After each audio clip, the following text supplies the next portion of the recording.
dude. It's just you gotta watch it. And we just went live, ladies and gentlemen. How you doing? Come on into the Nut Hut. Come on in. We have cookies. It's talking about Zach Galifianakis movies. Recommend Due Date for those who watch it. Due Date, write that down. Rent it. Pirate it if you have to. What happened there, James? We saw Due Date. The wife. Oh, you did. You said say. What did you think? Pretty good. I was impressed. It's pretty good.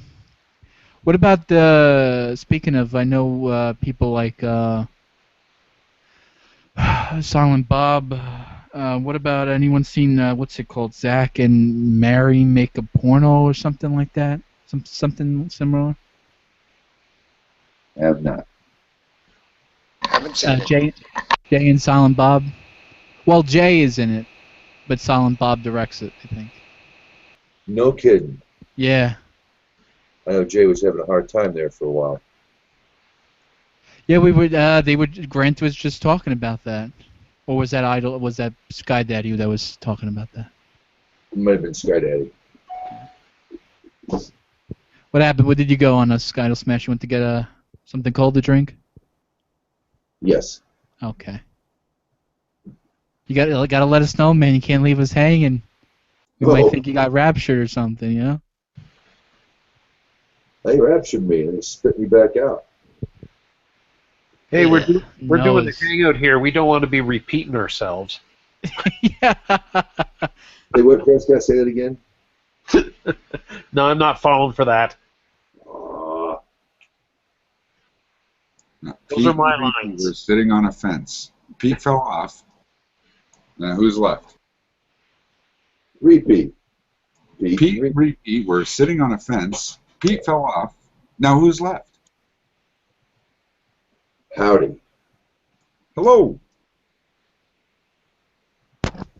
So what's going on here? Redundancy. We're just in the process of losing all our mental faculties. How about you? Was Arnold Palmer, was that, when his car broke down the other day? So he got outside of some farm town, and the farmer finds him on the side of the road and goes to pop the hood and sees golf tees in the center console. And I was looking at his car, he looks and didn't know who Arnold Palmer was for nothing. He's like, "What are those things there in your middle console?" He goes, "Oh, they're there to hold my balls when I drive." That farmer said, "Man, them Germans will think of everything."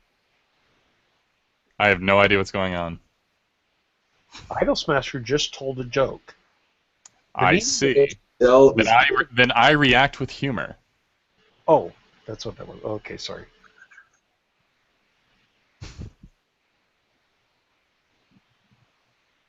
I thought it was damn funny. It was pretty good. It was decent. Reagan. Yeah, 7.2. Out of what? 35? Yeah, 36. That's even worse.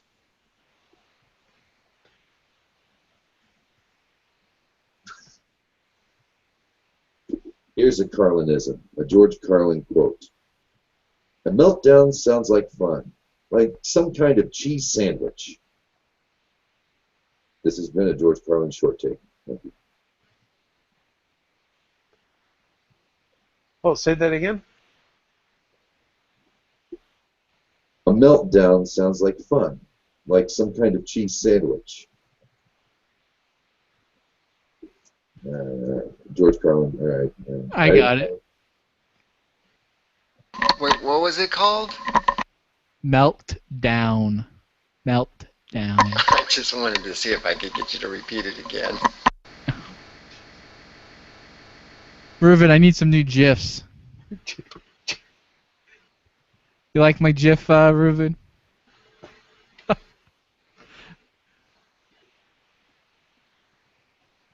Oh my goodness. Now, that's going to be the guy from Texas, is it? Is that yeah, my boy Rick, yeah. Department of Education, gone. EPA, gone. What's the third one? Oops.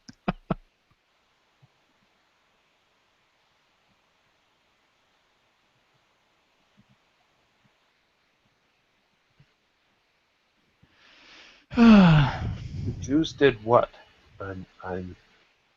Who is that supposed to be, Reuven?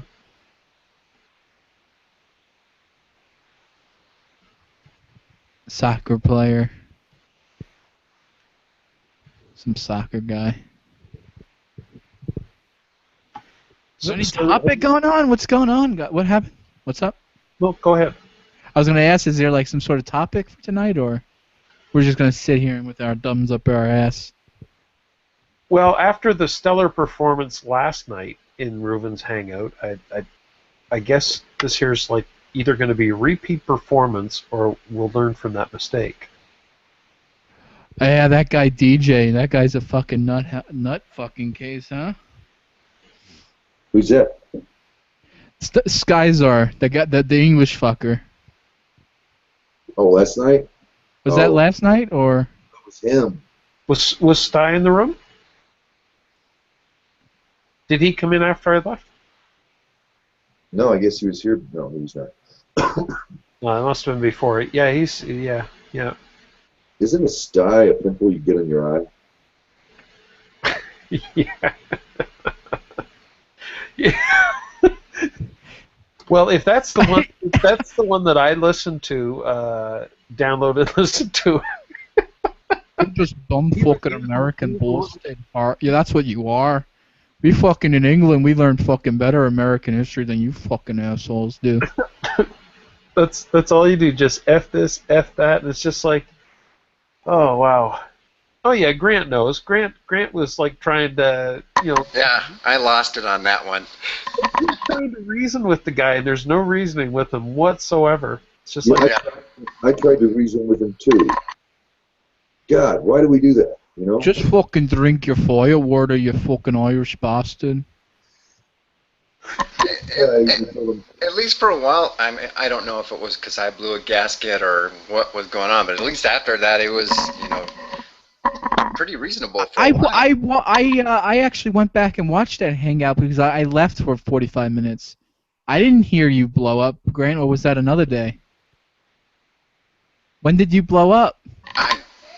I don't know, honestly. I have a terrible memory on things like that, but I do remember yelling about the name calling and being reasonable. Yeah. Yeah, I think that it was an attempt to oblige, but I don't think that he understood. That's just my opinion. I think there are just some people that they just think that you just need to take them the way they are, and if you don't, it's your problem. And Prescott, you're wrong. He's so far superior than us Americans and Canadians. It's not even a joke at this point. I think he had a point.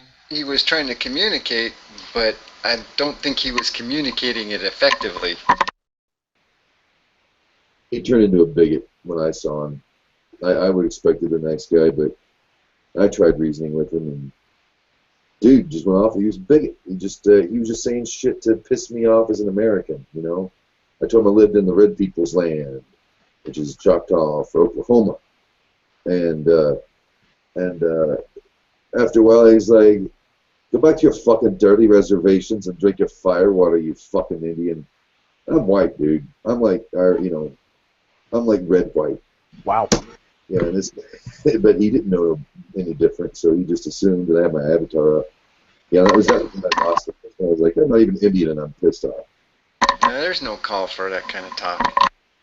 So Reuven, what did he say that he could? He just said don't invite him, or did he elaborate on it, or that was that? Okay, Sky Daddy. It's good to see you guys. Take it easy, y'all. If you keep it going long, I'm sure I'll be back. Okay, very good. Yep. Take care, bruh. Reuven, is that what he said? Yep. That is what he said. Yeah, I'm pretty much Jack Nicholson. I can't handle. I'm sorry. I'm Tom Cruise. I can't handle it.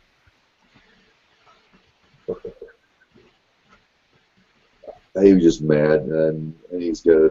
It's like. You know what you should do? Reuven, you should deliberately invite him to this hangout. Let me get my Captain America avatar out. Hang on. Yeah, everyone get something patriotic up before we bring him in. Oh, it's fucking hateful. Fuck. Oh. Oh shit, I don't have anything pro-American in my avatar. Be honest with you, I'm not really pro-American, so let me grab something. I'm pro Captain America.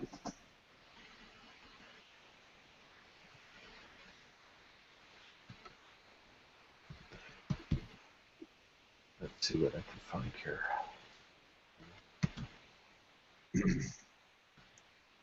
Oh, this is gonna be great.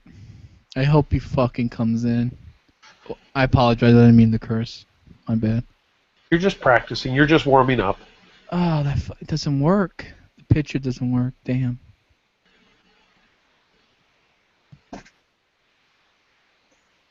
There we go. When Captain America throws his mighty shield. Dun, dun, dun, dun, dun, dun, dun.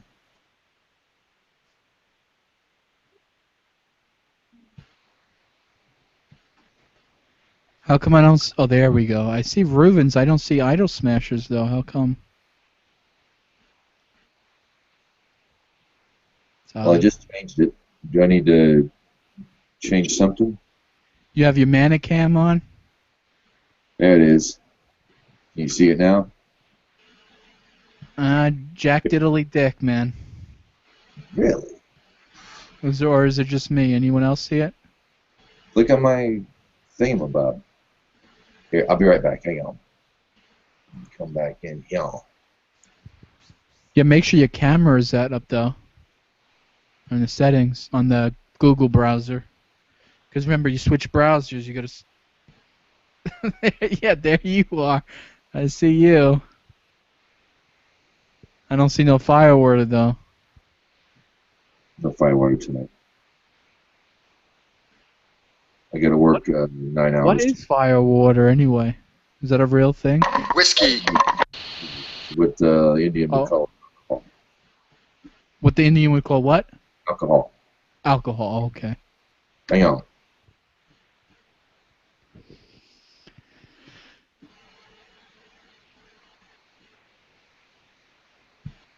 Prescott, what do you got for us? What icon you got?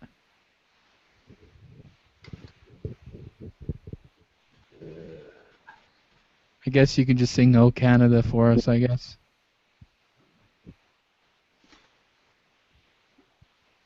Hello, Prescott? You there? I'm here. Okay, you didn't respond to me. I guess that... Is there Captain America anywhere on here besides John's? Just click your settings, little wheel that looks like the Star of David. Make sure you have that set up.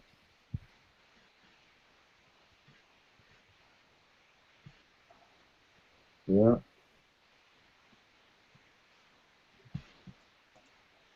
I might have to leave and come back in. I don't know.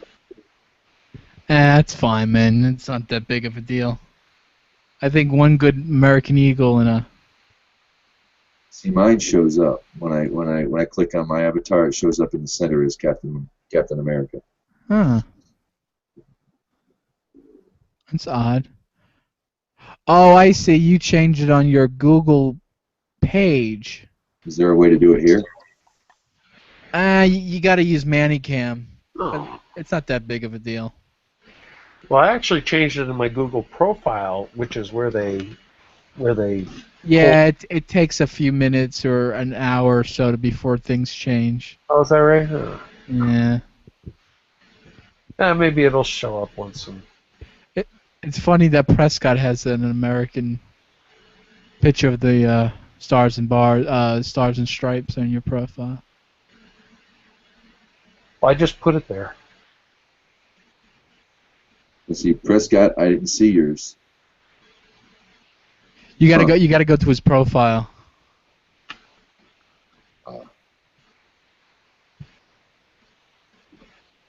Get Adam Lore in here, man. Get Adam in here. Let's get a conversation going.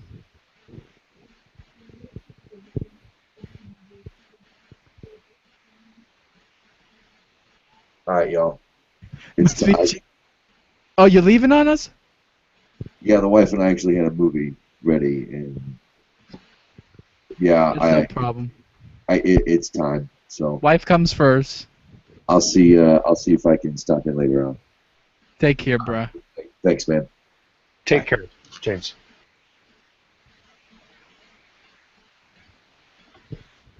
What's on the agenda for you, Prescott? Oh, I was contemplating getting a pizza and then just kind of hanging out and listening to what was going on tonight, since I had nothing going on tomorrow. I don't know if I'll last that long, but were you gonna order pizza in or make it yourself? I'll order it in. Any particular location? Just a place down the road, about about 7 minutes. So please tell me it's at least an authentic Italian place. No. Domino's. Lebanese. What? Lebanon? What? Lebanese. Lebanese. The people, Lebanese. Yes. A Lebanese pizza. That's interesting. I don't think there's any Italian pizza joints here in Truro. But you got the Lebanese, though. We've got the Lebanese. They've got us covered for pizza and donair. What do you normally get, Adam, for pizza? I like the garlic chicken pizza. Now, is that authentic Italian, or is that from like Domino's or something? Usually, Pizza Hut or Little Caesars or something. I guess it's somewhere in between. I guess it's just me. I'm spoiled. I live in New York, so it's like authentic Italian pizza everywhere. So what's with the America thing? We're gonna get Skyzar in here today, just to piss with it. He actually told Reuven. Why did I say Reuven for? Reuven. What was it? Quote. Remove me from your fucking circles, you fucking bitch. That's what he said to Reuven. He was pissed after the conversation we had, Adam. So we figured to fuck with him. We wanted to bring him into the call with all American, pro-American stuff. Who was that? Like Skyzar, the guy, the fucker you were arguing with last night. Come on. Bye. The English, the Pommy. Oh, that guy. What's his name? Scott. Skyzar, DJ Skyzar. Oh, okay, yeah. What's that guy's deal? He's like so fucking angry. I don't know. Of course he's angry. He's got universal health care there. Why wouldn't he be angry? Guy's got to wait in a line. How's the universal health care up in Canada? How is it for you, Prescott? I mean, people always say that it's so much better than American healthcare. Canadians. Well, it depends what you mean by better. If by free, I suppose it's better in the sense that, like, if I have an emergency and I have to go to the hospital, they'll take me and they'll look after me, and my MSI will pay that. That's the medical social insurance. But if I have any,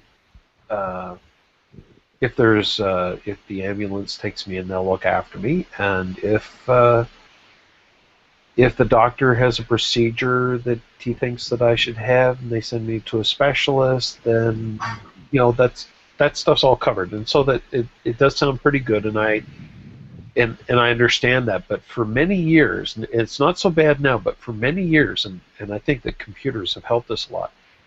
Terrible wait lines. Like, you could be, if you needed a knee or a hip fixed, you could be off work for more than a year waiting for a replacement. Wow.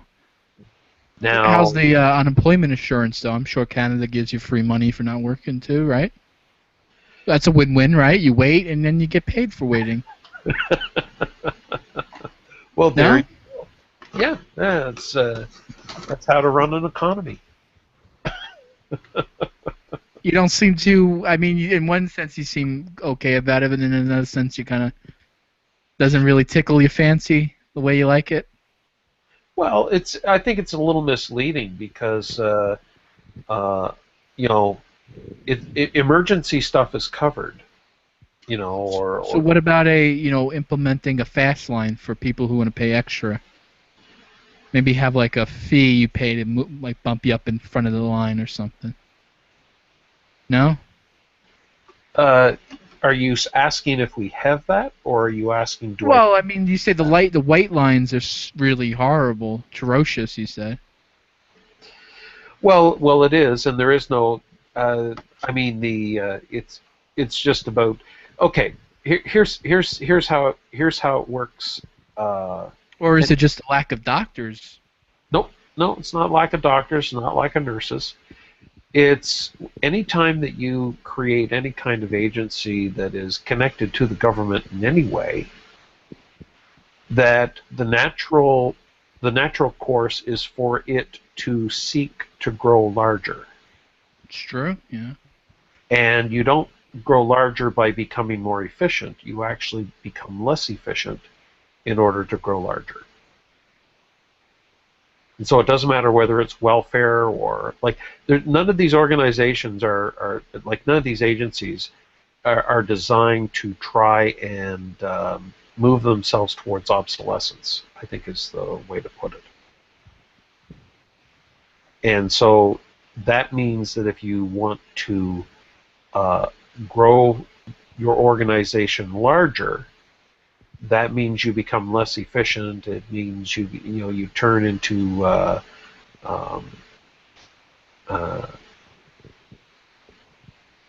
you basically you do everything in order to bolster your own importance, especially when it comes time to negotiate contracts, because all government workers are unionized. And I don't have any particular axe to grind with most unions, but the problem is that once a union becomes actually successful at negotiating a good contract, the members of the union usually end up leaving the political parties that support them, and they actually move to more conservative parties because they want to hang on to the nice paychecks that they just negotiated. So it's just a system that's designed to fail.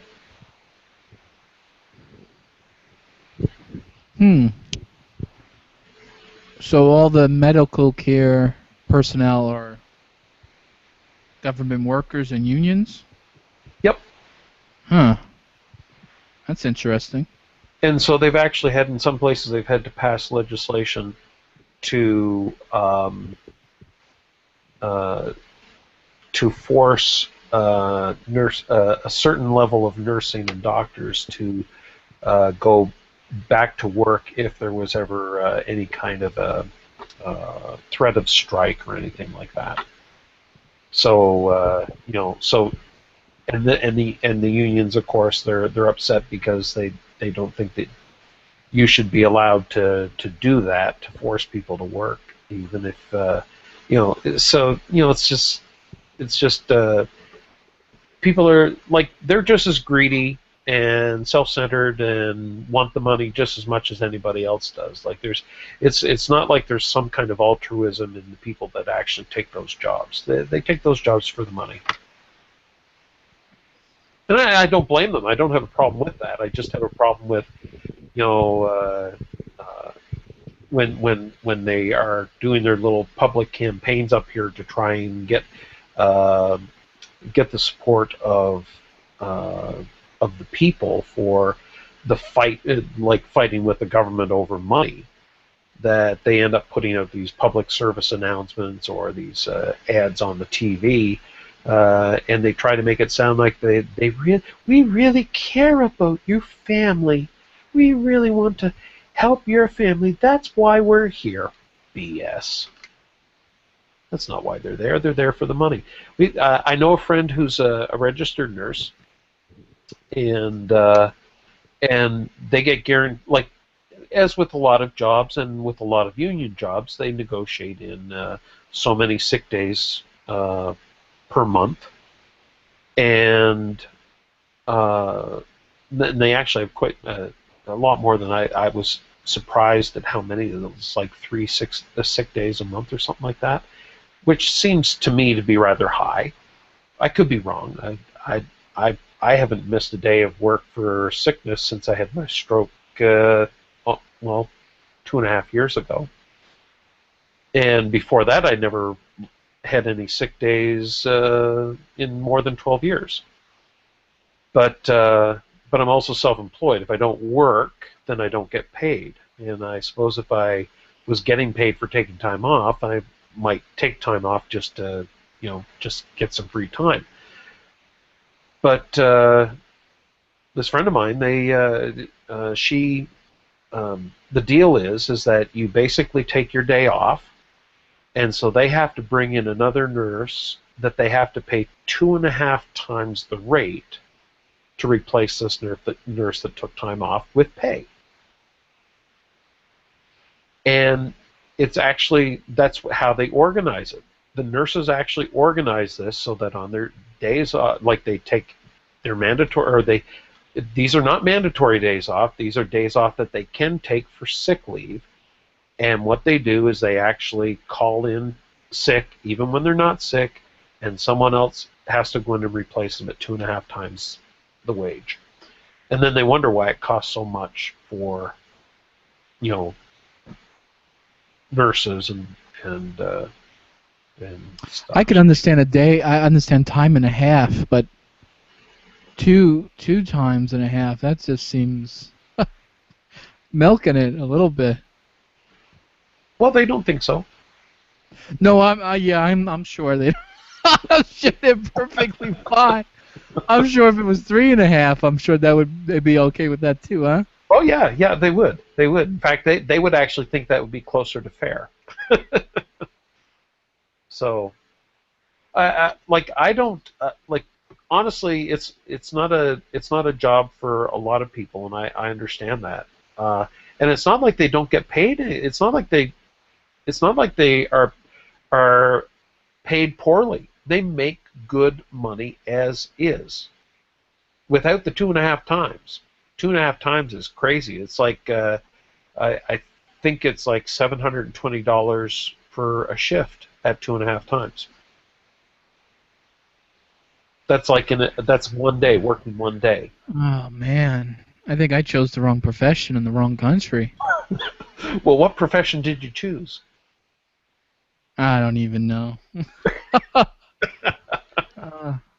Well, gamer probably doesn't pay as well unless you are able to get on one of those teams that I see popping up here and there.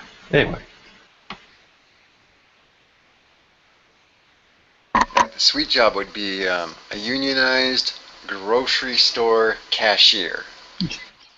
I'm serious, man. All you got to do is stand there and go boop, boop, boop, run things over the laser, have the customer pack their own shit up, and collect $27 an hour, time and a half for holidays. Yeah.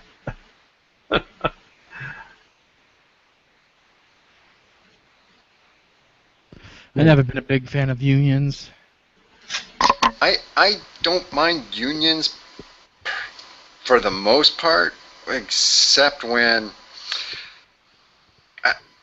I'm completely against government employees' unions. I think the loyalty there shouldn't be divided between your union representation and the government that you work for.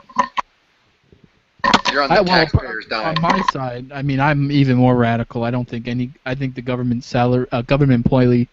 Let me say it again. A government employee, I still can't say it, should be at 0. What do you mean? someone working for the government should get paid zip. Well, they still got to feed themselves and pay I house think payments. people. That's right. They should take a second job. I think if you're going to work for the public, it should be out of the goodness of your heart. Okay. I mean, that's why it attracts a lot of assholes. Okay. Because it's there for the money. Yeah, but I think J-Dubs, what you're talking about is you're talking about representatives running for office. Politicians definitely should be paid zero, but even government, even public teachers and public officers should be paid zero as well. I don't know. I think there's a time investment in training and all of that involved as well. I mean, oh, the trading should be free, obviously. Yeah, but I'm just saying, I don't want the police department to be all volunteer either, you know. Oh, I'm going to go work a couple of days this week, and since I have a small man complex and I'm 5'1" and like to throw my weight around, I'm going to go be a sheriff for the weekend. Right, well, that's exactly what attracts the people now, those type of scumbags. I agree to that, but wouldn't there be less control over that situation if anybody and their brother could volunteer for it? Right, people who actually want to clean up the community, that want to protect and serve, people who want to make the world a better place would be attracted to that. Yeah, but it would also attract people that it might not be in it for the money, but might be in it for the exercise of power that job gives them, like the ability to push people. Like now. What's Just that? like now, yeah. Yeah, but now you have a vested interest in a training program that looks to, weed out at least the, top tier psychos from the ranks.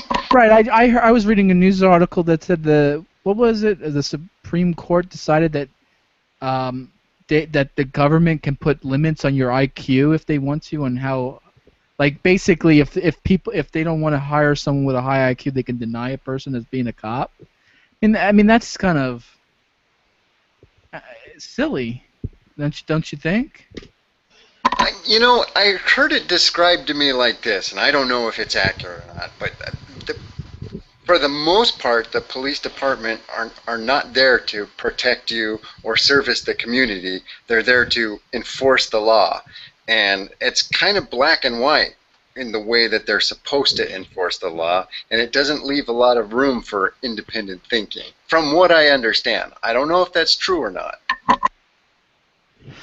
I don't know. I mean, maybe I want to go back to, Leave It to Beaver days or something, or, I don't know. But Different days. Different days, yeah, I hear you. I don't know. I just hear about all these horror stories. You hear about the cops all the time, It just doesn't sit well with me. All of those stories have always existed. It's just that we didn't have the media complex like we do now, where every little thing is reported. I mean, you got to remember, back in Leave It to Beaver days, nobody had a camera. Today, everybody and their brother can pull out their phone and give you live footage of whatever's going on wherever they're at. Yeah, but also those days the sheriff was a volunteer, and the sheriff knew the community. It was more,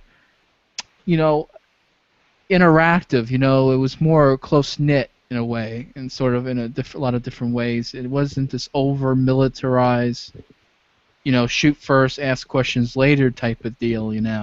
I mean, you see these videos all the time now. Just to serve a warrant, they'll come with a SWAT team, knock down your door, and fucking take you away just to serve a warrant. You think they could just knock on your door to do that? You think? Yeah, I agree that the militarization of the local law enforcement is insane right now. You remember the days where you just had the sheriff, and then it's like you had a bad guy, and the sheriff would just go, oh, $50, dead or alive, for the fucking asshole that did whatever. I mean, it's like... Yeah, but those are the same days where we had, racism ran rampant. We had discrimination laws to prevented interracial marriage and all kinds of other weirdness that went along with it as well. And like states like the one I'm in, Alabama, was the haven. Hey, if you don't like the way these progressive states are starting to treat people equally, come down here and live amongst us. We understand. And that was perfectly acceptable under those old-timey structures as well. Sure. I mean, people still do that now. I agree 100%. I think tolerance is growing, and it's got growing pains. There's a lot of people that refuse to, give up. I don't know how to even phrase it right without sounding strange, but it's a values thing. There's new age values are meeting up with the old fashioned values, and there's going to be friction.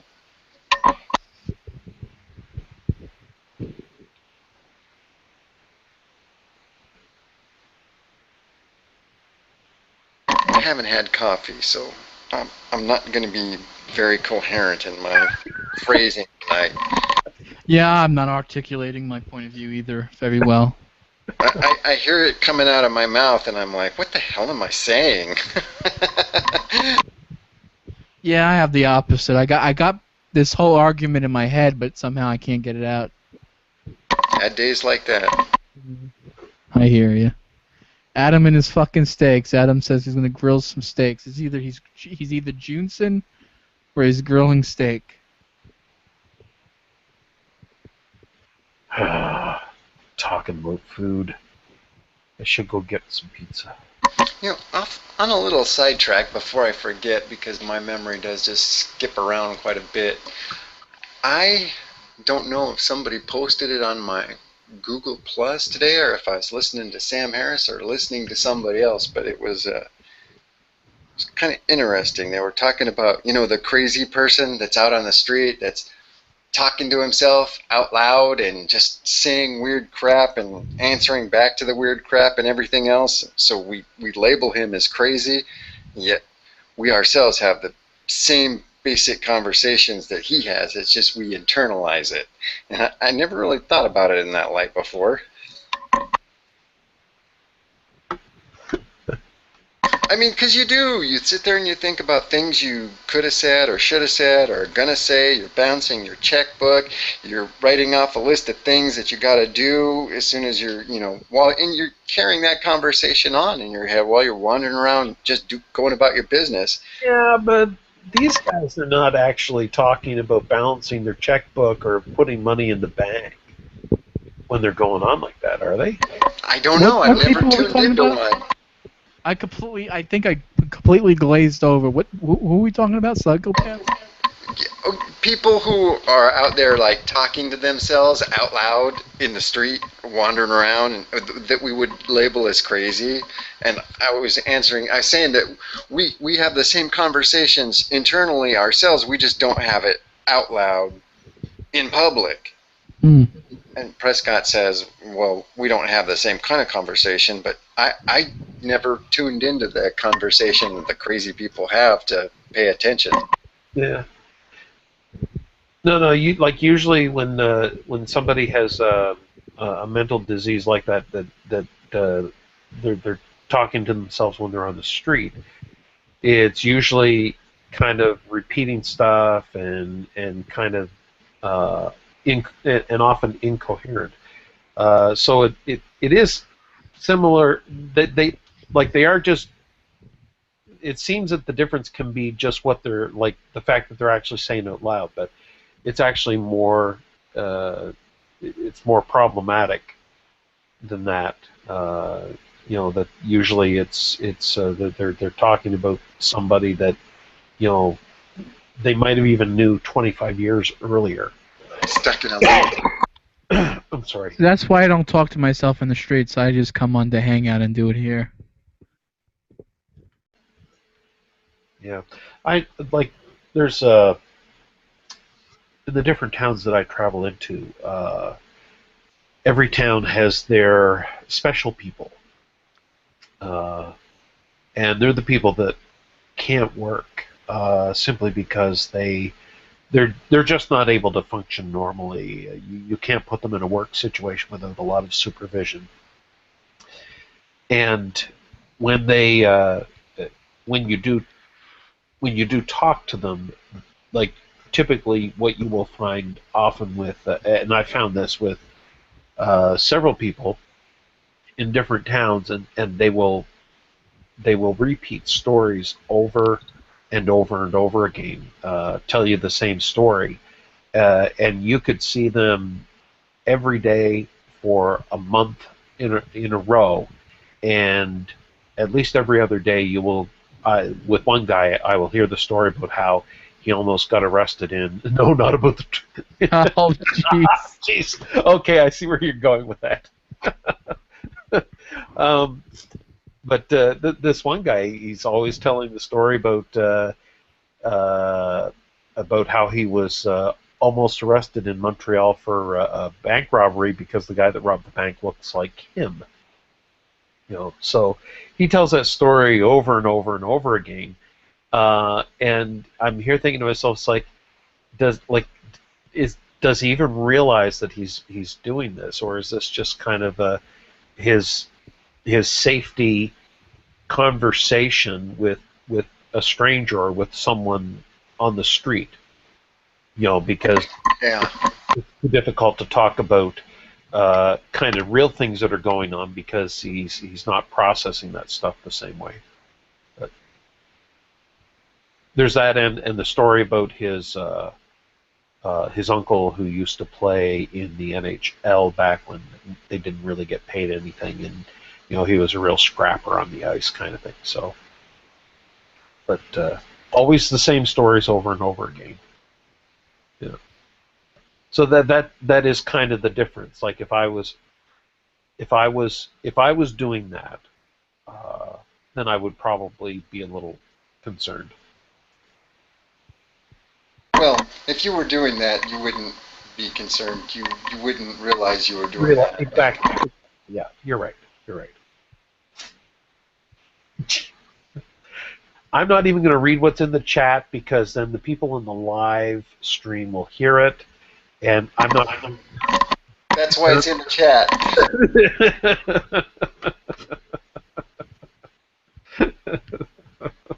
From my point of view, the Book of Daniel's complete bullshit. Written by the Persians. Oh.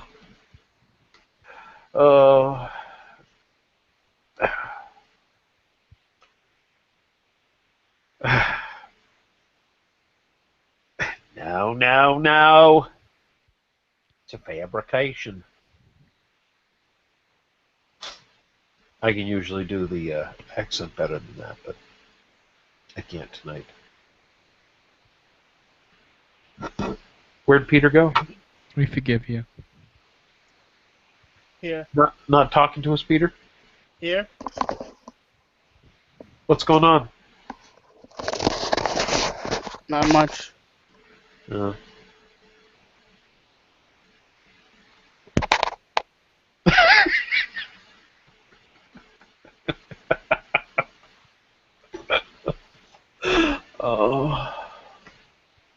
This is going to be one of those kind of hangouts, isn't it?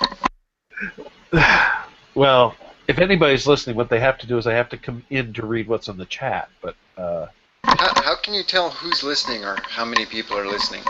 Oh, I have no idea. Reuven, can you tell? Like, does the YouTube stream show how many people? We have 0. Well, there we go. We're safe. We have 0 viewers. But the ratings are in the toilet. Yeah. Someone needs to get on camera naked and start jiggling, doing penis helicopters or something. Well, we ought to be careful because the last night when everything seemed to be going down the toilet, the idea was like, okay, let's put out the request and see if we can get something happening here, and of course, what ends up happening is that we end up back in the same cycle of Australian violence. You know. Is it lecture? I don't know if it was last night Daniel night. Yeah, I think it was. Yeah, it's a discussion, dyadic. You know, you gotta have discussion, not lecture. I think. Well, now here's one, and I've actually wanted to have this with J-Dubs because I think I think you have some personal issues that I could help you with. Oh fuck! I was just like, have you heard the good news? Oh dear. Gnostic Jeebus wants to help you. Anyway, actually, I did want to bring up something because I thought it might be interesting to discuss. I don't know. And maybe Peter's been trying to talk and I've been just talking over him. Have you been trying to say something, Peter? First, what's the topic? Oh, okay. Well, I'm going to make up one right now. I watched a TED Talk. And basically, it's like a third of the TED Talks are useless. Another third almost put me to sleep, but sometimes have some interesting stuff. And then another third I actually find quite interesting. Now, one of the ones that I found quite interesting was a study they did. This guy got up to talk about this study where they arranged these Monopoly games between two people. And what they would do is they would rig the game so that one person in the game received, a significant more amount of money to start out the game than the other person. And naturally, that meant that right from the get-go, they would be able to acquire property because they were given all this chunk of money from the very beginning.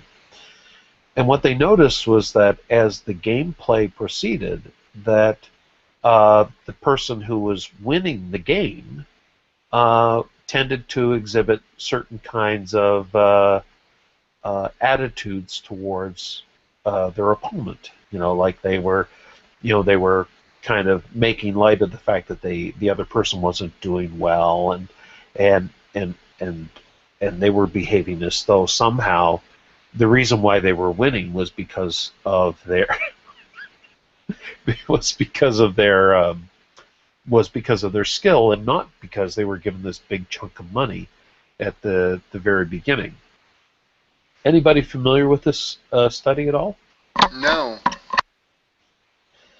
Well, when he was talking about this, he didn't actually come right out and say it, but what it seemed like he was trying to say it without saying it was kind of like this kind of explains why rich people tend to often exhibit traits that are really not that a lot of people find distasteful.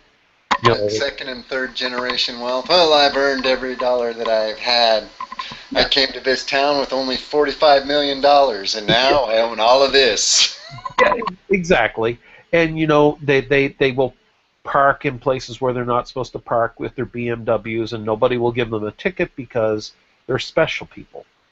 And you get where this is going. Or when they're driving down the street, they're driving down the street either as fast as they want or as slow as they want, and they really don't care about anybody else. So there's kind of this attitude that they found in the winners, in the people playing the Monopoly game with this extra money that they were given.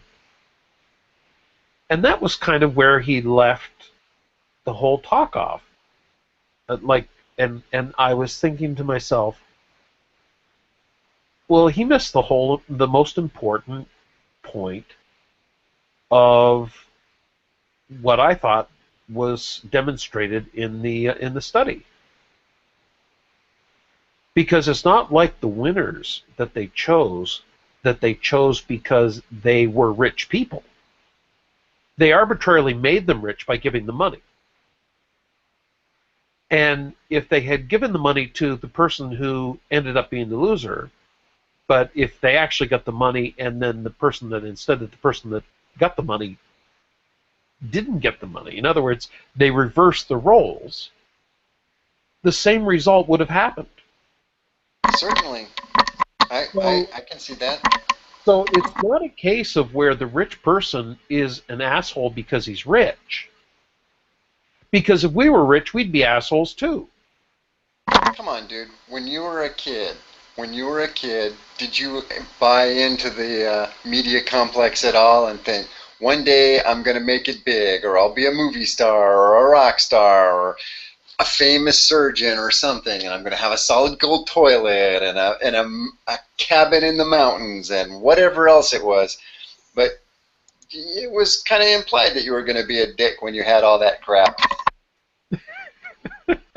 Well, no, a lot of people actually believe that if they were given the money, here's the story.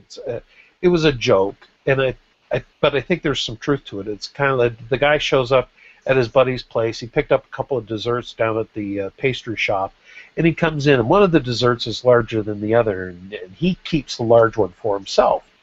And so his friend is indignant. He says, "Well, why are you keeping the big one for yourself?" And he says, "Well, what's the problem with me keeping the big one for myself?" "Well, you're my friend. Why wouldn't you give me the big one? Why do you want the big one? Why wouldn't you give it to me? Share it to me. If I was you and I went down to the pastry shop and got two pastries, I would give you the large one." And his buddy says, "Well, I did give myself the large one, so what are you complaining about?" Yeah. So, and the idea is that we think that we would actually do something different if we were in the role of the rich person or the role of the one with the power. And what the monopoly study shows is that we wouldn't.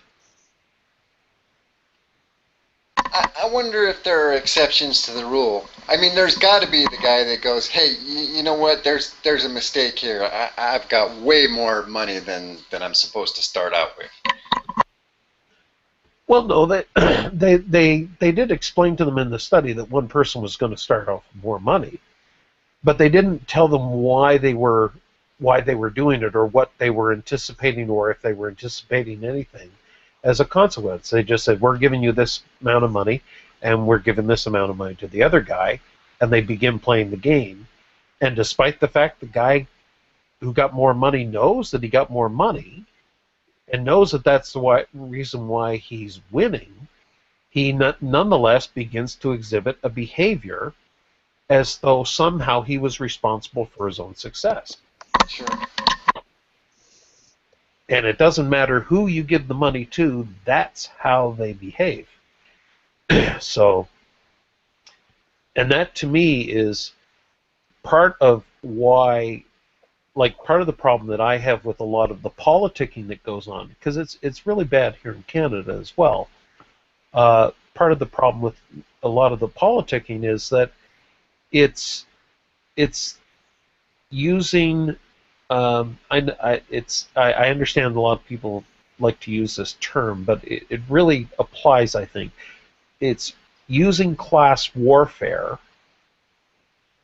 as though somehow the people that have don't deserve what they have. And that you, if you're a poor person, you deserve more. And if you vote for me, I'll see to it that you get more. And they're just manipulating voters. Yeah, using one group against another or what have you, class warfare, that's nothing new at all. No, it isn't. No. But the monopoly thing is seriously interesting.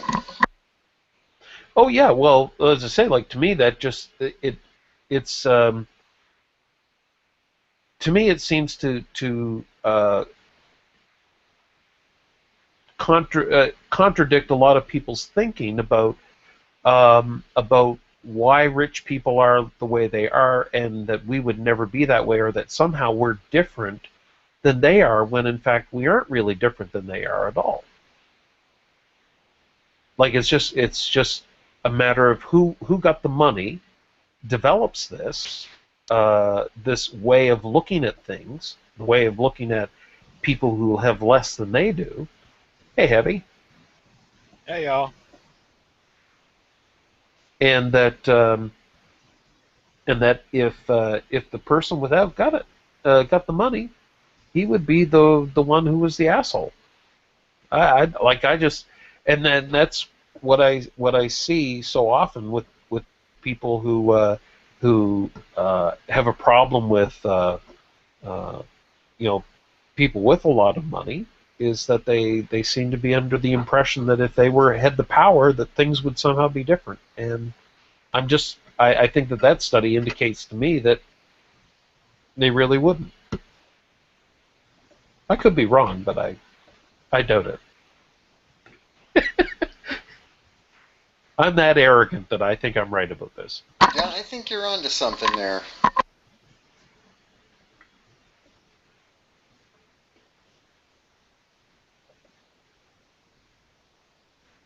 What's new in the world of Heavy?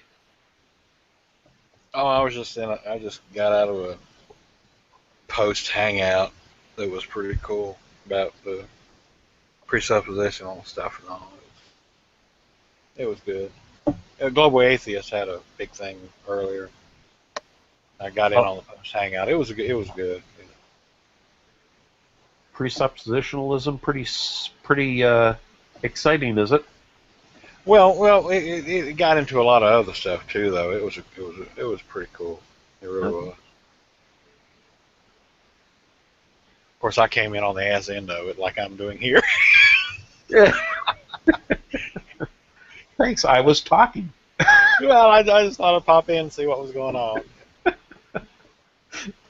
I was talking, and Heavy came in on the ass end. Yeah. Anyway, I don't know if anyone had any thoughts beyond that or not, but yeah.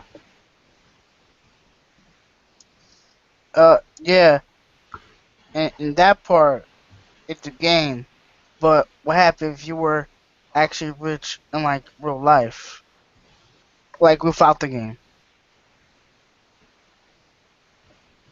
Well, I think the point of the guy that was telling the story was he was implying that it does explain real life in terms of how rich people, like he was suggesting that he seemed to be suggesting that the behavior of the winner was consistent with what we see in real life. The question is, if in the game, the only difference between the two people is that one person was arbitrarily chosen to have all of the money or more of the money, and it resulted in that.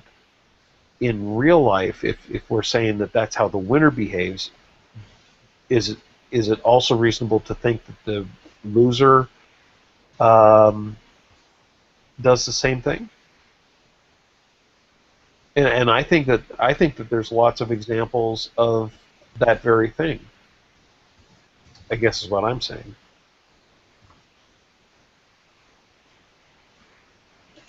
I hate to pop back out. I got to run though. Sorry. Y'all take care. I'm glad you came in to interrupt my train of thought. I'm sorry. Yeah. You have a great night. Y'all too. Okay, thanks. As a side note, Monopoly kind of turns everyone into an ass anyway. Well, here's something that happened in Canada, in Ontario. That's where all the car makers in Canada set up shop to build cars. So wait, GM's Canada has auto manufacturing? Yes, it's amazing. Ford, GM. Oh, okay. I thought it was a Canadian brand. I'm sorry. Nope. And Toyota, they have places up here as well. Anyway, got a Volkswagen. They don't have Volkswagen yet, I don't think. I think right now Volkswagens are still coming out of Mexico. Gotcha. But anyway, the point was is that in the big three, GM, Ford, and Chrysler, of course, they're all unionized, and they're all part of the CAW, the Canadian Auto Workers Union. And for many years, they worked hand in hand with the New Democrat Party, which is the socialist or the party furthest left on the political spectrum in Canada.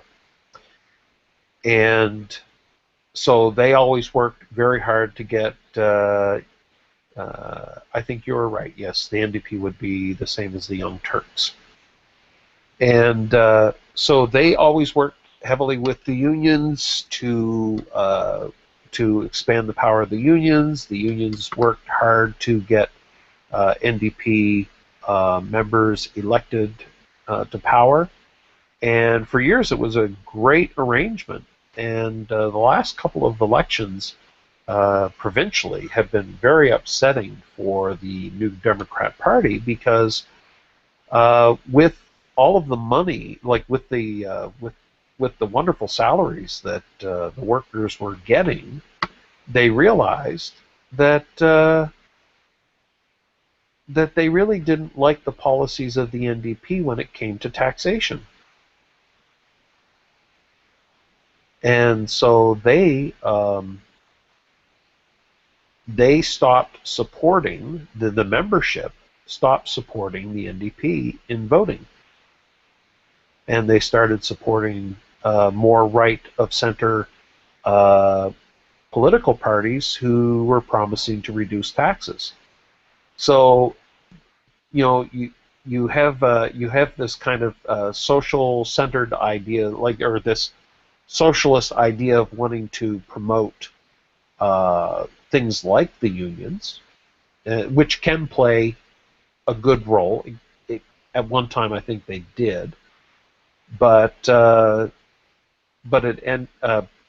the end, if they succeed in what they are trying to do or trying to achieve, it results in people basically turning to the other party because now they're trying to protect their interest. Yeah, well, now that you got a decent working wage, you don't want it being taken away from you. Exactly. And see, of course, what the NDP want is they want, hey, we all need to get along here, and we need to share, and as we, now that you guys have made it, we need your money in order to expand what we're doing even further. And of course, they're saying, no, we want to keep this money for ourselves. So that comes back and bites you in the. But it's the same. It is the same idea that when you don't have, you have a very different attitude about your wealth and about the wealth of others than when you do. And the only thing that changes is whether or not you have the wealth.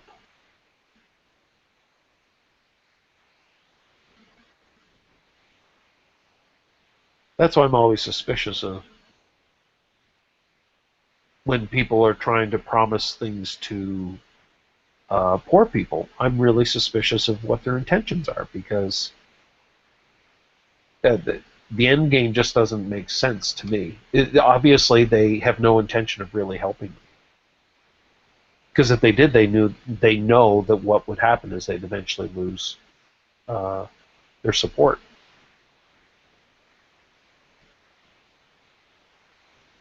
So you're saying perpetual victimhood is what keeps you in your job security?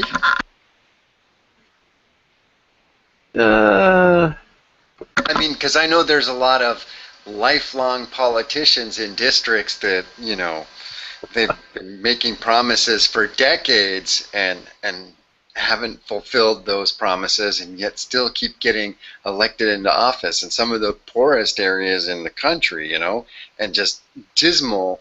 And instead of any kind of change coming about, they keep putting the same person back in office. Yeah. because they are convinced that the model or the scheme that they are being sold to politically should work, you know, and that the only thing that's standing in the way, like even if you vote, even if these guys get voted into power, they always come back and they say, well, it's the other bastards that are keeping us from succeeding. So you need to keep voting for me, supporting me, so that I can go fight and get what you guys deserve. It's it's just a dog and pony show. I mean, I understand that most politicians are dog and pony shows, so I'm not. I'm a lot more skeptical of people that are using poverty as a means to power. It really disturbs me, especially when I see it, around the world, just being used. So, just the people that are hurt by it. It just bothers me.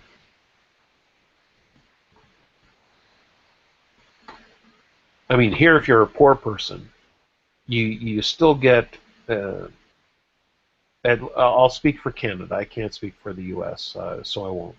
But in Canada, there's nobody starving on the streets, and there's nobody who's really without.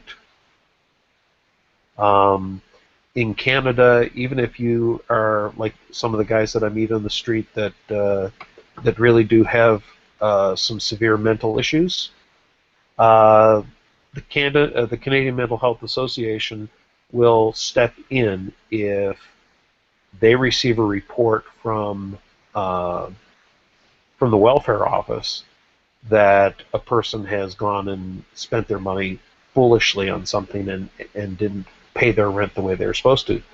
The Canadian Mental Health will step in and they will actually take control of the funds of that individual, pay their rent, and actually assign them a care worker to, look after the,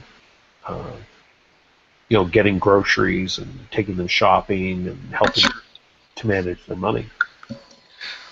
We could never have anything like that in the U.S. We have a huge homeless problem and a huge problem of poor people, undereducated people, drug culture. We have all kinds of problems, but we won't be able to address it under our current model. And admitting that we have a problem means that we're not number one at something, and that seems to raise a lot of issues with a lot of people here that want to believe that the American model is the best model and everyone else should imitate it, rather than us looking at even parts of successful models from other governments and trying to maybe move in that direction or adopt those things. I mean, you can look at global statistics all day for who has the highest happiness as a country or best GDP or general health and everything else. But America, the concept of the U.S. is, hey, free enterprise and the Democratic Republic, and we're going to run with this model until it crashes.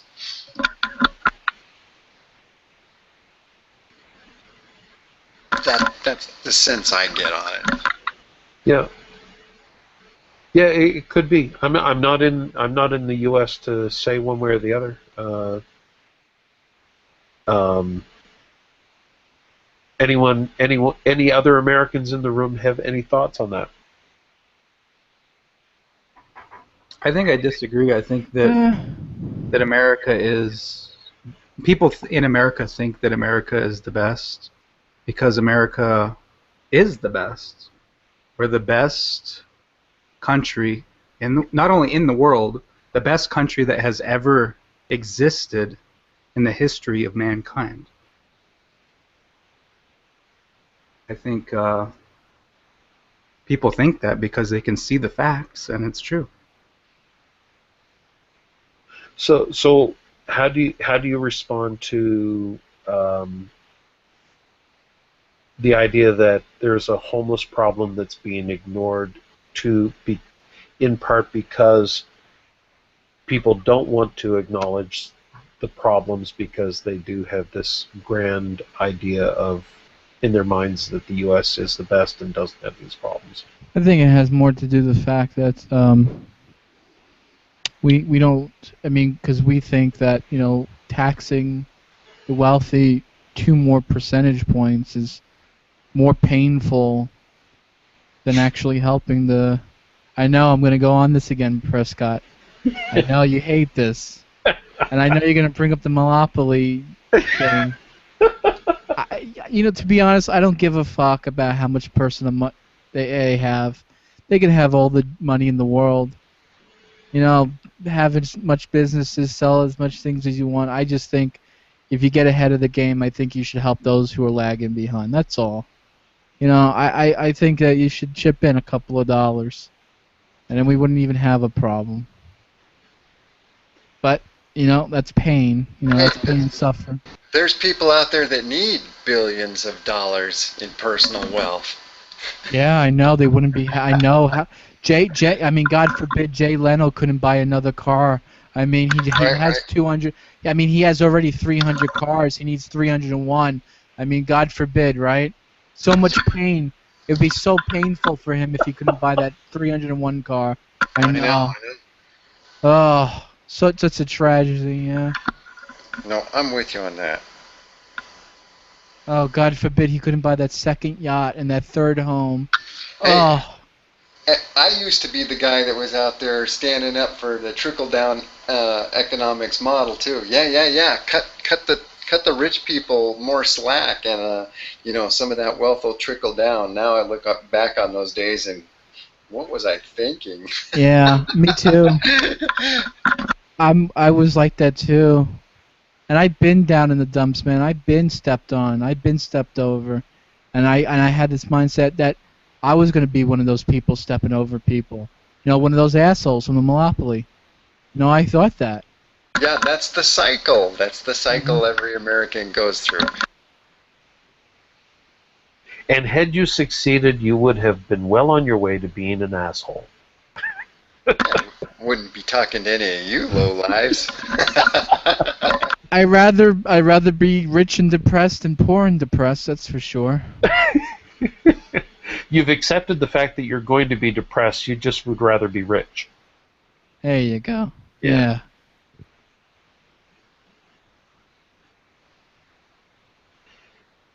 Well, what if I were to suggest that that taxing the rich guy isn't really the solution to the problem because it's not an issue of taxation that the problem exists. It's I think I'll agree with you. I believe that it could be part of the solution, but I think it's a small part of the solution. I think the problem, it's a small part of this. I think it's because man has an indifference to his fellow man. I think it's a cultural problem, but people don't think about it. People don't care. They rather just watch the football game. They rather just they're too busy. I can understand that. I can respect the person who just gets up 9 to 5, does his job, keeps his head down, he does what he has to do, supports his family. But at the end of the day, we lost Adam. Oh shit. What was I saying? Fuck. Seeing Adam get raptured totally fucking made I lost my concentration. He got unraptured. I don't know. Does anyone know where I was going? I have no idea. Well, once Adam gets hooked up there again, so that he can start telling you what to say again, we'll be all set. Again, I know.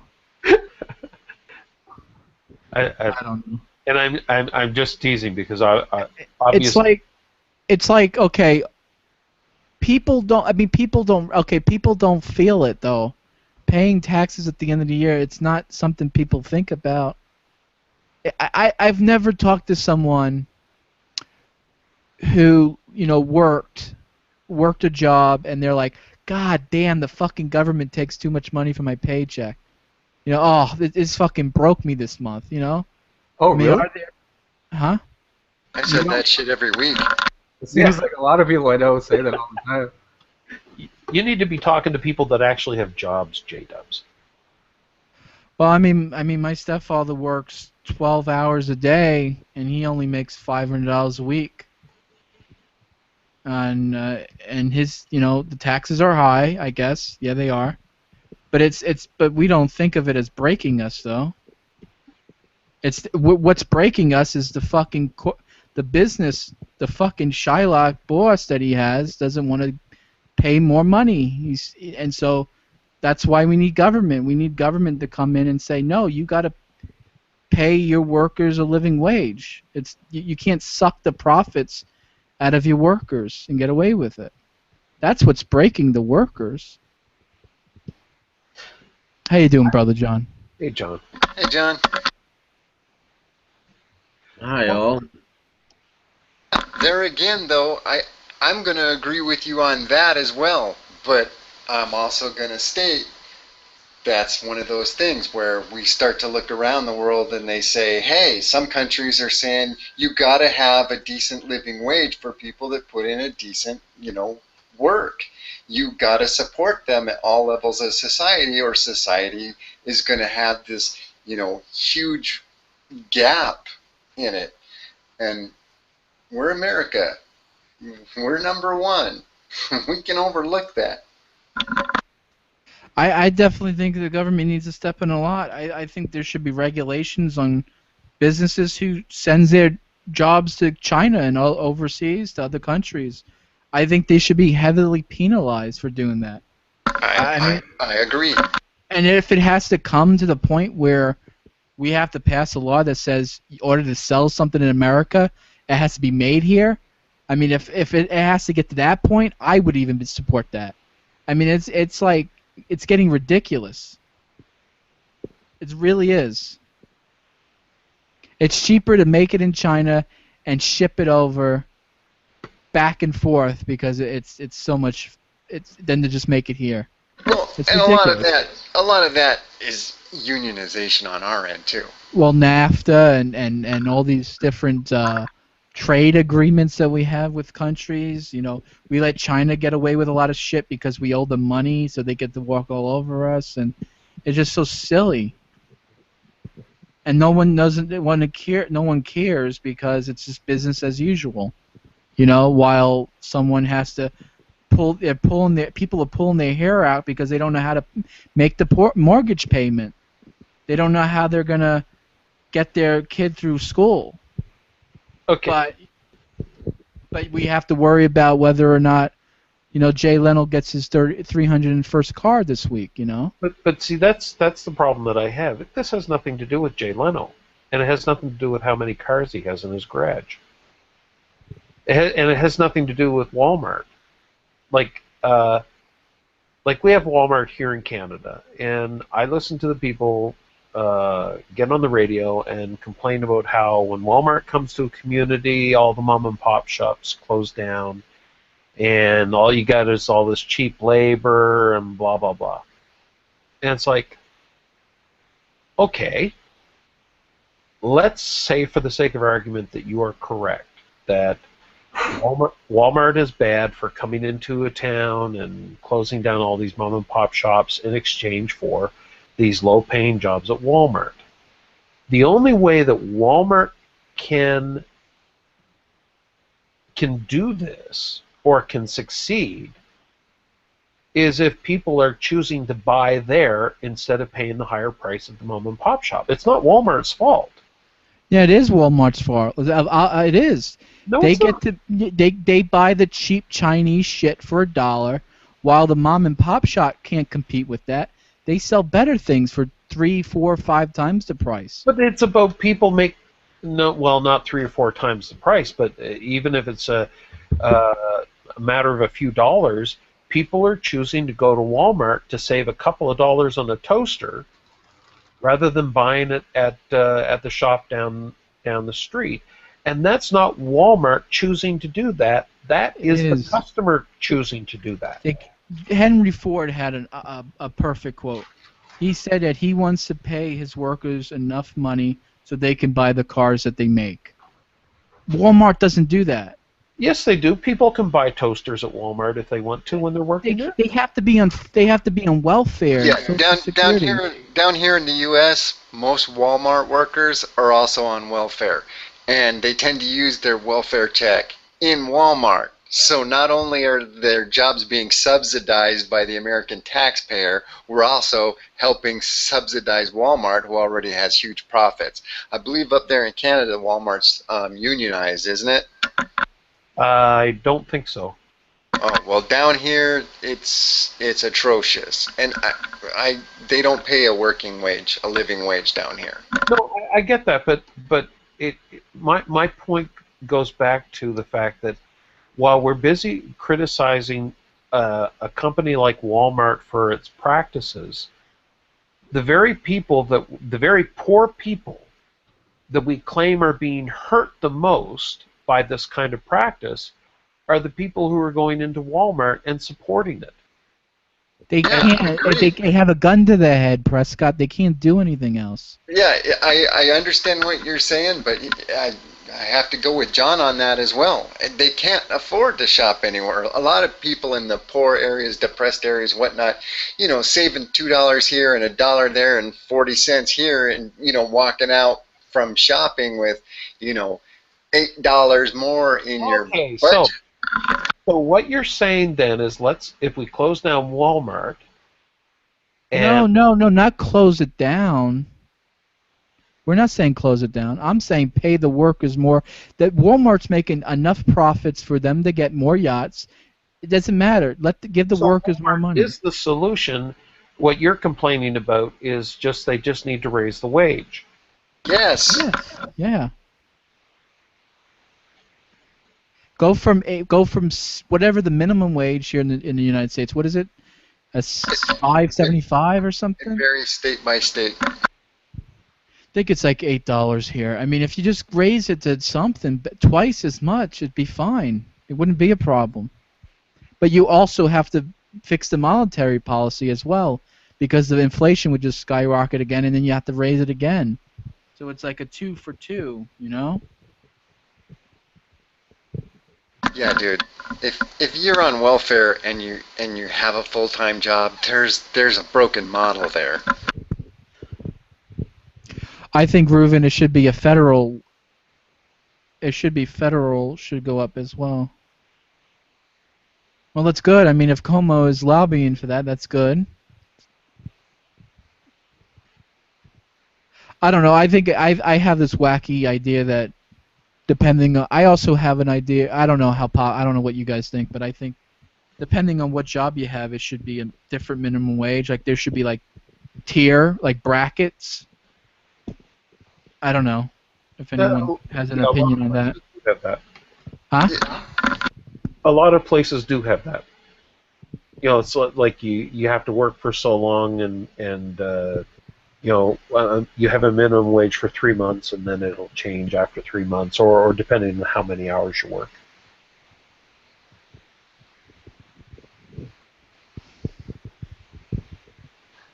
Oh, don't bring up Norway. Yeah, Norway and Denmark are also more fucking civilized too. I mean, they got, everything going for them. That's because they're more atheist. Yep. That's it. It is, I mean, it's a secular society, so they're humanists. They try to take care of the human factor. Well, religious people are supposed to be humanists too, but I understand fundamentalism is a problem in the U.S. I get it. Huge problem. But but I guess I'm just trying to I guess I'm just saying that I think that we're. I think Reuven says in the comment section that he's against the minimum wage. I would, if I had to guess, Reuven's probably supports letting kids work too. I worked when I was 13 he said years old. yes. No. That's libertarianism for you. I was working when I was 13 years old. I delivered papers at 13. I worked when I was 13. I'm sorry, you said you're 13, John? No, I said I started working when I was 13. You know what I think you should be doing at 13? Get an education. You should be working. Did that too. It was a summer job. I started in the summer. Mine was before and after school. Yeah, mine was on the weekend. During school.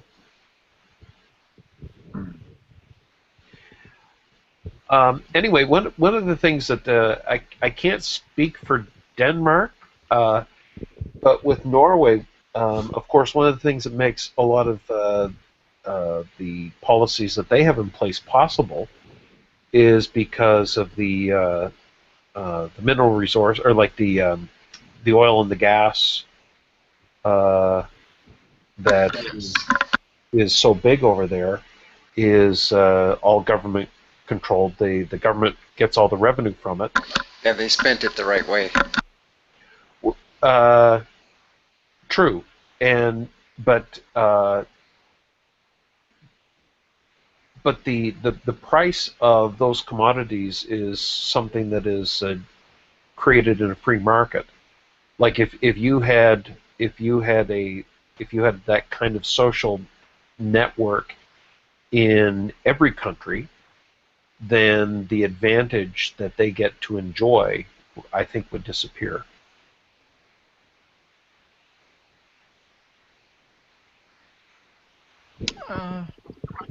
So what does Norway? Oh, sorry. Go ahead, Brother John. I'm sorry. If you raise the minimum wage, you're going to raise the cost of doing business, and then that ultimately, that cost is going to go on to the consumer. So it becomes a spiral effect. You know, kind of domino effect, should I say? Inflation leads to inflation. Yeah. And then on the other hand, as long as you have people who are willing to work for, a lower wage, then the companies will pay it. As long as you have people willing to work for it too.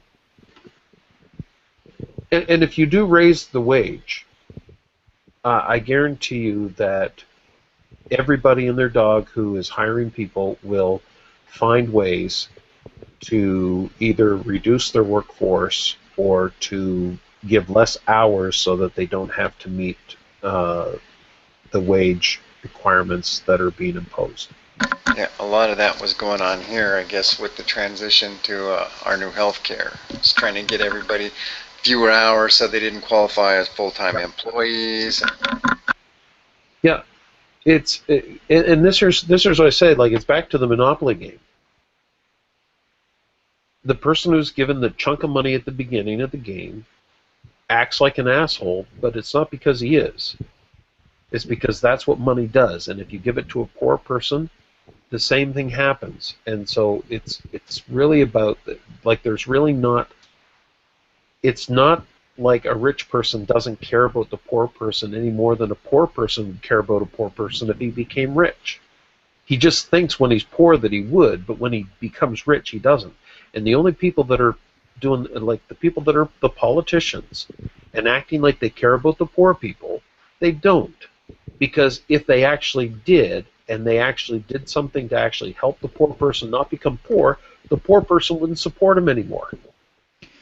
I mean, personally, I don't care if poor people act like assholes or rich people act like assholes. I only care about whether or not their pain is relieved. That's all I care about. I think a lot of it too is,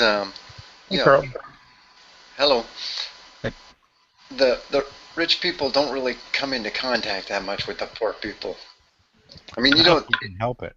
It's not you don't see the suffering or the depression. Dirty. You don't want to be hanging around with dirty people. That's sarcasm. Well, I understand, but yeah, there's not too much riffraff wandering through. And a lot of people think being poor is their fault too. I mean, you hear people all the time saying they deserve it. Yep. That's where they belong. It's like, of course they don't help. Of course they don't care.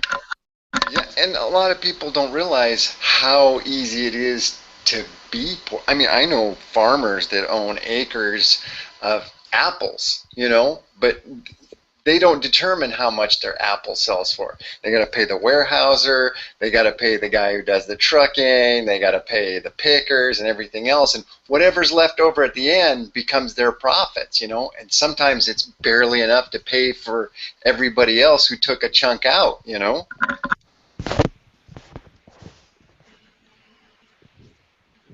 Yep. Walton, we're just talking about whether or not taking a couple of dollars from a rich person to give to a poor person is evil or not.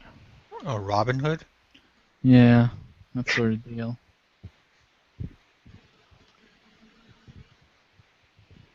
That's okay. I'm poor. But I still give money to poor people if I have it to give. If I've got it, I'll share it. If I think, you know, if I think the request is legitimate, and most of the time I do. I don't look that deep. I figured that's, you know, neither here nor there, and I'm not going to be able to figure it out anyway. So.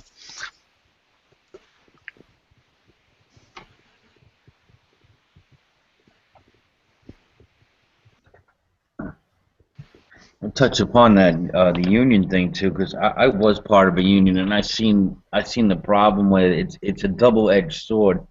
Though the union's probably, you know, originally designed to, you know, protect the rights of the workers, what has become now is people who are, you know, were non-productive. It was very hard for them to lose their job just because of the unions. And then you had these built-in raises for you know, for everyone, you know, despite their productivity. So this just you know, drives the cost of doing of business as well. Oh, and then you had the power of the unions lobbying the government for jobs. So now other companies who say we're not unionized cannot get certain work.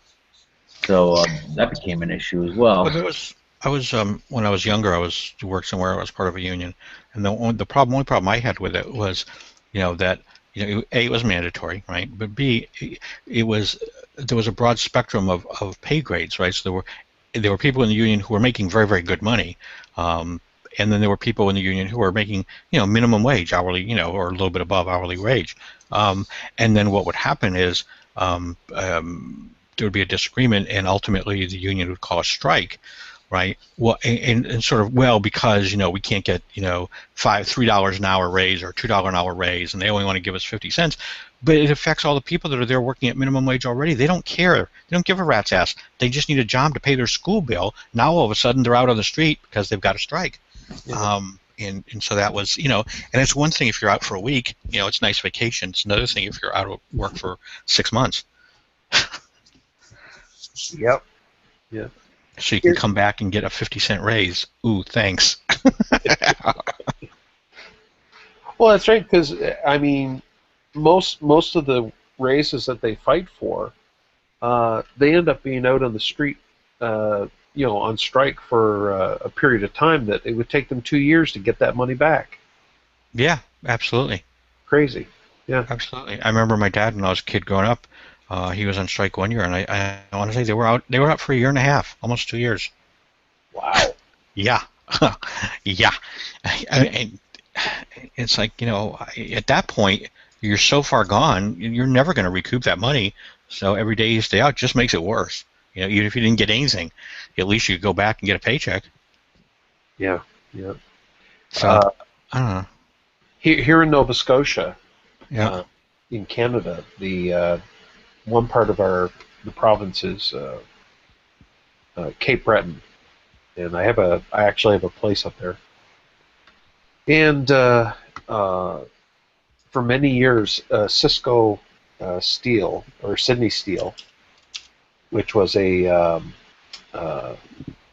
steel plant. They had coal and all that up there, and so they had this steel plant that ran for a number of years, and they got unionized. And of course, when a lot of the business started being sent overseas instead of being done here because it cost more, so the government stepped in to help subsidize and revitalize the plant and put in new equipment, and they spent like millions of dollars, like multiple millions of dollars doing this. And then the government went out shopping for contracts to get the steel plant to fulfill. And as soon as they had a contract come in for to help pay for all these renovations and to put these people to work, they go on strike. It was the craziest thing in the world. It's like every time they got a contract, they would go on strike looking for more money. And eventually the government just stopped doing the renovations and stopped subsidizing the outfit, and they shut it down. Wow. Go figure. Well, I don't know. I mean, I suppose there was a time, and I still think there's probably is a place for unions. I'm not entirely against them, but I don't know. Well, I'm not either. And in Cape Breton, where this was going on, the unions came in, and actually when they were this is when they were doing the coal mining back 100 years ago, when people were getting black lung and everything like that because of the conditions in the digs. So it made, I mean, in a situation like that, you understood what the union was fighting for was because people were dying in the mines. Right. But that's not what's going on now. Now this is all about power, and once power becomes part of the, I guess becomes part of how people perceive their role. I mean, people that were working in the mines, they were just trying to feed their families. Well, I'm actually very surprised that unions haven't taken over the IT industry, especially software development. Because back, prior to the big, .com bubble burst, people were making really good money. And of course, since then, it's not that we're going broke, but the salary range has definitely dropped down. I'm surprised unions haven't tried to come in and organize that and push that back up, actually. You suppose it's because there's enough of the guys that are just operating independently, they don't want to kind of get in that. I don't know. I mean, I would think that actually the fact that a lot of people, software developers, are independent, I would think that the unions could come in at the very least and put together insurance packages and retirement benefits that the individual programmers would have a much more difficult time doing on their own. I would think they would have something to offer, and I would think that corporations to some extent would support it, because right now, and it's probably true everywhere, most companies are on their own in trying to determine the quality of a software developer's work and whether they really know what they're doing. I've had some interviews that have been just absurd. I literally got one job at an extremely large 4GL logistics corporation, international logistics, because I was left-handed. That was the only question I was asked at lunch. What hand do you write with? Left. Okay. And that was the interview. And after I got the job and signed the paper, because I didn't want to do it beforehand to jinx anything, I said, what the hell, what kind of interview is that? I asked my boss. And she goes, oh, all the good programmers I know are left-handed. I'm like, oh, whatever. Works for me. So, but I'm surprised, because like I said, unions at least could bring some semblance of licensing and minimal knowledge and evaluation to the table that's not there now. It's still sort of the Wild West in terms of what a developer knows. So I'm just kind of surprised that they haven't moved. I mean, it's not like there's not enough developers, and especially when you talk about India and offshore development. I mean, it's a huge area, and yet no sign at all of unions. Yeah.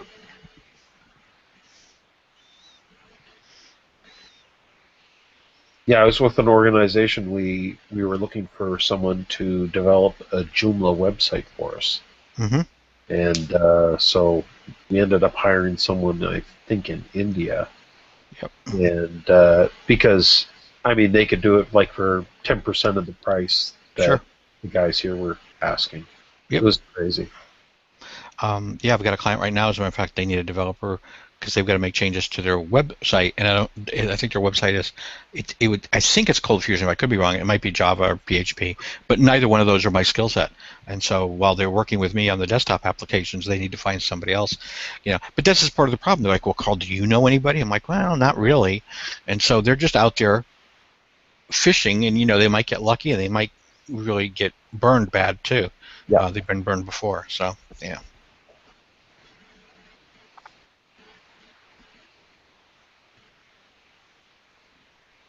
Is your brain warm yet, Lycos?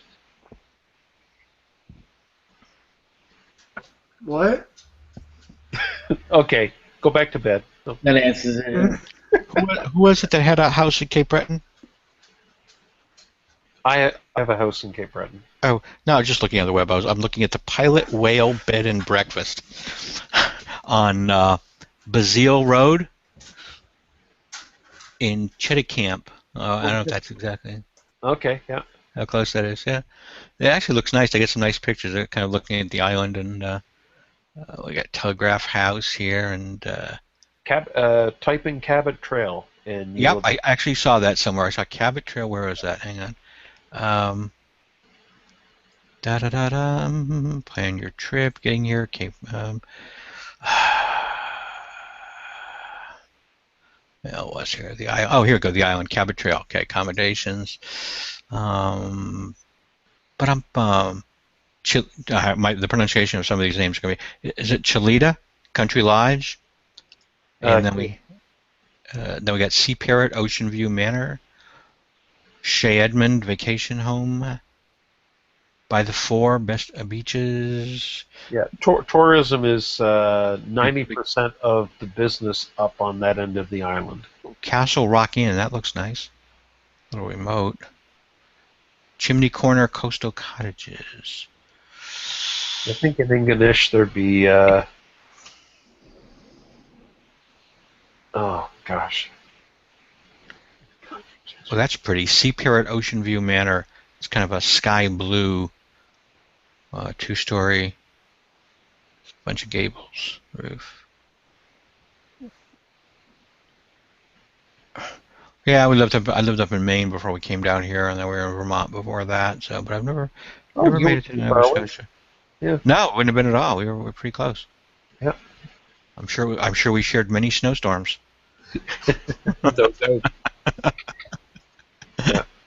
Yeah, I drive from the capital here in Nova Scotia up to Cape Breton every day. Yeah, okay.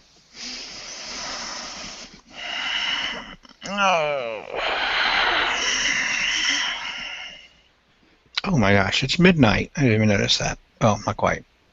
But close enough. Working late into night tonight?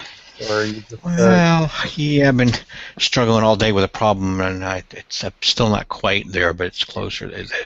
The current clients that I've got, I'm doing software for, against my better advice, want to sort of include their own accounting in this software package, which has nothing to do with accounting, of course. That's why I said you really wanted to go there, but nonetheless, they want to do that, and so yeah, more. Okay, 5 minutos.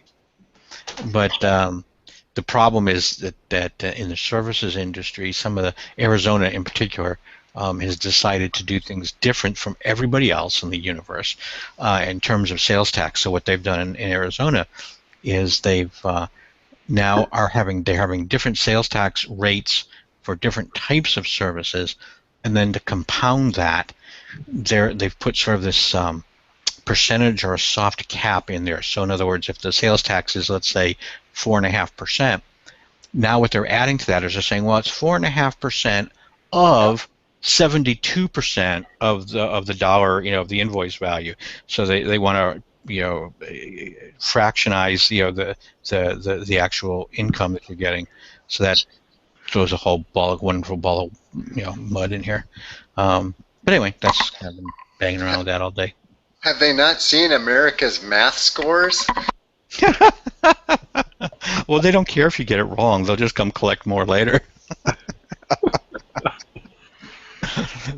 Yeah, that's of course that's the software challenge. It's not the data structures. That's part of it. It's how do you do that and then still keep it simple on the front end for the this is lawn care business. This is lawn maintenance business software. Has nothing to do with accounting, but nonetheless, so now you need to simplify this idea of making them set up all their sales tax information and tying it to the services and tying them to the job sites and to the GPS coordinates and all this nonsense.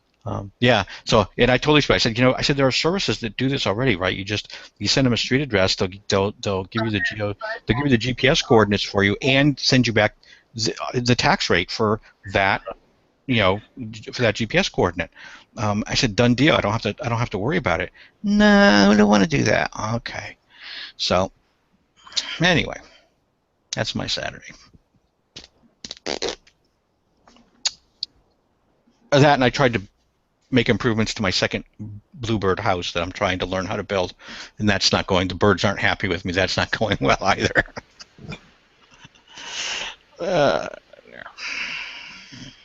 Well, you know what? They could build their own house then.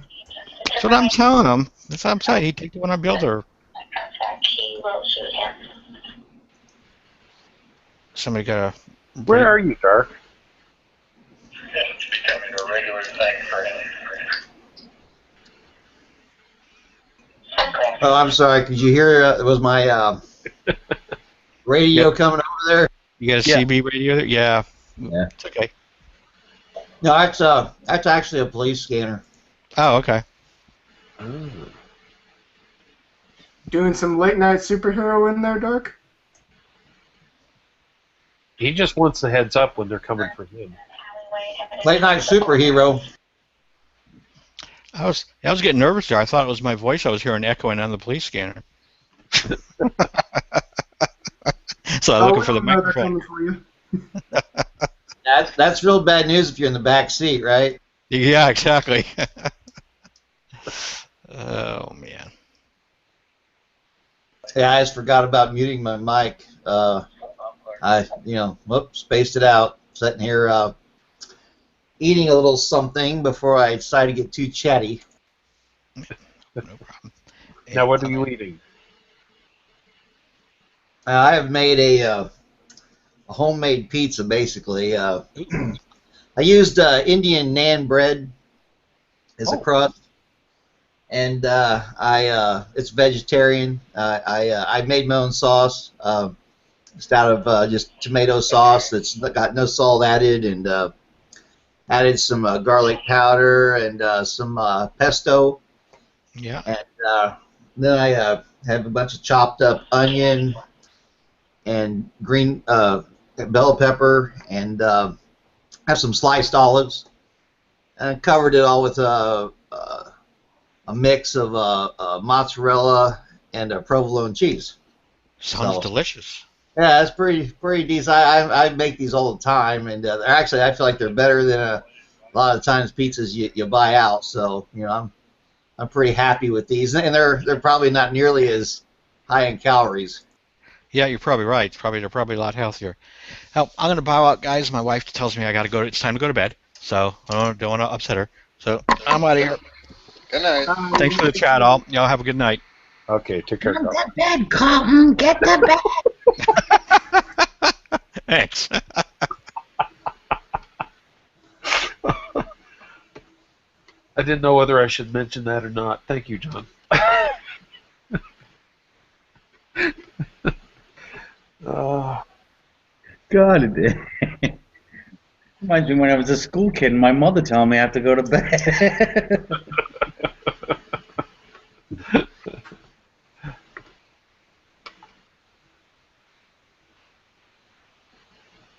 So was there any topic today? Monopoly. I like that game. No, we're bouncing around quite a bit, actually. But Monopoly came up. Always be the banker, or don't play. Oh, not that kind of Monopoly? Well, let me see. I'm just wondering who would be repeating this to. Grant and Peter, and of course Reuven. Adam, were you here for the conversation about? Yeah, I think you were. Okay, for the sake of 3, I'll make it very quick, because I think it's an interesting study. It is. On the TED Talk, I heard a guy, he came on to present a study that he was involved with where they took and set up a bunch of people playing Monopoly games. So there was 2 people to each game, and the game was intentionally rigged. One person was given the usual amount of money to start off with, and the other person was given a significant amount of money more, so that when he started off the game, he was able to buy up as many properties as he wanted to because of the extra cash that he had. Naturally, the consequence was that he ended up winning the game, but what they noted was his demeanor, how he was behaving while he was playing, where he was actually acting like the reason why he was winning the game was because there was something in the skill with which he played the game. It wasn't because he had all this money given to him at the beginning, but rather it seemed that he was becoming arrogant, as though he was actually a better player. And he would actually kind of rib his opponent and act all uppity. So this guy was presenting this as an interesting way to understand kind of how society works, and that people that have money or start out with more money or get more money necessarily they behave differently than people who don't. That they act entitled, and when they drive their big cars, they will go through red lights and things like this. So, but the thing that kind of stuck in my brain was that what he didn't mention was that if the roles had been reversed and they had actually played the game and gave the money to the other person, that the other person would act the same way. Like, it wasn't like they were choosing somebody who was an asshole to give the extra money to, so that when he played the game, he was actually acting like who he was, but rather that the money that he received was what made him behave the way he did, which meant that if the other person was given the money, he would do the same thing. Well, first thoughts is, if I was facing the guy with the more money, I would have punched him in the face. That's just the initial thought. Though, I could definitely see that, and you could really see that for people who inherit money as opposed to people who actually make it themselves. When you start off with nothing and then you have money, now you can be cocky. It makes a lot more sense. Because you actually did earn it, but from when you start, and if you start with money, you're cocky for no reason. And that really pisses me off, if anything else. And we don't just piss you off, so I get it. Well, it's just unwarranted arrogance. Like, if I'm playing a game of Monopoly with my friends and we all have the same money, and some guy does start buying up properties early, and then he starts gloating, well, okay, that makes more sense, because he did start with the same amount of money. He had the same opportunity. He just decided to act more aggressively, and it paid off. Okay. So it's just really, starting from an opportunity and working your way up to being allowed to be arrogant. Right. That's an interesting study. Yeah, I thought it was.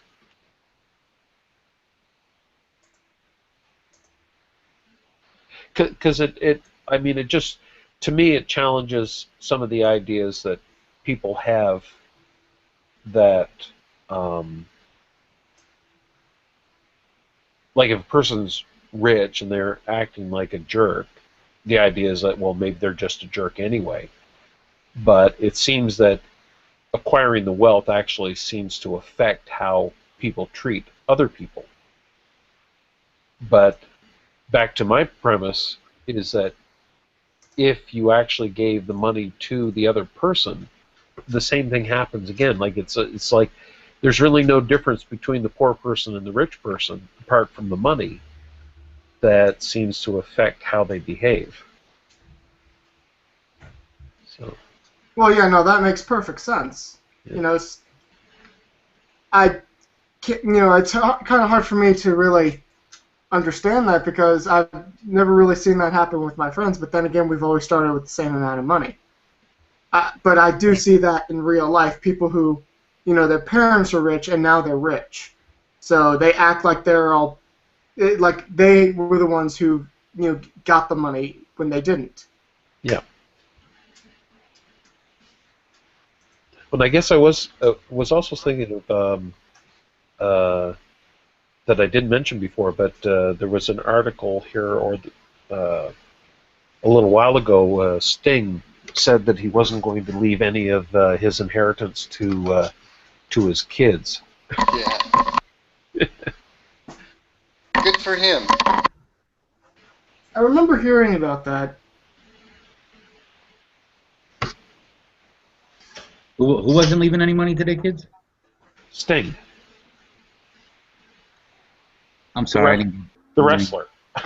The singer. Frontman for the Police. Sting. Okay.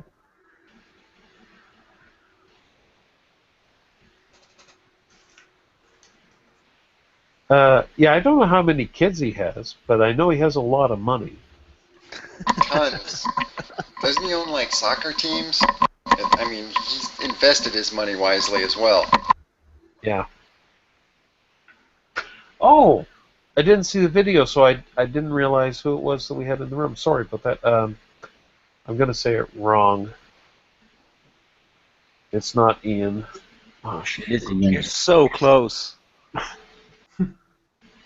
Owen. I'll take you. Owen, there you go, big boy. Yeah. Thank you. How are you doing? I'm doing well. I'm literally 2 seconds in the door from work, so my hands are bloody filthy. But other than that, go get them cleaned up. We're not going anywhere. go clean your filthy hands. Wash your hands before you hang out. That's true. Mother always did say. Bloody hellfire! Hang on. And welcome back, J-Dubs. I see your icon now. Very nice. Yeah. It did finally show up. But what you don't see is what's on the bottom, and because what I put on the bottom was America Rocks. I'm loving it. Yeah, perfect. Yeah, but Sty didn't show up, so.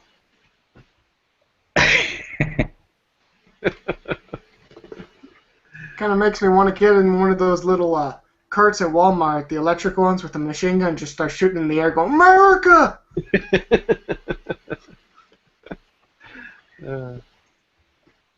Now, I always look at this thing when you say like America, that's a big negative, right? I've never thought of that as a good. That's like people slurring the word, and I associate with Tea Partiers. Hey. Yeah, I associate it with the the arrogance of the average American. Well, I associate it with the trailer park American. That too. Yeah. Okay. Yeah. That's what I'm thinking. And that's what I'm trying to say. It's a derogatory, basically. I'm from Canada. Right, I'm finally ready for human consumption here. Yay! Yep. I'm decent enough to go outside. There we go. Are we discussing American patriotism and how silly it can get? Actually, we were discussing the game Monopoly, but yeah. Oh, game Monopoly? Is Yep. there another way to play it? I'm not game Monopoly. not game Monopoly. Lycos, please. I didn't say game. I said the game Monopoly. Oh man, I was about to turn the conversation on that just because everyone would have played along. I know they would have. Game Monopoly. I'm pretty sure they probably have game Monopoly. Called Gayopoly. Yeah, you get to buy this club. As long as it's not interactive, I'm good. Dear me. Dear. Do I tell you what, lads, I love America. That's why I still live here. It's been a good country to me. It's taken care of me. It's given me a good job. My mother's American originally, so I've always felt like there's a part of me that's sort of naturally sort of American. You know what I mean? But I have to say, if you're going to love something, you have to be honest about it. And here in the United States, especially where I live, I have met some of the most profoundly fucking stupid people. Where do you live? Central Florida. Yeah, I'm your almost neighbor. Like Alabama. just staggeringly, amazingly thick. I mean, I wake up in the morning like, there's no way you're this dumb. Really? How is this possible? How is this okay? But you're gonna have to love them for what they are and say, listen, I hope you enjoy your staggeringly simple little life. Because I'm done talking to you. I'm done interacting with your silly little brain. Yeah, that's I've told people this before. Like at least 90% of the people, I think are stupid, but I've adjusted it for depending on my audience. I might say 80%, to certain groups. Certain demographics. Try to not be, offensive to someone, but yet, and especially to my ex-wife. I think that might have been who I doctored it up for the most. But she's a fucking retard. but she reflects, I would say, what at least 50% of the population of being completely motherfucking stupid. I mean, just way bad. Yeah. Ron White said it best, saying you can't fix stupid. Stupid is forever. And he was describing my ex-wife when he said that. I can educate you. You'll still be fucking thick. Like that. That's how it is. But I was working with this guy, and the building site that we were working on, there was this guy who worked in the office there, and he would come to work like he's obviously sort of maybe Middle Eastern, maybe Mediterranean kind of complexion, come to work with a turban on, like, you know what I mean, as was his warrant. And this guy would get so fucked off that this guy would come up, dare to be in his presence, his hillbilly ass presence, with a turban on, like, you know what I mean? Obviously he's a terrorist. No chance at all that he's a Sikh, right? No chance at all that he's a member of the most peaceful religions. He couldn't hurt anything even if he wanted to. Like, he's just not able for it. Oh, that's worse because he carries a sword. Right. You know what I mean? It's ridiculous. And I tried explaining this to him, but nope, there was no explaining it. He just wanted to believe that he was a terrorist because he was wearing a turban. I'm like, all right, well, you're dumb. America, that's why.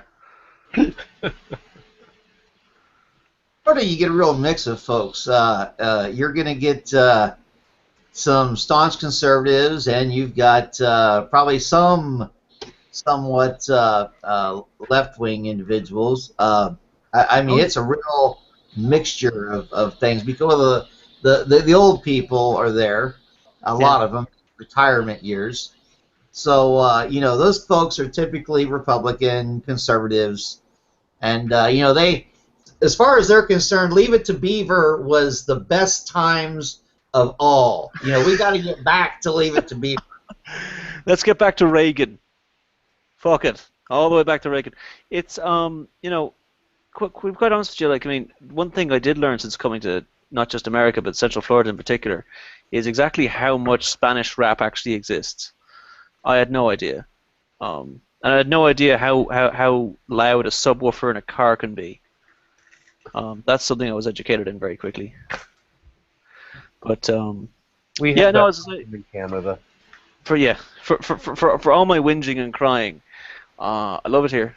The women are amazing. Fair taxes. Yeah, I like it here. It's easier than living in Ireland in some ways, and it suits me.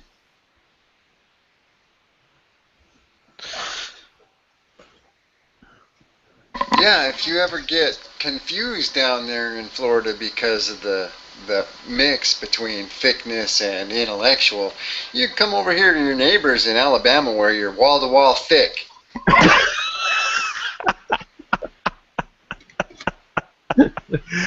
There is no respite from the thickness. It's just dense all the way through. Not at all. That's why I don't go out much. Yeah, I can imagine that. So I lived in Connecticut. I lived in Connecticut for Jesus 2 or 3 years, and I loved it up there just because it was beautiful countryside. Met some wonderful people. A lot of Jewish people up there, I noticed. Um, but yeah, I couldn't handle the bloody snow, so I decided to go for more tropical climates. You know, I used to always say to myself when I was younger that I wanted to move to Florida. I was like, I always went to Florida on vacations and whatnot, and I'd say, oh yeah, beach, ocean, always warm. I love it. And then for some odd reason, as I got older, and I'm a little overweight, and I started to decide that heat and hot weather is a super freaking negative anymore. I'm like, I absolutely hate this shit. It's miserable outside. The sun's out. It's beating down hot. I avoid the sun at all costs anymore. Skin cancer, whatnot. And I'm thinking, dude, I do not want to live in a place where it's hot all the time, especially like smothering hot. And I'm thinking, West Coast, Washington, Oregon, that might be a little bit more my cup of tea. Well, I'll tell you, as an Irishman with Irish blood in Central Florida, it is a nightmare. It is a nightmare. I'll get up in the morning and have a shower. I'll be outside for 10 minutes, and that shower was pointless. Waste of my time. It's so just Florida is the only place where I've walked around town at 2 a.m. and I start sweating. It's the only place I've ever sweat at night. It's unbelievably, unforgivably hot. And I'm an air conditioning repairman. Everywhere I go, the fucking AC doesn't work. God, that sucks. It does. Everywhere I go, the fucking AC's off. Otherwise, it wouldn't be there. But you're in the wrong profession. Crawl around in hot attics. Fucking hot ductwork, I'm telling you. And I go up, I have this towel that I sort of keep around my shoulder, and I tell you what, you could fill a pint glass with it by the end of the day. Are the first 3 digits of your business phone number 911? A year ago, I almost passed out at work. I was working on a rooftop for about 6 hours, about 130 degrees up there. And I was trying to get a unit online, and I was tell you what, I very nearly just hit the deck, and I had to go to hospital because I was so dehydrated. See, and that's what I'm talking about. See, and I know up here, I'm in Indiana. Yeah. Summer, it's humid. It's terrible. It's absolutely miserable. It's every bit as hot as Florida in the summertime. Yeah. And I'm like, I hate this shit. And then I work in a factory. We make chips. We make Doritos, Tostitos, all that bullshit. And it's hot in there because they're running these fryers. We have these ovens that the shit runs through. And it's just hotter than hell in there. It can get really hot. And it's like, oh, okay, I'm supposed to work in this. Well, this ain't working out too well. Too damn hot. It's like, just like you said. There was one time, well, actually, I was making potato chips. And it was like, oh, man, it's so fucking hot in here. And we got to do a bunch of work. And I'm like, I about went out. And I said, you know what? From then on, I said, screw this. I've been out of that department, went to another place, but now it's not nearly as hot. But I don't want to work anywhere where it's going to be hot. I hate being hot. Hot is like my enemy anymore. Well, see, the thing you have to watch out for is when you're having a bit of a heat stroke, when you stop sweating, and it happens all at once, like you're sweating, and all at once you just stop sweating. And whenever that happens, I immediately reach for the Gatorade and pound it in, and then not 10 minutes later, my skin just pisses it all out again. And I'm like, hey, hooray! It's the most profound thing where you drink gallons and gallons of Gatorade a day and you never have to go to the bathroom, just because your skin's leaking it all. But again, for all my, I'm actually flying out to Ireland on Monday morning. I'm going on a trip to see my dad and my brother and those people, and I'm actually going to bloody miss Florida because I've been taking a look at the weather in Ireland, and it's miserable. It's raining. The sky's grey, just like always. Good old Ireland. Weather's always shit.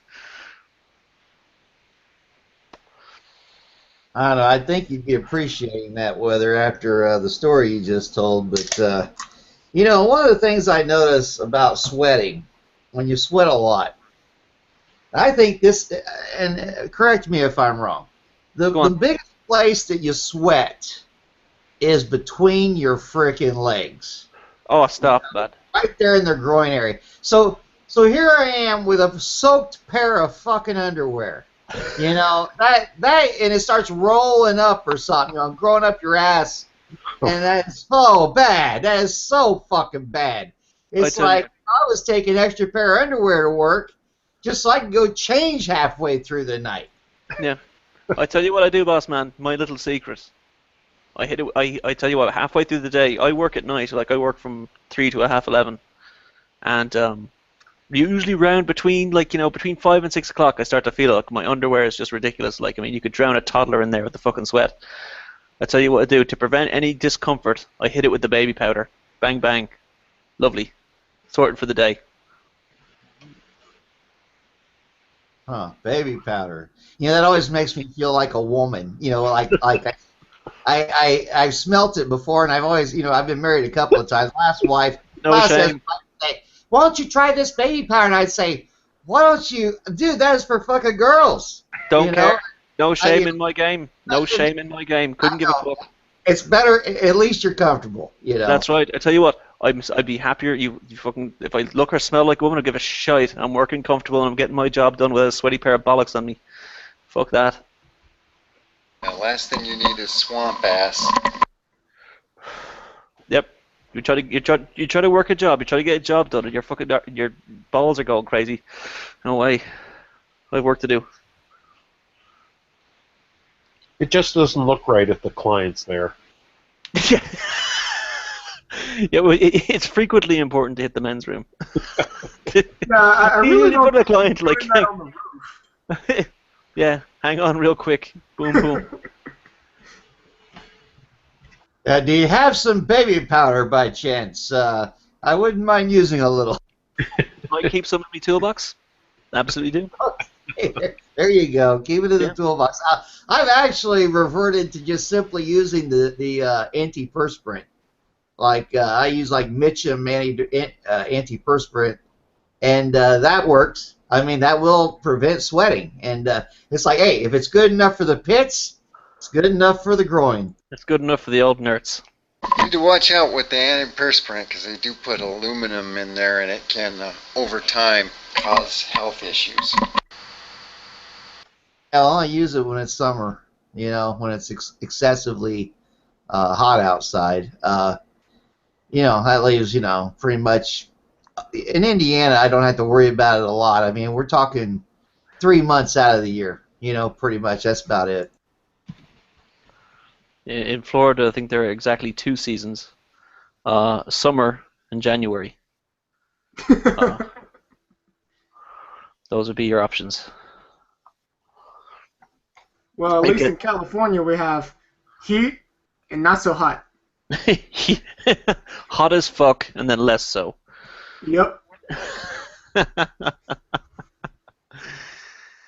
Yeah, it's sure. As I say, for all my bitching and crying, sure. On Monday when I land in Dublin, I'll be pretty miserable with the rain.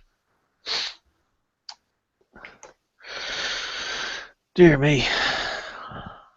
That shit doesn't bother me at all. Some days I wish it'd rain all day. I think, man, I think I'd be better off if it was just cloudy. That, to me, nothing's better than a cloudy day. I mean, I just think that it keeps it where if it's really nice outside, I only feel bad because I didn't get out in it. Yeah. You probably should have went outside. You could have mowed the yard and did yard work today, or which I hate doing anyway. And I'm like, I wish it would just cloud up and be nasty out, and that way I have a good excuse to stay indoors. And a little bit of rain would be great. I don't care. That's why I think Washington, Oregon, there along the coast, that would be perfect weather for me. I think it would be. It's always kind of drizzly, rainy, and cloudy, and it doesn't get real hot. And likewise, it also doesn't get real cold. I mean, it's like 30s, in the winter. And I know up here in Indiana it gets crazy cold. It gets stupid. It gets below zero, and we have bad weather in the winter. We had like one of the most horrid winters of all time. Just this last one, and but yeah, I actually can go outside and work in that a little bit and be like, well, after I start shoveling snow for a while, I actually warm up pretty good. Yeah, you do actually. It's quite. Well, as I said before, I lived in Connecticut for a number of years, and when winter came, I'd never seen it. Never snows in Ireland, which is bizarre because of how far north it is. It's parallel to about the more northern regions of Canada, but it never snows there. Almost never really. But when I was living in Connecticut, and the snows were like, I mean, bang, here we go, October, it starts snowing. I mean, like really snowing. I thought it was fantastic. I thought it was profound. Like, I mean, I'd never seen anything like it. I was building snowmen. I was throwing snowballs at people I didn't know. Not up on the snow etiquette. And I was hanging out with my mother at the time, and I kind of went to her and I said, "Mum, 2 weeks later, I'm like, Mum, this fucking snow is kind of boring now. It's cold and I don't like it. When does it stop?" She looks at me and says, "March." I'm like, oh fucking hell. Fucking March. Great. Yeah, but it seems like you're only bad for a couple days. I mean, once you get it all dug out, and if it doesn't, as long as it doesn't snow again right away, I mean, you're good for quite a while. I mean, the roads are good. You're in and out. It's livable, and you still get all the white scenery. And it's the great work call out as well. Like, you get a good overnight snowstorm. You get up in the morning, and you're looking at the roads, like, and you're like, yep, there's no way I'm leaving the house. Call the boss, like, I can't make it in. Car won't start. Oh, it's too cold. Don't know what to do for you. And the boss is like, you better find a way. Yeah, and the boss, and they always come back with the most amazing comeback, which is like, well, I made it in. I'm like, yeah, I'm very happy for you with your fucking 4x4 truck with the snow chains on. My Dodge Neon's not doing it, pal. Oh no, actually, what you don't understand is he sleeps at work. Yeah. Yeah. I tried it once when I didn't have a car. For the first couple of months I lived in the United States, I didn't have a car yet, and a couple of good snowstorms. I tried to call the boss, like, listen, I can't do a thing for you. He says, oh, when you fucking walk to work, get your arse up here. I'm like, oh Christ, shit. Sorry, my legs were. Got levels of snow emergencies up here. They will declare like a level 1, 2, or 3, and I think it's a level 1 where you definitely do not have to go to work. No one has to go to work at a level 1 snow emergency. Right. If they do that, then it's an excused absence. You can not go to work. You don't get paid, but you don't have to go to work either, and it won't be held against you. I was about to say, I doubt they would have paid you out for the day, though. My rule was I would get up in the morning and look at the news, and if the schools were closed, my boss could fuck himself. I'm not going in.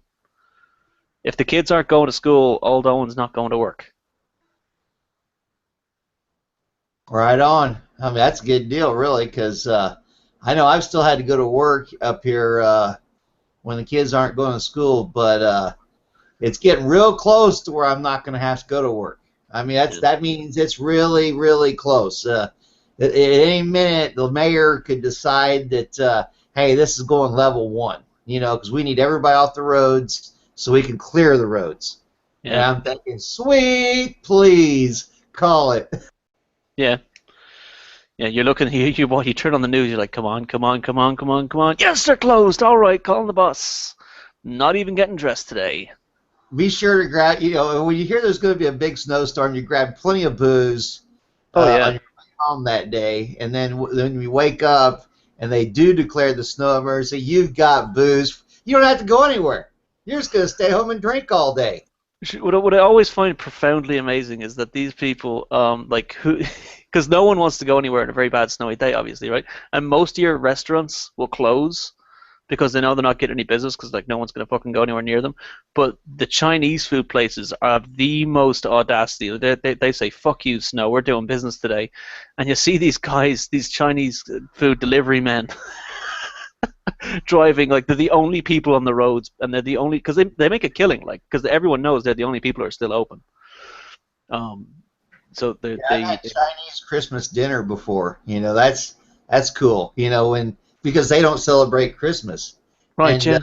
you just you can order away. You can have I remember picking up everything under the sun, just bringing it home, and just like have at it, man. This is gonna be Chinese Christmas. Yeah, I mean, I always try to work on Christmas, just because, like, I mean, I live alone more or less. Like, I don't have any family over here, and so it's no one for me to sort of spend time with. And Christmas doesn't mean shite to me anyway. So I'm like, let me work so someone else can go be with their family and do whatever, like, if they care about it. But yeah, it's yeah, I always do find myself with the Chinese takeaway on Christmas Day because they're the only people still bloody open doing business. Well, you see, when it gets snowed in like that, they just don't kill 6 of the dogs, so they have a dog sled. They make a sled from the hide of the dogs. And they have the ones that are still living pull it. Yes.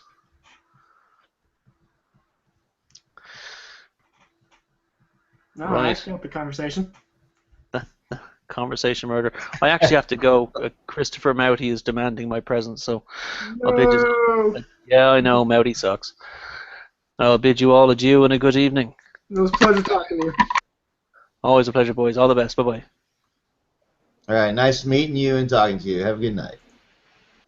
So what the hell is this conversation going on in the chat room, healthcare and birth control?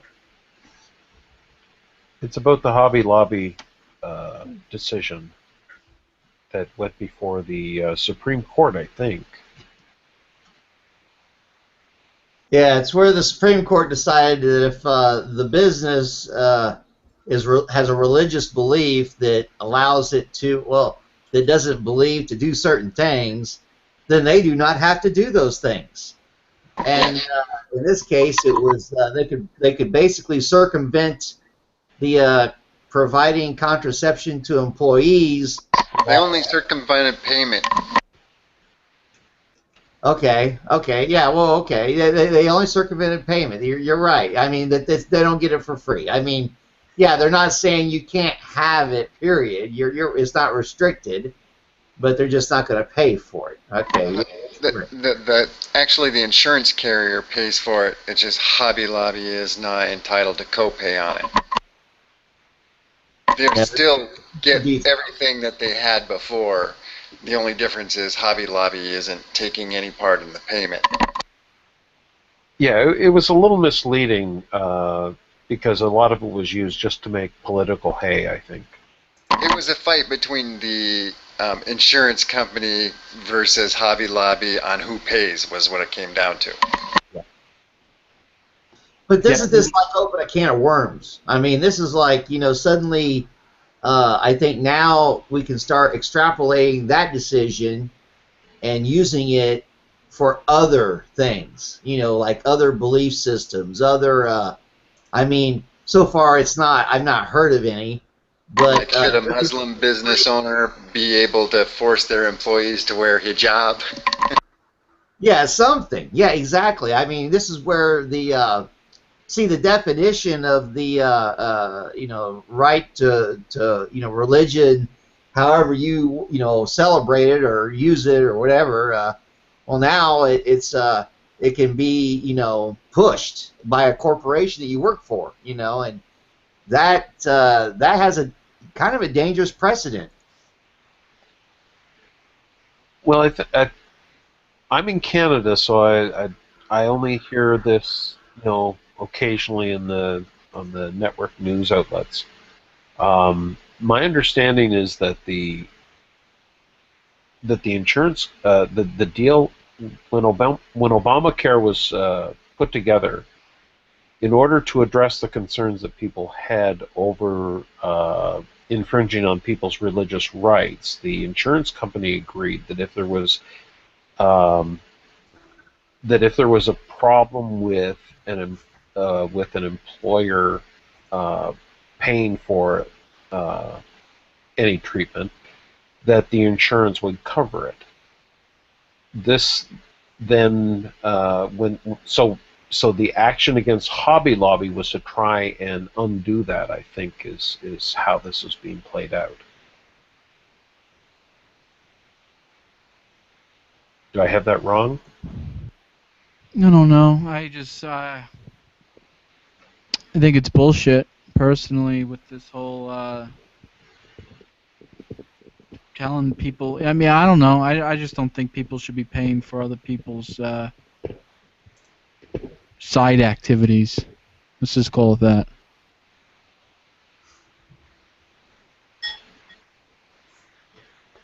Hey, welcome to the room, John May. Hey, God. You know, and as a man, as a male, I'm having, I'm trying to figure out how I feel about that. I mean, I personally have no problems. I mean, because being a man, I don't have to go get. Well, I had a vasectomy when I had after the second child I had that my wife had at the time. And so that pretty much put an end, and that was covered by insurance, by the way. They did. That was way a long time ago too. That was back in 1988. Yeah, and insurance did cover that, and I don't. I assumed it was because further pregnancies would only cost the insurance more money because she was on my insurance, and this was kind of like a money-saving opportunity for insurance. To just if you're willing to get a vasectomy, well then, oh yeah, we'll pay for that, so that there won't be any future pregnancies that we'll have to pay for instead. And kind of had a bonus for them, and but yet, and I think that almost looking at it that way, and I guess I really didn't look at it that way before. That would almost stand to reason in this case. I mean, well, why wouldn't the insurance company want to pay the little bit of money for contraception when it would help? What if this woman winds up pregnant on our insurance, and then we end up paying out for a child, and now there's a new person added to the policy, and it's going to cost a whole lot more money actually in the long run. Well, I don't know. I mean, certainly anyone else can speak up on this. I'll just throw in my 2 cents worth on it. Because I think that I think it's about it seems to me that it's about the insurance companies trying to undo the deal that they made in order to get Obamacare through, because they actually wanted it at the end of the day, because it's better for them. They make more money at it. But the way to get the deal done was to agree to pick up any of the slack, like if there was a problem with paying that. Do I have that right, Grant? Yes, you do, absolutely. So what happens is that it's not so much that it's not like it's not going to be covered. It's just that they just don't want to pay for it, and that to me is the difference. That it really is about who's paying for the birth control. And Hobby Lobby, as near as I think Reuven said that they covered 16 out of 20 different birth control medications that are out there. So it's not like Hobby Lobby wasn't doing it. They were having a problem with certain ones that had to do with after conception pregnancy for religious reasons. I think they're Catholic. So I think that they were just exercising, within the scope of what the law allowed, and that it was the insurance companies using Washington and a lot of politicians to try and make hay over this, to try and get them out of the deal, because it is going to cost them money. It's not because it's a choice between for them, it's not a choice of whether or not the person is going to use birth control. They're going to be using it anyway. They just don't want to be the ones paying for it. That's the difference that I see. To compare it to your story. Yeah, I think you're 100% correct. I agree with that, actually. I mean, even though I'm liberal and whatnot, I mean, you know what? I find, you know, like I said earlier, though, I'm a male, so I have a hard time caring about this. You know, the degree of caring is like, you know, I mean, sure, you know, well, you know, in some instances, I suppose, you know, the people that are poor folks that maybe can't you know, and here's the people that I really think need contraception the most are the people that, if they can't afford it, please make sure they don't have any babies that they also can't afford, because you know, the poor dumb people keep having kids, you know, and like a miraculous, you know, rate, and then we find the more well-off, intelligent people have fewer children, and that cycle, you know, is populating our world, and this kind of reverts back to our earlier conversation about America, where we have, you know, this predominance of ignorance in this country, and that you know, this is a little bit of where that comes from. Well, excuse me. Here in Canada, we have a similar problem with people on welfare, usually having more babies than what we would think that they would otherwise. Like if they actually had jobs that they had to go and do. This sounds like, I realize what this sounds like to say. If they actually had jobs to go to, you know, they wouldn't be having babies because they would be working. And I don't mean it to sound the way that it sounds, but the fact is that it's more economically feasible for them to actually have children because they actually get more money through the welfare system. I don't know what it's like down in the U.S., but I have heard some people say that one of the factors involved with poor people having children has as much to do with actually them benefiting financially from those decisions, and that seems to me that they're excellent capitalists. We just don't like how they are. You're right. Once again, I mean, yeah, and see, I don't know the formula. I'm sorry, there may have been lag. I don't know the formulas for, you know, well, I hate to start using derogatory language like welfare babies and things of this nature, but to simplify the terminology, I might. You know, the more, let's say you got a female on welfare because she, you know, lacks employment, and then the formula for receiving welfare or government assistance is dependent and increases per child.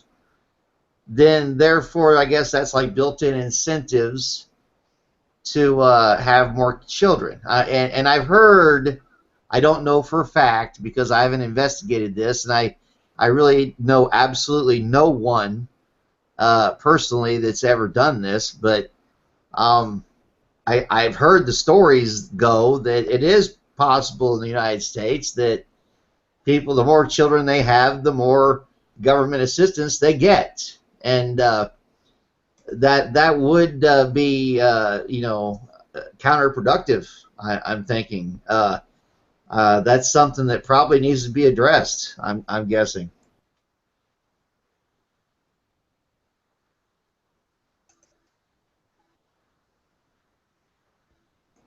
You know, and preventing these, well, trying to help these women with contraception would be probably beneficial to the entire country as far as taxes go.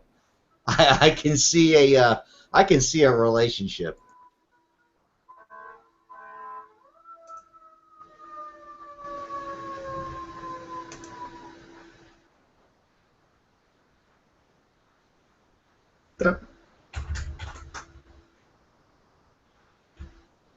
Okay. Okay then.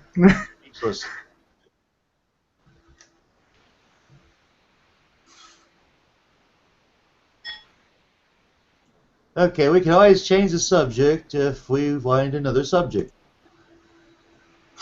I got, I think.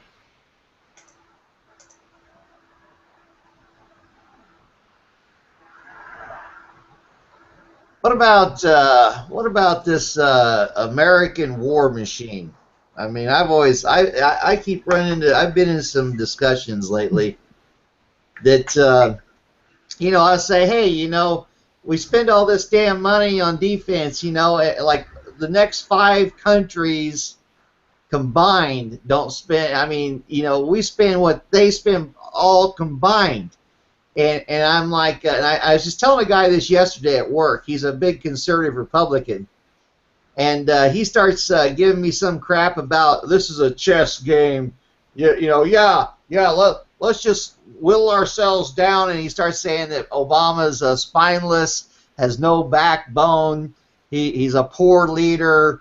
These guys want to rag on Obama all the time, and I'm like, dude, we do not need to project our freaking power. We already have like 12 freaking aircraft, super aircraft carrier groups at sea, that dwarfs any other country. We got probably more aircraft to go attack things than we know what to do with. I mean, I probably don't even have pilots to fly them all.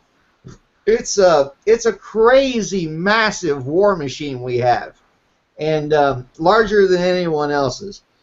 Yeah, and I don't see China and Russia all trying to match us, carrier for carrier anymore.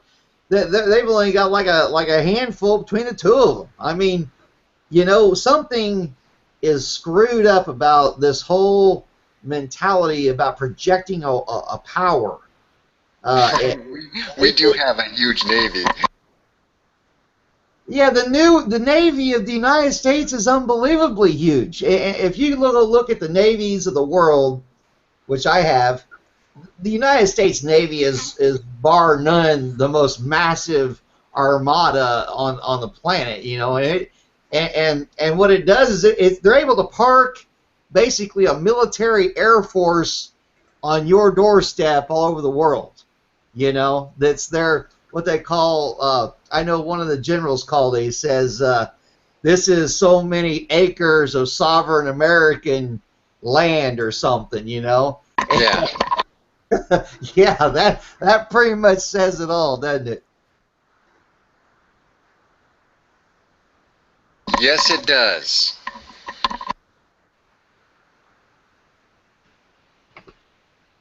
Yeah, what do we have? Like 22 bases in foreign countries and just a huge, huge military industrial complex. And always adding more money into it. And, I can agree 100% on spending on the research aspect. I do. You always want to keep moving the technology forward. But actually, just keeping all the units operational in the field, especially when you don't have anything to do with them, I mean, I just read recently that we've spent over $1 trillion on the F-35. And it's crap. Yeah, and they had the air show like last week or so. I think it was in England actually, and it didn't even fly. As a matter of fact, they didn't even have an actual F-35 there. They had a replica for display. And they said, well, because they're grounded right now because of an engine problem or an engine caught on fire. And this is I don't know how much, I think these are hundreds of millions of dollars per aircraft. I mean, they are really expensive. Yeah, and it's a joint fighter, dual fighter, fighter and attack that can do neither of those efficiently. And to help cover the budget, they want to phase out 2 planes that do those jobs efficiently. Yeah, that makes no sense. The F-22 Raptor is a badass plane. I say it works. We've already got those. We've got that figured out. Simply put F-22 Raptors on all your carrier. Do that one. Don't scrap this whole F-35 idea. I'm with you on that. Well, actually, I can understand trying to build a better plane, but don't phase out stuff that actually works if the plane you're trying to work still doesn't. You guys seem to forget something.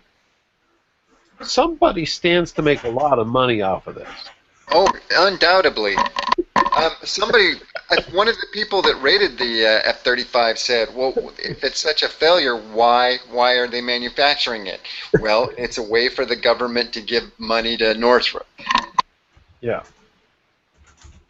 Yeah, a new way, because, I tell you what, I haven't really seen that F-22 get, massively produced. I haven't looked up how many we have. We have a few of them right now, but that F-22 Raptor is a badass, and I would just as soon have that plane as our main, fighter jet, and you could phase out the F-16, which is still a badass jet.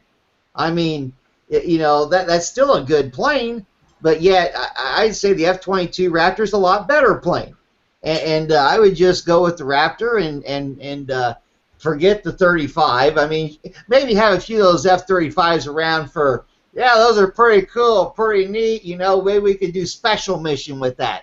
But other than that, I would not spend any more frickin' massive. To mass produce that plane is well out of our budget. Agreed. Well, even if it was a plane that was worth it, I would say, yeah, whatever, spend the money. But yeah, it's crap. Well, yeah, that's the thing. It's not working. So why are you getting rid of shit that does work for something that can't even get off the fucking ground? Yeah, and one of the planes they want to phase out is the A-10. And while I agree it's old, I mean, it's definitely old, but it's one of the few planes that we have that actually does awesome in a support role.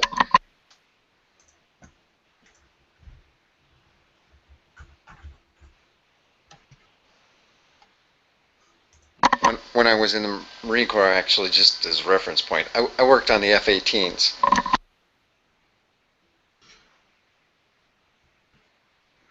That would be the Hornet to you civilian types. I'm not a civilian. I know what you're talking about. Well, we're still using Sea Kings up here, and I think they've been using these things for like 50 years or more. Those are helicopters. I think won't matter. I think until your planes get at least 40 years old, you should be using them. I'm being sarcastic. Well, we're pretty good at selling last year's equipment to, foreign militaries too. Yeah, that's true. This F-22 Raptor says there were a total of 195 aircraft built, and there's 187 production jets and 8 test articles. And that's it. I mean, which is really, I think, kind of a small number. But yeah, that's how many of those we have, and that's I don't know. I saw some other things when I was looking this up that maybe this isn't the best jet, but you know what? It's not a bad jet either. I mean, how much do we got to do? I mean, I know the F-35 now, but hell, it seems like by the time you get all the bugs worked out of that F-35, get all the crap paid for, and you're starting to make them, they're going to say, well, now, this is what's going on. Well, now, that's not quite the best jet anymore. That's got some nice features, and then suddenly we're going to get yanked into another fucking program. Yeah. Well, until we have spaceship fighters, it's not going to matter. Going back to the original point, though, it's ridiculous that we're even, like I was saying, I don't mind if they research it, build a couple, see if they work as a field model. Even if you're going to train some pilots on them, I don't care. But, I mean, if we're not at war, if we're not fighting, if we don't have any enemy that we need to fight in the near future, why are we mass producing this crap? Exactly. Though it does give people work, I guess. That's really the only upside I can see doing this. Yeah, but that creates its own problem, because then you are the military-industrial complex. You've got people like Noonan and Kegels running around trying to, oh, well, let's put a missile defense system in Poland, and let's get some training on the ground here in Eastern Europe, and let's get some representatives of the military over there in Iraq. And pretty soon you're just fueling, you're involved in every conflict that's going on in the world, whether it's advisory or sending in soldiers or providing equipment. Is that what, I don't want that to be what America's about. I want to be the shining light on the hill. Well, what you don't understand is that shining light is just the glare off our gun. That was good.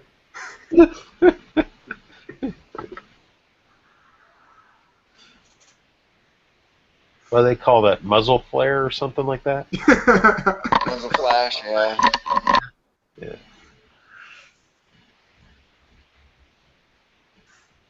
I don't have a problem with guns, but I'm not a gun nut, so I don't know what it's called. So maybe we call it muzzle flare up here in Canada. I don't know. Oh, okay. So now that we both of us know what a muzzle flash is, does that make us gun nuts? Yeah, it does. Well, sorry. I thought this was America. In America, we're all gun nuts. That's right. I can't remember the last statistic I read, but I think there's like 3-point-something guns for every person in America is what we own privately. Well, that is clearly not enough. It needs to be at least 10 per child. I know. I think we're getting ready for somebody else to invade us. You can't bring an army into America. Your tanks will be up on blocks in Los Angeles with graffiti all over them, people shooting at you from the windows. Yeah, it could be raining bullets pretty easy.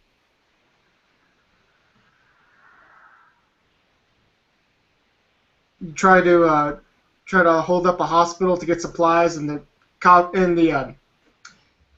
I have no idea where I'm going with this. Never mind. Yeah, this would be the nastiest country in the world to actually try to attack. I'd like to see him try, though. I think it'd be funny. I don't want to see a war happen within our, borders. That would suck. I mean, that's always, we watch that on the news in other places in the world. I mean, that's something that's bad, very bad. But, and 9/11 seemed almost the same. I mean, that was about as close as a military strike as you're going to have, especially in a major city like that. I'll tell you what, I shared a video on Facebook the other day. There's this fella that I'll have to go look up his actual YouTube name. But all my gun, friends at work, and including me, I've got guns, and I like watching these videos too. He's a Russian guy, and I think it's called FP something or other. FPS, yeah, I know who you're talking about.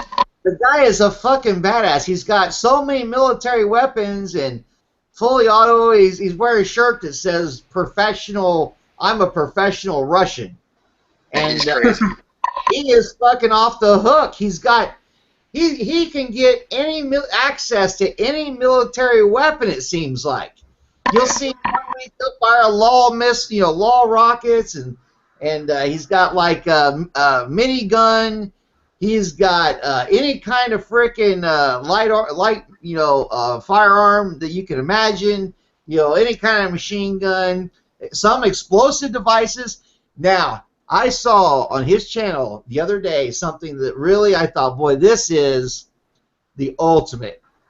He had a drone with it had a machine gun mounted on the drone, and he could control it, and he controlled it to go shoot some imitation guys that he had standing up on a hill, and he sent it in, he shot them all, and then he demonstrated toward the end of the video.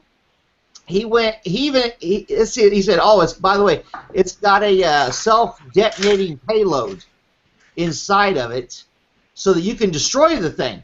So he took it and shot out the windshield on a car, drove the thing into the car, and then detonated it and blew the car apart. And I thought, oh my gosh, that is a hardcore terror weapon, because here it is, remotely controlled drone with the 4 propellers type thing, and it did everything. It had 100 rounds to the machine gun, and this thing was badass. And if I know how radio waves work. I mean, I've got a degree in electronics, and I'm an amateur radio operator. If you were to control this thing from like a high-rise building in a big city, you could virtually control it anywhere in the city, because you're now higher than everything else, and you could be hidden real well, and probably use this thing to attack anything and anyone, and let it do all the attacking, and after it's exploded, you just tuck away your little remote unit and take the elevator down. And no one would ever know. Yeah, your chances of getting caught would be next to zero, because they would have to trace that radio wave. You would have to be there at the time. This has got to be the most dangerous weapon of all time. That is the most dangerous terrorist weapon that exists on the face of the planet, because this thing can be launched from anywhere and can be controlled. I don't know at what distance, but I know that from once again, I have some credentials in radio waves. You could amp up the signal. It all depends on your antenna, and you could amp up the signal to control this thing for at least a mile or two, I would guess. And especially if you're really high up. If you were to be in a high-rise building, your ability of these line of sight transmissions, so it would be you could probably control this thing virtually over an entire large city. And wow, and let's say you had a fleet of them. I saw the damage of just one, and maybe I'll go share the video with you folks so you can see this thing in action. This thing could be so devastating, and I just had to think to myself, in the wrong hands, this thing is an absolute monster. It could get crazy in a minute.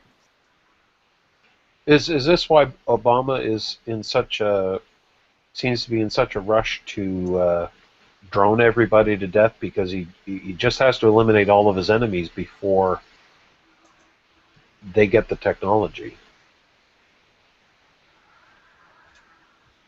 Well, you know what? This is inevitable. I mean, I think that in the eventuality of it all, now that this drone thing's starting to get, proliferated into the public realm, where you could go, you or I could go buy a drone with a camera for like $5,000 or less. I think there's some models. I would say the better models are more expensive, because you're gonna deal with a lot of air problems, the wind, and weather conditions are gonna play a large role in how you fly this thing. But on a calm day, you could probably get away with a cheapie pretty easily, because really you need some robust engines, electric engines, and a really robust battery, to power the thing. Which I haven't seen one that's gas powered, but I suppose you could have one that's gas powered, but it'd make a lot of noise. And I think part of the reason of these things is kind of stealthy. When you can fly it at nighttime, say with a camera that's got night vision, that would be pretty good. And plus, let's say you get one with feedback of GPS feedback on it, where you can actually get a read back from the drone that tells you its GPS coordinates along with altitude, which that's part of the GPS package, really. And you can see the altitude, the exact location, direction, everything on a feedback frequency. And this would be a pretty cool deal. I mean, we see that these high-end models like this exist already for purchase. Mounting a machine gun to it's probably, and then get a little bit of control of that machine gun. Well, the machine gun, I'm sure, is probably stationary. You just you maneuver the hovercraft itself, and the camera is probably simply on target. So yeah, oh, this could be bad. Yeah.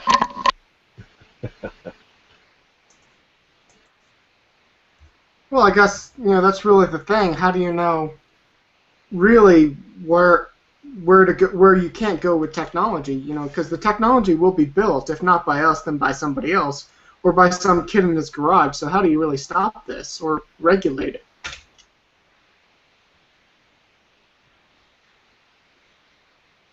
Well, I don't have an answer for that. Well, it's 10 minutes after 2 in the morning here, so I'm going to call it a night. I must say that it was rather enjoyable to not talk about or listen to talk about evolution or atheism or creationism or... So I really enjoyed this. You guys have a great night. I think this is probably the first time that I got a chance to talk to you, Dark. It was good to meet you. I know, you don't have to say it's good to meet me. That's fine. I know. Well, I think we all would say it wasn't. Hey, it was great. I was on another screen trying to bring this link over of this. Okay. Have a good night, Brett Scott. All right. You too, Brother John. Oh, and I will check that link out. Thanks.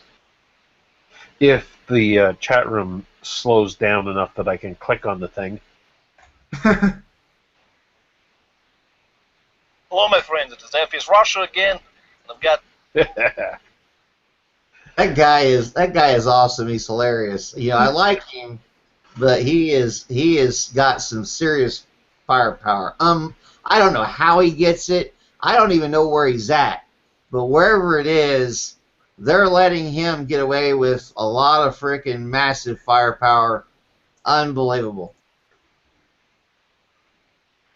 Well, what's really scary is how, if someone here really wanted, and I'm sure there are plenty of people that already do, if someone here really wanted to get something like this, they could get it. Hell, if they really were inclined, I could figure out how to build that. Sure, yeah. And that is what I find scary, because you got people with 3D printers who can make guns that work relatively well. What about something like this? So now all of a sudden we have practically soundless drones flying over with machine guns or missiles or something like that you could build out of your garage. And here a psychopath. To him, this could be a dream weapon of choice. I mean, after all, he can simply set in a car hidden somewhere and control this thing, to hit its target and come back, or if need be, or let it, or self-destruct the thing like he's like he has on this one. And I guess every one of them could be on a self-destruct mission, because someone could follow it back to you if you were to bring it back. So I guess you just send the darn, it may be, I don't know how much this probably costs, but I'd say in the neighborhood, it's under 10 grand, which I would say leaves it to be very easily accessible to serious people that are financed. to do some damage. Yeah. And that could be any body that's wanting to do a terrorist attack. I mean, this one, I don't know how we would be blocking this. I fail to see where this breaks any rules. I mean, because this craft is legal. The gun could be legal. They could probably get it, assemble it at home. Yeah, this thing is a monster. It is. I would be, since I'm not a target of any kind, I'm not afraid, but I would say this thing has the potential to do some serious damage.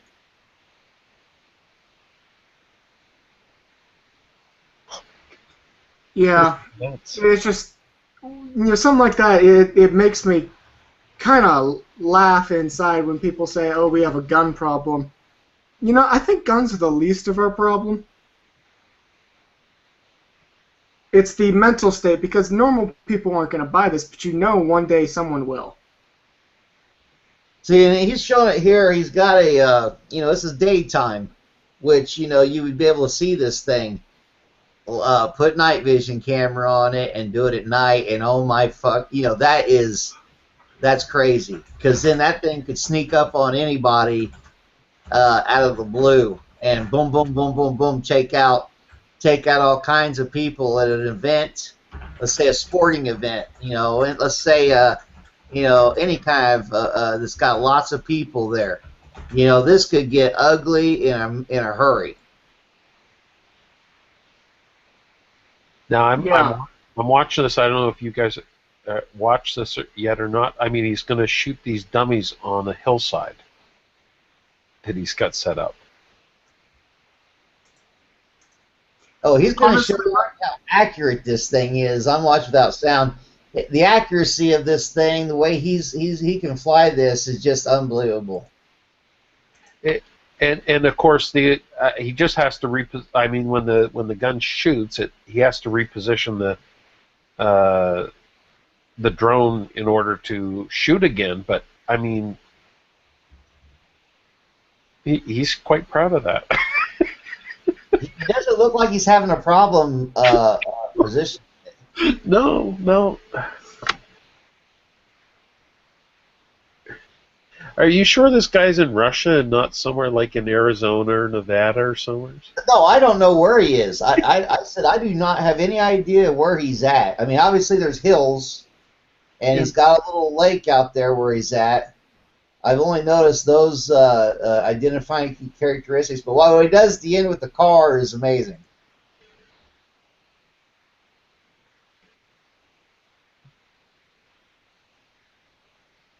Yeah, his accent is fake. You really think so?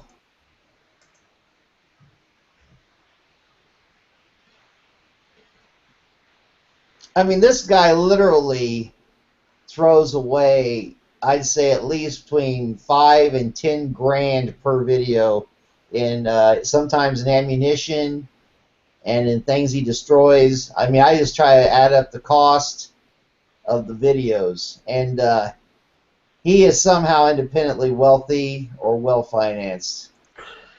I gotta say, I would love to have that amount of disposable income. Okay, in the realm of conspiracy theories, like, what advantage would like a military manufacturer who makes drones have in having videos like this out there for people to see and get crazy ideas, so that some nut who has mental issues thinks it's a great idea, I got to get me one of these, goes inside the car and blows it up. Okay, so he goes out and he does this, and of course what's going to happen is the government's going to overreact because, or I shouldn't say overreact, but I mean it's going to become a justification for something. Well, so far I haven't heard a damn word about it. I mean, all I've seen is a video here. Me and a group. I've never seen this on the news. I've never seen this mentioned in any mainstream media. I've never even seen this mentioned in anything. Here I am finding it on YouTube and sharing it with people, You know what? I'm looking at the video right now. It says 23,132,128 views of this video. Yeah, I know. I'm looking at it too. His daddy has to be in the business. He just brings the toys home for his kid to play with. Well, like you said, it is a prototype, so that's probably why you don't really hear much about it. They could have stopped production. Well, you know what? You're being a little bit single-minded about this. That this is just this unit. See, oh yeah, no, I know. There's units for sale right now. You could buy one. You could buy a unit a lot like that one, minus the machine gun and the internal explosive device, and simply extrapolate the rest. It wouldn't be that hard. I can, with the degree I have and the understanding I know about it, if I had the money and wanted to do it, I could do it. And I'm thinking, oh yeah, I could easily see how this is workable, and it would be not hard. That would not be a stretch of anyone's imagination, really. Honestly, I don't know if I should be scared about it, but I think it's just inevitable technology. Oh, it is. It sure is. It is inevitable. And, I mean, I don't know what to think. I mean, it's not something that's currently, I've never seen anyone, we've not had a death by drone yet here in the United States. And most of the ones that we are glorifying, out in the field are much larger than this. Yeah, I've actually seen the military drones at the Air Force Museum in Dayton, Ohio. They have them on display. They're large. Actually, these drones are as large. The ones they have the missiles on them and whatnot that we use to take out terrorists. Those are as large as a regular jet. I mean, they are big. They are full-blown jets that just don't have pilots on them. And yeah, when you see pictures of them on the internet, I mean, those don't really do it much justice as far as seeing one up close.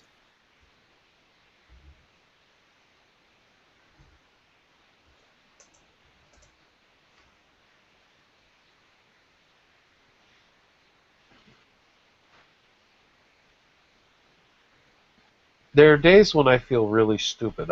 Normally I can go onto YouTube, go to somebody's channel, and see how many videos they have posted on their channel.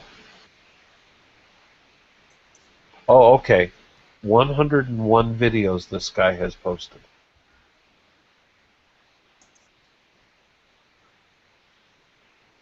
All right, I found I at least answered my own question. Of course, I always find the answer after I ask the question to show how stupid I am. 101 videos. That's crazy. Like, I'm just looking at some of the stuff. Yeah, this is. Yeah, he's. Yeah, I find this. I find this suspect in this. I guess just in the sense that. That's what I'm thinking. I'm thinking that this is just 101. I gotta go to bed. Later, bud. All right. Good night, sweet dreams. Don't let any drones fly in your window. I might have trouble turning YouTube off. Oh yeah, this guy's addictive. I'm telling you what. There's guys at work. They're watching his videos nonstop. They're gonna see them all. And I've only been, I've seen him before, like say a month or so ago. But lately at work, it's like everybody's bringing his videos up. I mean, we're all, there's a lot of gun guys at work. In the state of Indiana, I mean, this is a big gun state. It would be. There's guys at work that have like their own little arsenals, and they watch these videos as if this guy is should be the next president of the United States or some shit. Honestly, I'd love to start building up my own arsenal, but those things are expensive. Yes, very expensive. And these guys are throwing a lot of money away on these guns and ammo, stockpiling ammo, which they'll say. I even told this to a guy today. I says, yeah, maybe you could, when you get retired, you can start shooting up some of that frickin' ammo you stockpiled. What ammo? Like, he starts acting like, no. Dude, the guy is so crazy. He's probably got 100,000 rounds of every gun he has. Well, for me, it's like having a classic car. If you're going to have a classic car and not drive it, then what's the point? So you got to stockpile gas in your shed outside and hope it doesn't catch on fire. Yeah. He's got a bunch of girls for his daughters are girls, and I'm thinking, oh, he says he's going to hand it down to his girls. I'm like, your girls are probably going to, well, they can sell it then. I mean, they're not going to want to shoot, have all that frickin' ammo around. You got to have he's like a safe. He's got a big frickin' safe he puts all this stuff in. I'm like, dude, you're over the top. You are over the top. Wait, how old is his girls? That ammo might be for their potential suitors. Yeah, there you go. They're young. They're underage. Yep. Here, as soon as the first one comes, lock and load. Shotgun wedding. America! Well, they do say that girls marry guys like their dads, so. Oh, that's frightening. Yeah. And guys marry like their mother. That's even frightening more for me. Well, that's way frightening for my poor son. Of course, he did marry a psycho, so he followed in those footsteps. All right, this time I am gone. See ya. Yeah, I'm probably going to get off in a little bit too, because this conversation's interesting, and I'm trying to avoid looking at the chat. Well, actually, it's about 10:30. I don't have work tonight. I'm probably going to go back to bed. You guys take it easy. I'm going to church tomorrow. You going to burn it? Why are you going to church? Oh, it's just some friends have invited me to attend services at their Southern Baptist church, and since I kind of have a break in my gardening, I figured, what the hell? It's entertaining. I'll go. The fools. What have they wrought?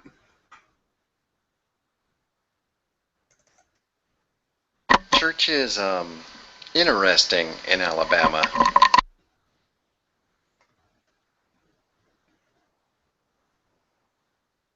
I've been to a couple of services down here. One was like one of the big outdoor tent revival deals, and it was wow.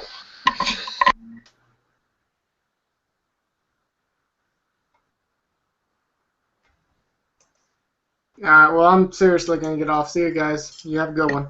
Later, bud. Right. What's a shoal, Reuven? Synagogue. When I lived in West Los Angeles, there was synagogues not far from me, but I didn't have any Jewish friends at the time, and I never got to experience that. But going back to an earlier point in the conversation, there were a lot of Sikhs that shopped in the neighborhood that I lived in, so I got to see them all the time, and I never once thought that they were terrorists, but I always thought it was cool that they carried that dagger around with them.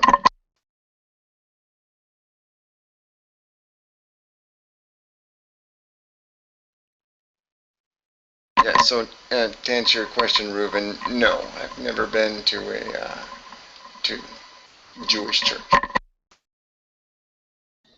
Well, I always figure if I see a guy in a turban or females, in their hijab, I never think of them as potential terrorists or anything like that. I always figure that these are probably people that hope that you don't think that. They're so tired of the common American, getting them, like, because if you really were a terrorist, that's got to be the worst disguise of all time. Yeah. It's got to be rough enough for those people. See, there was a TV program, I remember seeing it, where they had a woman dressed up in a hijab, and she was going into this is an actor, and then they had an actor behind the counter at a store, and they would refuse her service in front of people that didn't know what was going on, and film the whole thing. And I can't remember the name of it right offhand, but there were some people that would come to their defense, and they would, and then there were some people that were you could see that were agreeing, like, oh yeah, get your ass out of here, But I know we all believe that Muslims in the West are just beautiful, peaceful people. Here, a bunch of them screaming in Calgary, kill Jews.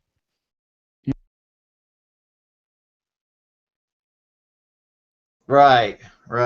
And speaking of kill Jews and all this, this brings up another topic that I think is probably a hot button issue, especially right now. The the Israeli-Palestinian conflict. I mean, we have that, going on right now as we speak. And I saw, I've got some friends on Facebook that are that really are pretty hardcore pro-Palestinian. And then, of course, we have in the United States a lot of pro-Israeli. They have a right to defend themselves. And I see, I can see both sides of the issue. I see what Reuven says. The dead children. I saw a video of that today. Or no, it was yesterday. I saw the dead kids. Yeah, yesterday. And it was bad. It was really bad. I think they showed about 4 or 5 of them. And these are underground videos. They've got to be. Someone's uploaded them somewhere. They're on Facebook, though. And they're bad. These Palestinian kids dead. And you gotta, and I must admit that there is a lot of, I don't know if I agree completely with the way the Israelis handle some of this. I don't know if it's all, I think there's a conflict there. Sure, the Israelis have a right to defend themselves. I agree with that. But yet, at the same time, I think somehow they bring this upon themselves, though, too. I mean, the way by the treatment of the Palestinians. So, it's all a bad situation, no matter which end of it you're on. If they care about their children dying, the Palestinians, why don't they tell the people who are lobbing rockets into Israel to stop? Yes, and I don't think that. Well, it's complicated. I think that Hamas. If you were a Palestinian and this was your land, I mean, basically, at this point, I don't think you're really saying it's your land. I mean, there's probably old enough people still alive that maybe remember it that way. There are the old guys. But this is kind of like handed down through the generations. You are basically bringing up haters, and one of the things that's kept these two folks, these people at odds against each other, is their lack of getting together, desegregation. They're segregated. You got your West Bank, your Gaza Strip, and you got Israel.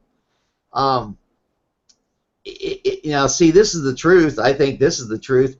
Is the only way you're ever going to get peace there is to don't have the Gaza Strip, West Bank, and all of that. They need to. Those people need to be all blended together, and have to be forced to live together for a number of generations, and go to school together. Drop their religious. See, that's probably never going to happen, but. Wasn't that what it was like before 1948? I'm just curious. Yeah, I have no idea. I don't think I like the idea of force assimilation and force of that one state thing. That I don't know how I feel about that. You think anyone who's not Israeli should be pushed out? At this point, sure. And you might as well be Nazi Germany. Oh, sure, yeah. Why not? I mean, wasn't that the same thing? Let's throw all the Jews and all the non-Aryan people out of our country and make it, pure Germany and that. I would support that, but they didn't do that. They didn't throw them out of the country. They threw them in ovens. Yeah. Yeah, but you know what? Wouldn't the Jews do that if they could get away with it? I mean, I kind of get that feeling. I think that for some reason, the strangest thing is occurring here. What happened to the Jews in Germany? The Jews are more than happy to recreate the circumstance in their own country, and I don't know why. I'm like, didn't you learn anything by being in the German situation? I mean, there's no learning taken away from that. And I can only say that probably the religion is what bolsters that whole idea. Think about it this way, though. Suppose nations did actually have autonomy and independence and self-determination, and, for example, a Germany could decide to only have Germans without having to push people out or kill them. That would have prevented the Holocaust from happening. If Germany was started out from the beginning to be only Germans, then nobody would have been murdered.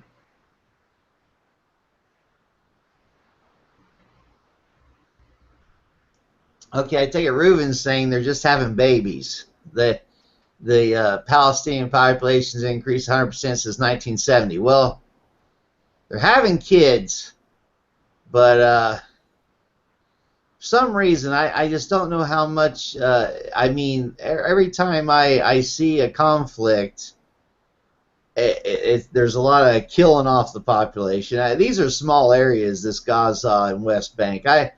They must be packed in there like sardines. I'm not. I have to look up the exact populations of these areas and how it's increased, but they lose more land and they get more people. That's a formula for destruction right there. What do you gain from forcing them to live together and go to school together, though? Like, if they're already trying to kill each other, why do you want to force them to be even closer together? Like you're in the U.S. where black and white people got desegregated? Yeah, they need to get to know each other better, and they need to. There needs to be generations of like children that are interacting on a daily basis with the others, and maybe even befriending some others. See, that you can't tell me that they can't find any common ground whatsoever.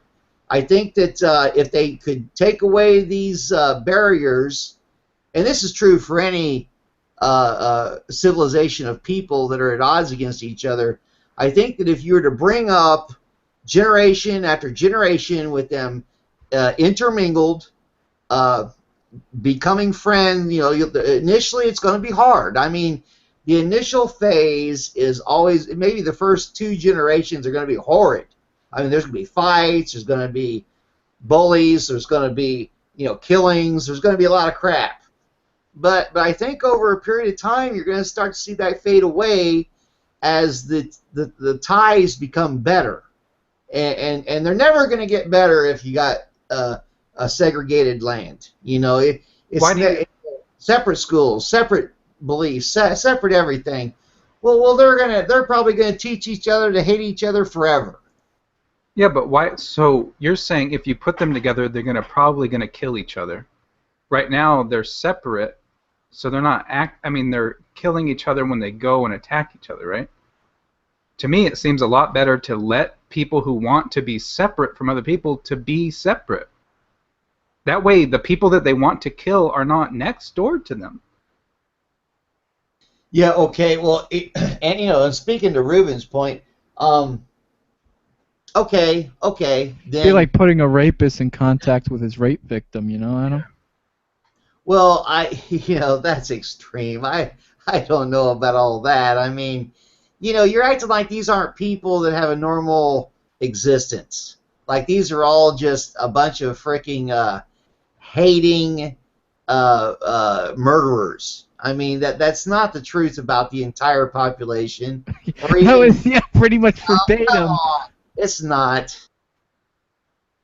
I agree that it's not, but you just now said yourself, if you put them together, they're definitely going to kill each other. So Well, it's kind of worse than putting like you said, even separate, they do it even now. I mean, so really separating them didn't help. So Let's think about. We have, what's the population of Christians in Israel, Adam? Reuven? How much, Adam? I have no idea. It's like, how many people are they killing? They seem to 100,000 or so.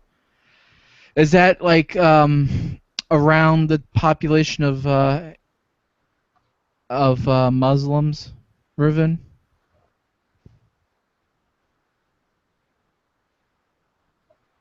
Okay, no.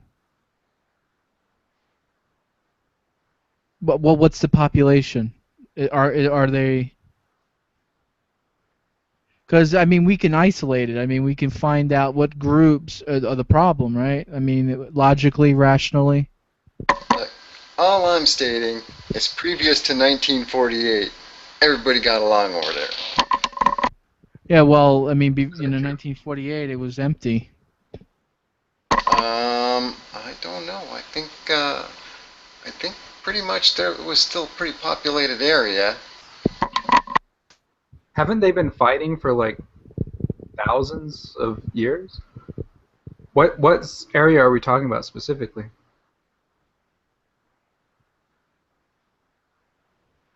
Where currently Israel is? Oh, okay. So not like just the Middle East in general.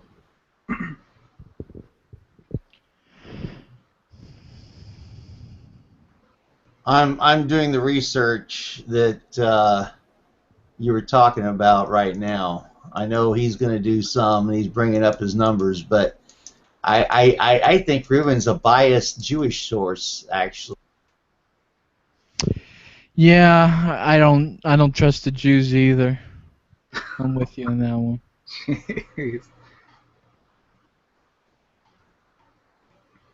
All right, Reuven says as of 2011, 75% are Jewish, 16% are Muslim,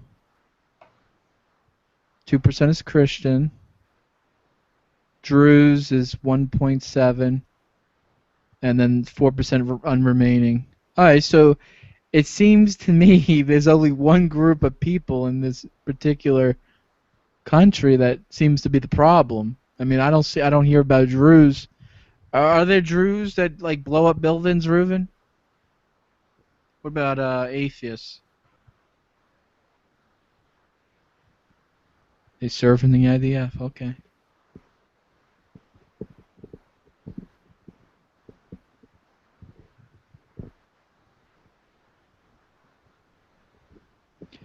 Druze have never attacked the Jews. That's good to know.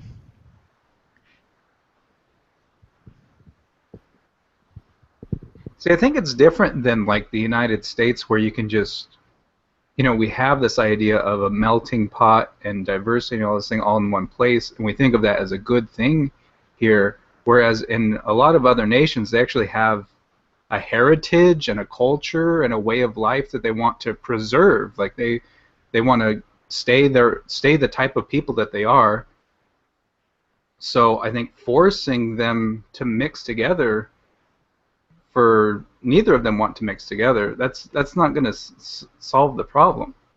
Yeah, I think the similarity with the United States is more along the lines of there was an indigenous people here and we pushed them out. I don't know how much in common that is with Israel, to be honest. I know I've seen a lot of videos of Palestinian people going to work or doing whatever they're going to do and coming home to find that their house is now occupied by Jewish settlers. I don't know if that's the common practice over there, how land is taken over or occupied, or if it's just outright stolen, or if it's purchased. I don't know. But I know there's a lot of those videos out there of people whose homes are being taken away by armed, forces, or just large groups of settlers who've now occupied their land. All I'm saying is if that's true, I can see justification for a lot of rage that those people feel. So granted, someone came in and took over your house, a logical, rational response would be a rocket launcher to the head? Yeah, if China started building within the borders of my country and forced me and my family out of our houses and turned us into refugees, yeah, I would fight back. We have to go with Reuven. Does Israel do that to the Palestinians, Reuven?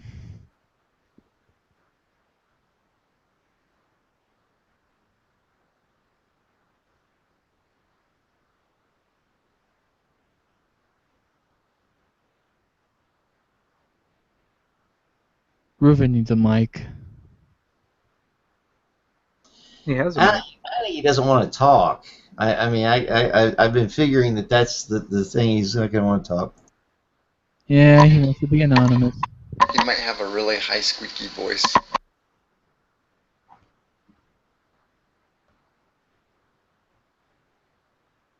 Or maybe Barack Obama, and he's disguised himself, and we would recognize Barack Obama's voice. Oh, if Barack Obama's been doing these hangouts every day for the past couple of months, you would have hoped to God he had something better to do. You know what? Nothing's getting done. You would know it was Barack if he was up there one day giving a speech in the White House and said, well, let me tell it like this. There's these two wolves.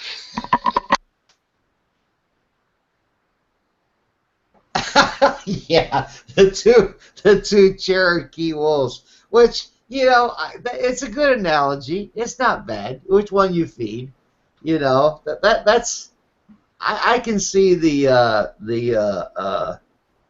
why someone would like that, and I like it. I like it pretty well. It's a pretty good analogy. And is typing up a monster answer. And Reuven's data appears, it's a little more detailed than what I would have probably written myself, because I did a little bit of just wiki type of research. But it would appear that, I don't know, I don't see Muslim. I don't know about the Muslim 2.1%. That is fairly accurate. I think. Let's see. We have 5.16.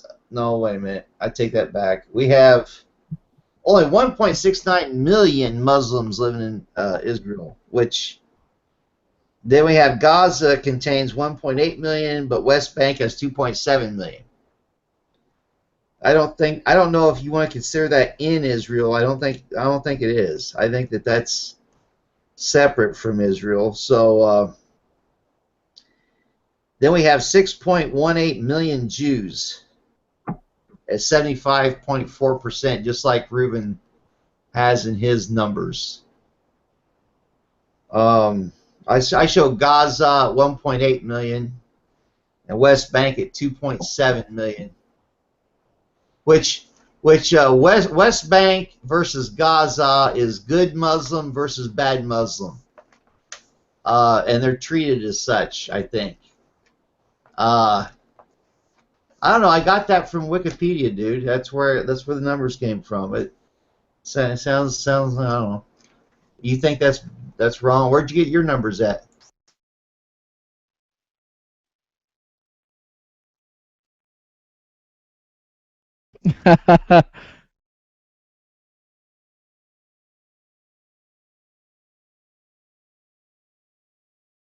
Yeah, but the West Bank seems to be okay. You're going to probably correct me if I'm wrong on this, but this is my take on the difference between the two areas.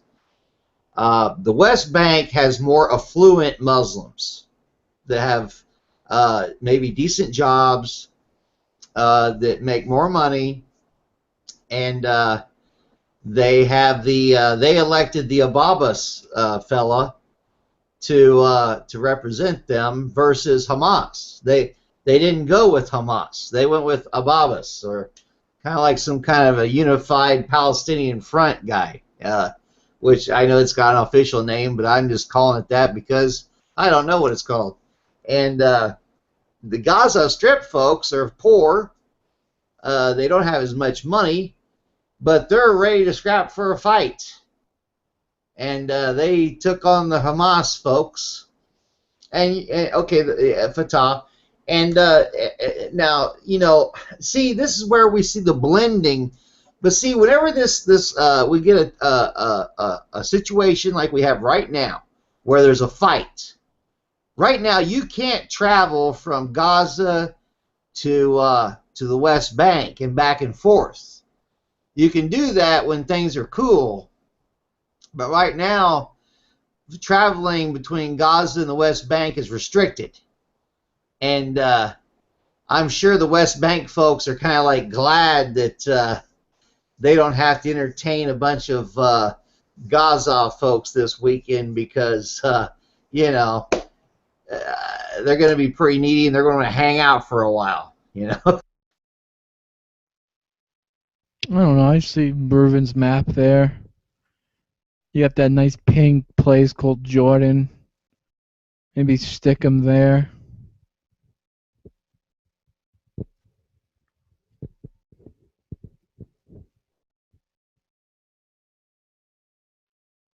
Well, but they're willing to make deals with Abbas, or whatever, Abbas. You know what? I think I'm saying the name right. I don't know, but anyway, they're willing to make. They would rather have him as the leader of all the Palestinians. They actually, if they did, they could probably make a deal. But with Hamas in there, no deals.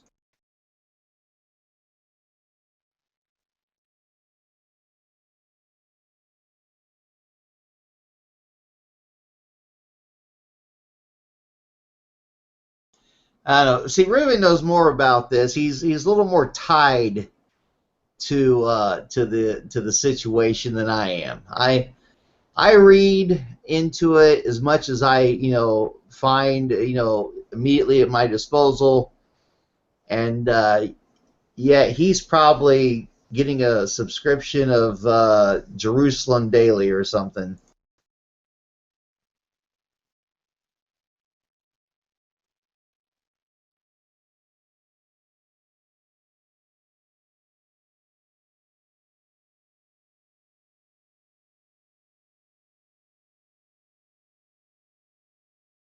Yeah, and I've been to the Israeli website and read it maybe here and there. And I have a friend that was in Haifa for a number of years that I talked to while he was living in Haifa. And here's what he told me. I said, his name was Dan. And I said, Dan, you're in Haifa. You've been there for 4 years. I says, what's it like? I mean, do you deal with Muslims and all this, when things are going on? He said, no.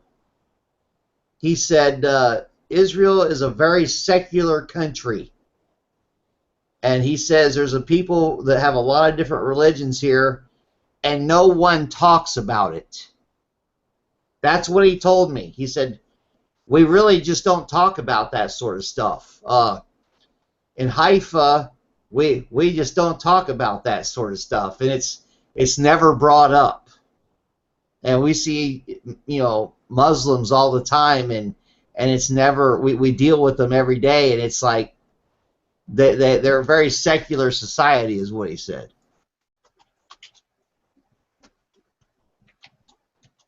Yeah, pretty secular, I think. Reuven, don't they have like same-sex marriage in Israel? Pretty sure they do. Could be wrong. I mean, that was from a fellow that was living there. At the time, he was living there. And that was the closest. I've also got a friend that I went to high school with right now that's currently a friend of mine. I mean, on my Facebook and everything, I talk to her. And she lives in Iran. And she's a Christian woman living in Iran with apparently an affluent Iranian, someone that has money. They even had a house in Dubai. They have a lot of money, and she lives well in Iran and is a Christian and talks up Iran pretty good. So I have friends that are actually close friends that I've known in my area that moved away to these places, and I've asked them about information, and I get some pretty what I would say tame information from them. It seems as though that the news media hypes up all these differences, but the reality is that the folks that live there act like it's not that big a deal. We really don't care or think about it. No one really talks about it that much. So they're like, yeah, we live lives pretty normal. We go out and eat. We go see movies. We do our thing, and at the end of the day, it's a lot like what you do.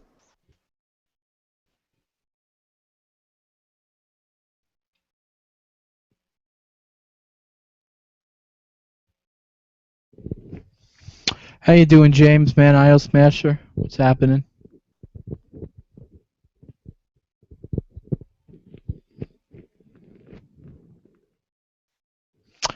I got you, man. Still movie time.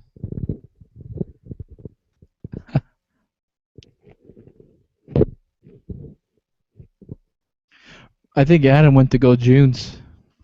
Usually what he's doing.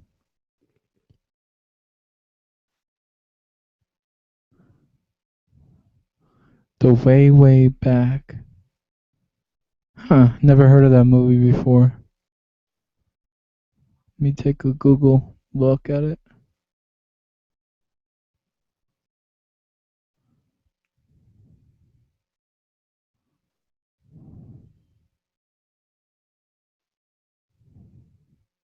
Oh, chick flick? Not real, okay.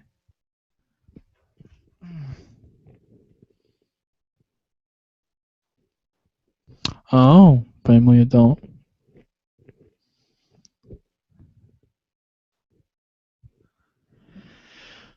Well, Brother John, you want to talk to me? You still there? I'm sorry, John. Yeah, I was just surfing around. What's going on? What's on the agenda? For what, now? Well, anything. Anything planned for tomorrow? No, not really. Nothing really. Okay. Testing check. Anybody hear me? I hear you loud and clear. No, I don't hear you. Can you talk into the mic? Oh, you guys can't hear me? No, I hear you. That's good. Okay, good. Hi, guys. What's up, man? I was invited to a hangout with Galaxy Dreams tonight. Oh. How'd it go? I didn't go. I was watching a movie with my wifey. Oh. It was nice to be personally invited by her to a hangout to talk with her folks. I'm not sure who They all are. Oh, was the topic evil? I think it was, right? Yes. Oh, that would have been perfect for Noah to get in there. That's what she heard. I told her what I personally believe about stuff she was asking, and she was like, "Oh, you've got to come in." I guess you want me to come in and piss off the Christians. I don't know. Which can be enjoyable at times on the right topic. I'm kidding. Pissing off anybody's not good. Where do you think evil comes from? Your evil inclination. What's that, John? I let Idle Smasher go. What did Idle Smasher say? I said probably the product of our de-evolution.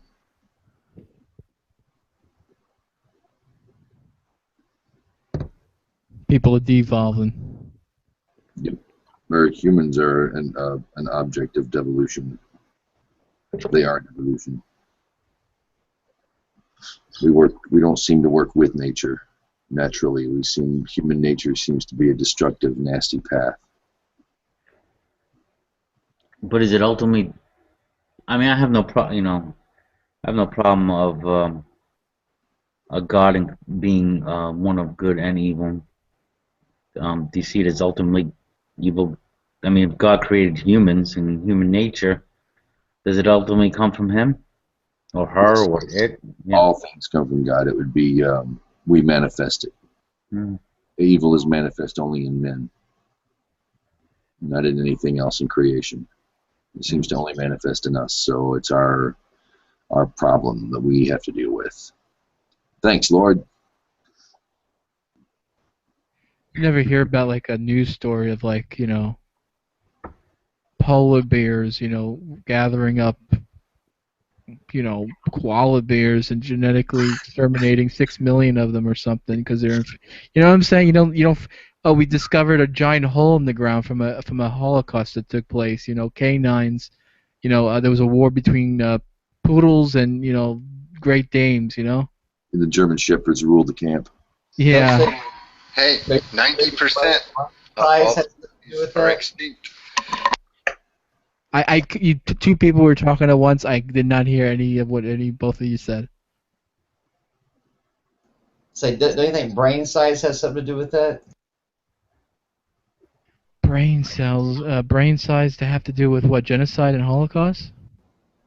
Well, with the fact that you don't see the animals quite to an extent, I think that maybe the more sophisticated animals you might see a little more of an issue. Well, there's aggravation in nature. I mean, baboons kick the snot out of each other. I think our propensity to poison the environment, wipe out rainforests for profit. I think that we are not that. I think the brain size might give us more creativity. Well, obviously, an animal doesn't have the access or the brains to create chemicals. I mean, that's given. Okay, man prior to the year the 20th century or 19th century even was not doing those sorts of things either. Any of you live on a farm? Ever have barn cats? Well, like feral. No, they're they're cats that live on the farm. But there's a lot of cats that live on the farm. They come for feeding. They're house cats, but they live outdoors. But a new male will wipe out all the kittens. I mean, we're 7-8 litters of kittens.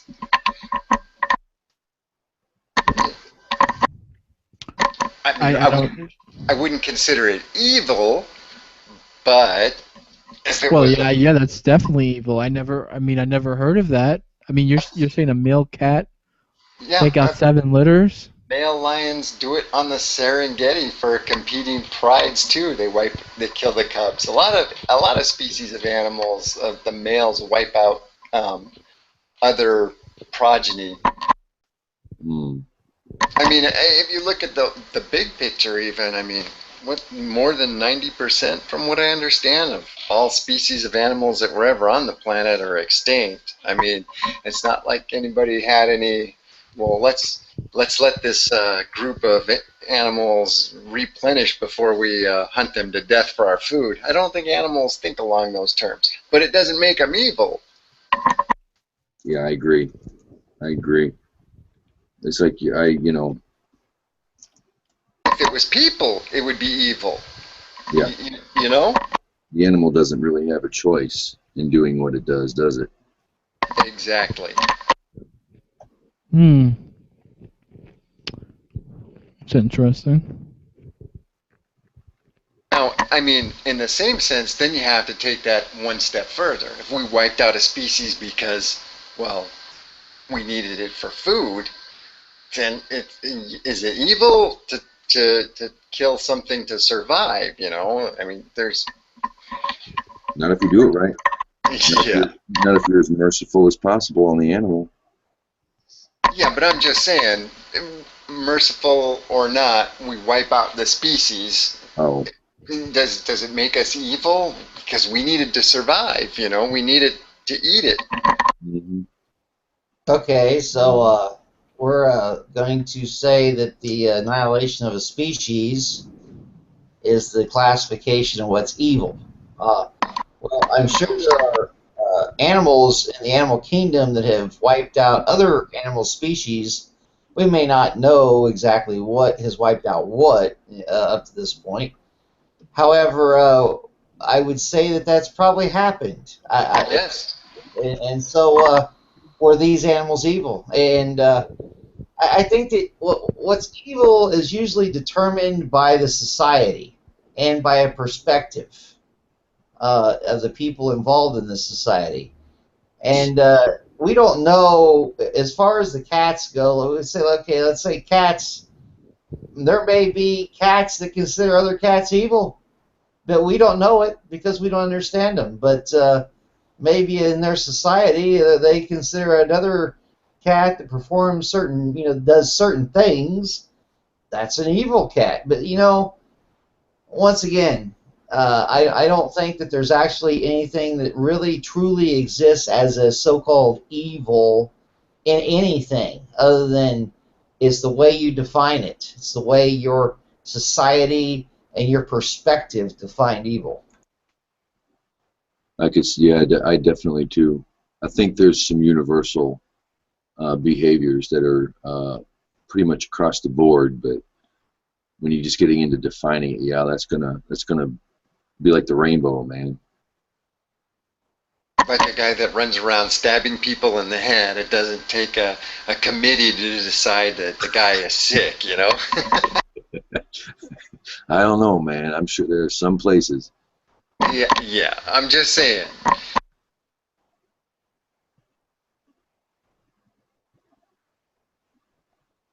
Or flying around a drone with a machine gun on it. Yeah, that's a spooky thought. Well, it's a real thought, though. We just looked at it here a little earlier, and that exists, and it may eventually exist in an ordinary manner. I mean, it was an unbelievable video, and they're made already.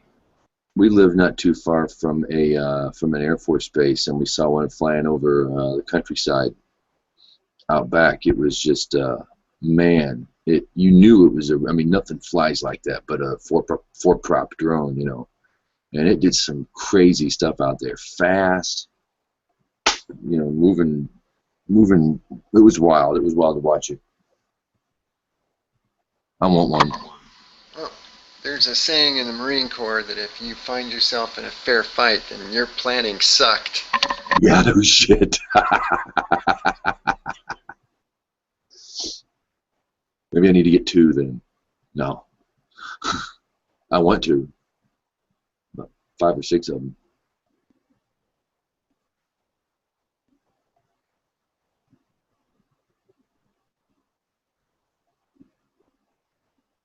Looking at the video right now, the machine gun. Wow. Yeah, you know there's going to be people arguing, making that argument, well, there's no investment. You should have to be there. If you're going to take somebody's life, you should have to, look down the scope yourself to do it and blah, blah, blah, whatever. Person's going to die one way or another. It's still a human decision that says pull the trigger,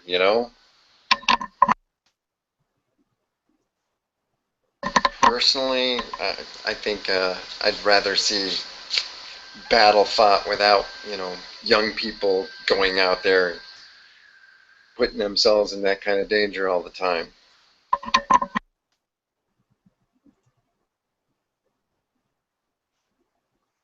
Yeah, when I saw and I always knew this video that we're watching, someone's watching here, that this is a possibility for the future, but it looks like someone's already assembled all the components, already there, and then to put the detonating device on board was that little extra hello that really got my attention.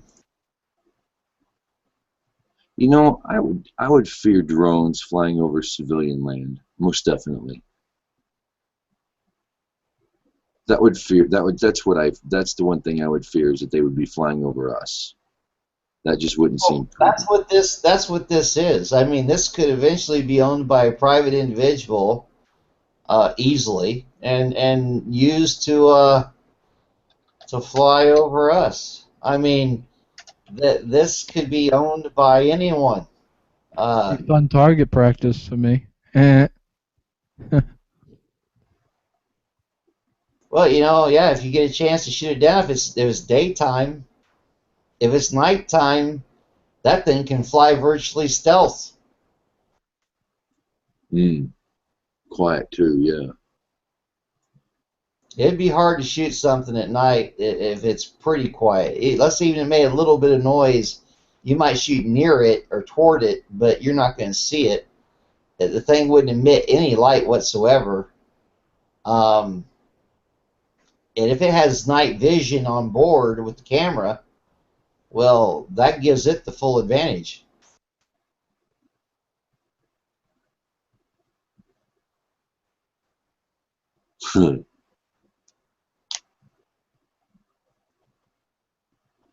That'd be a real great way to do some strategic work. Yes, but then again, oh, sorry, I didn't mean to cut you off. Continue. My bad. Nope, that was just about what I was going to say, and it could be a very nice surgical little thing, to send over enemy lines, and well, the enemy knows. Yeah. That's all I was going to say. Go ahead. Yeah, I was just going to say it's only a matter of time before, the counter technology comes out to have, whatever radio wave scanner, to, rapid response, so you can, scan for whatever signals are affecting any particular drone in your area and take it over, Mm-hmm. And if you're a closer or more powerful source, I don't know how that works, but it seems logical that, you would be able to take control. You could jam it, and you could probably cause it to lose its ability to whoever's controlling it. You would lose their ability to control and scramble up their video feeds they couldn't see, and that would be enough. But as far as taking control of it, now it depends on the level of scrambling technology utilized in the controller. I mean, that fella, could depending on what they're doing. If it's straight up analog, well then yeah, that could be done all day long. But if it's frequency hopping, kind of like a cell phone does, along with encryption, well, that would be a whole nother story. But as far as just jamming it, yeah, you could jam it. It would probably lose control of itself. You could just it'd start to fly aimlessly and maybe crash. That would be enough to do what you need to do with it. Good answer, by the way. I'm glad to know that you have technical expertise in that area. Oh yeah, I have a degree in electronics, and I'm an extra class amateur radio operator. I know a lot about radio frequency and computer networks on radios and things of that nature. We use computers all the time over radio frequency. So, this is all, something that, is right down my alley. Hopping on the backbone of the internet with like a radio?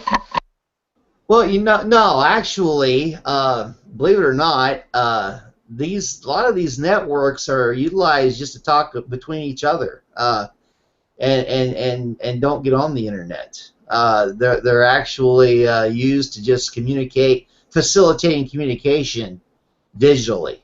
And actually, there's some folks, they have a new network called a mesh network that utilizes some of these Wi-Fi networks, and it's FCC okayed as long as your broadcast ID is your call sign, your FCC assigned call sign, because these frequencies that the Wi-Fi networks utilize is also an amateur radio frequency, and so you can use a mesh network to connect with other computers. Basically, you're wiping out the firmware that came with the Wi-Fi device and using the device now as basically a radio transmitter that to communicate with other computer systems. And the mesh network acts as a node network where you can basically act as to supply data transfer between your computer and other computers in the network. So this is something that's kind of been hitting around recently, that they're starting to get pretty big with in the amateur radio world. But I think I could see easily that a lot of these computer geeky types are going to be wanting to get involved in it too. All they got to do is get an FCC license through FCC, and well, you could be doing it yourself.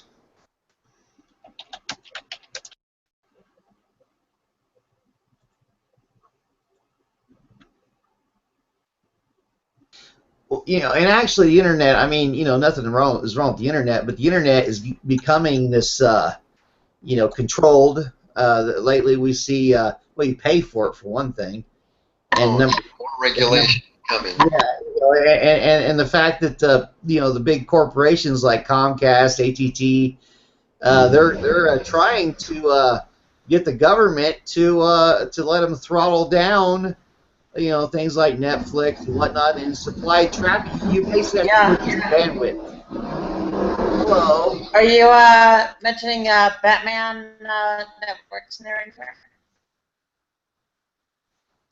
Batman? No, it's called a mesh network. You can Google a mesh network. As a matter of fact, you can probably come up with all the data you need to know about it. Yeah, that's 8211 only. I think Batman's a little bit more general, but still.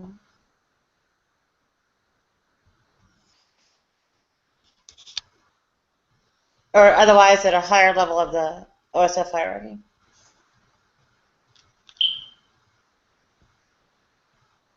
Yeah. Okay. Well, anyway, we kind of extrapolated from the conversation about the drone.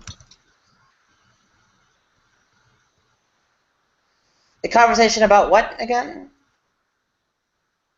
Control of the drone. That we watched a video about a drone aircraft that had a machine gun on board and an explosive device built in.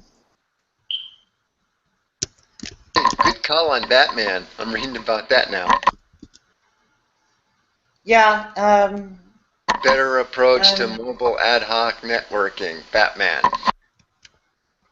Right. That's it.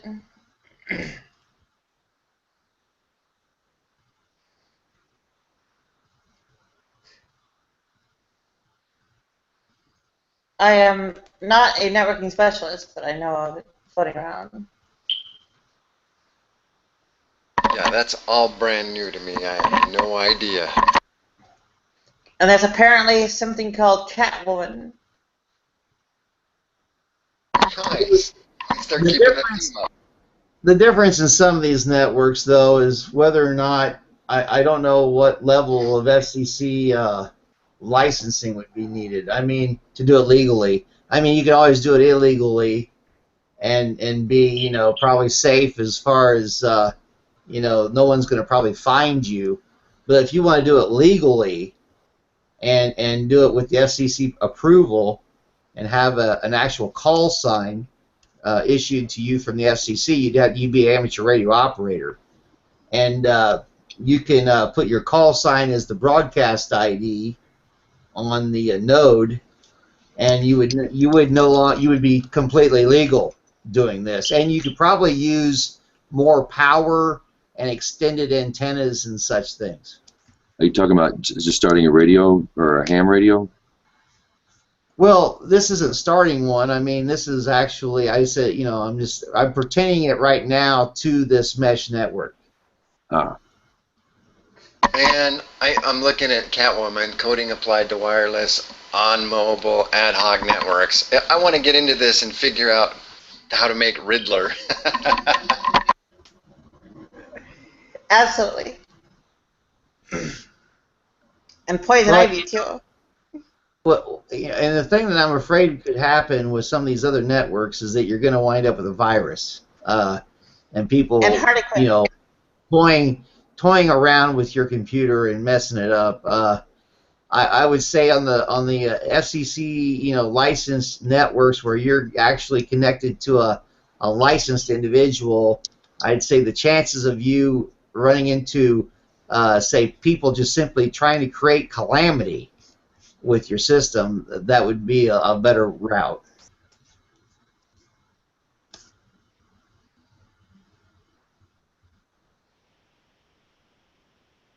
Yeah, I'm not so convinced people trying to create calamity are that big of an issue. Maybe it's just not paranoid enough. And they really are out to get us all.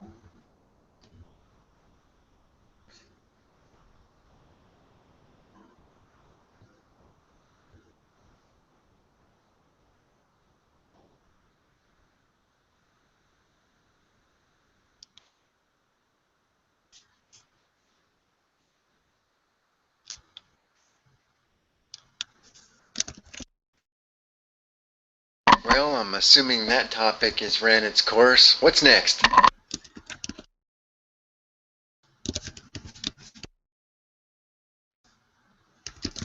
Suicide donkey bombers.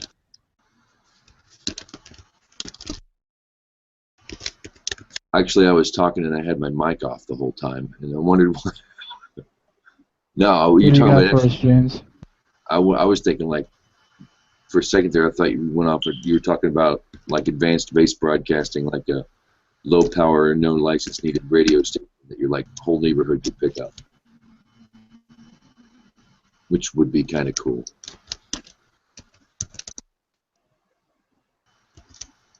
It's legal. All you need is an FM transmitter and, you know,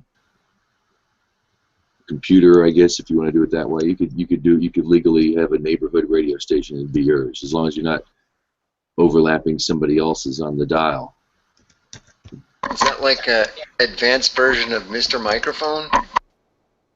No, I mean, you have an aerial you put on your chimney or whatever, you know, or in your tree or somewhere up high, and it's a radio station that people pick up in their cars or in their houses, and you could do one that's like a whole neighborhood size or even a subdivision size.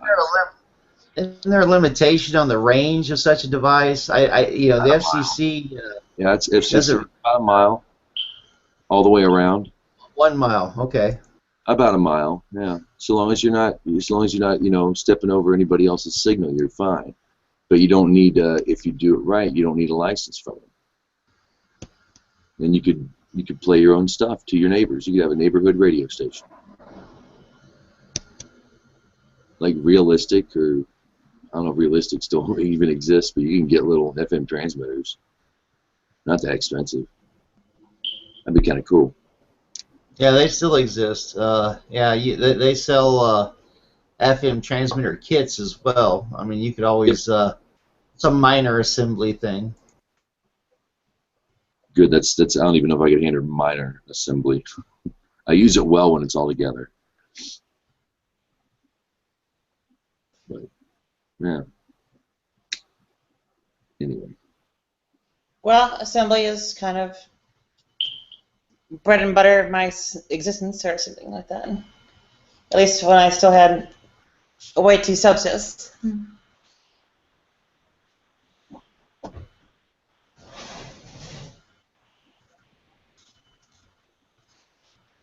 Fry funk. Okay. Now using a donkey, come on, y'all. Like sheep in minefields. I've heard a few things about the people who started this. Question is, am I remembering right? So I'm digging for details on Batman. Anything you need to know that you don't know? That I know a little bit about Batman. Well, more people on more performant computers can probably look up faster, but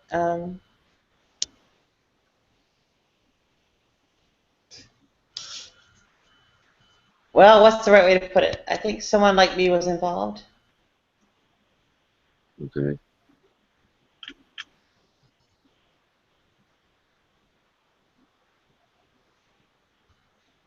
What's on the agenda for you tomorrow, Idol Smasher? Not too End much. of the main page. I don't work till late, and just be here with the kiddo, and the weather is good. Might go down to the spray ground. Something, I don't know. We'll figure something out. She can be happy with a cardboard box sometimes.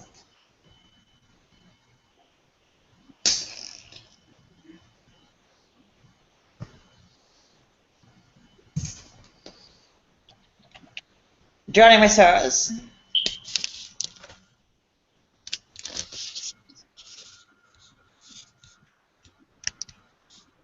What is that? Couldn't read it. It's a Smirnoff ice screwdriver. Oh, prepackaged.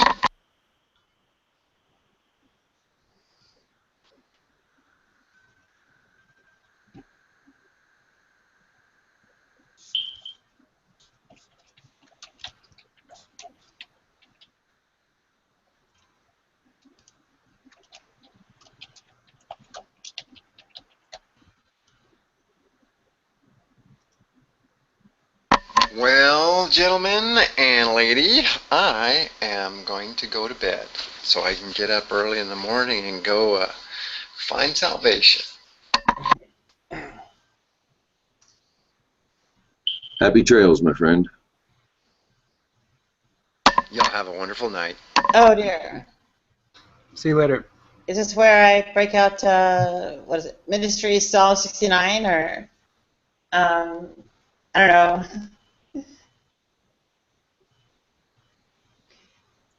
Anything by Velvet Acid Christ? Oh, nice. Religion? I'm sorry? Did you say you wanted to talk religion?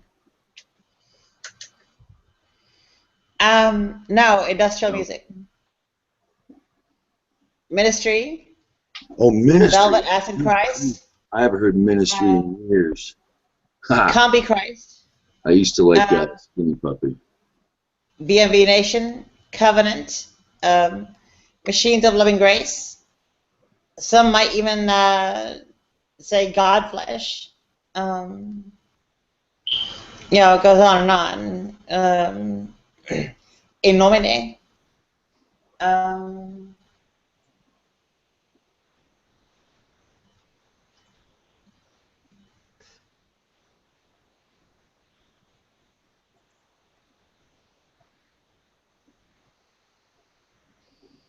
There's something of a Christian influence there.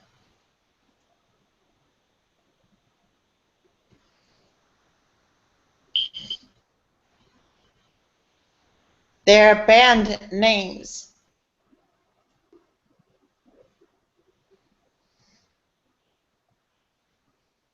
Like you can Google for Velvet Acid Christ and Combi Christ.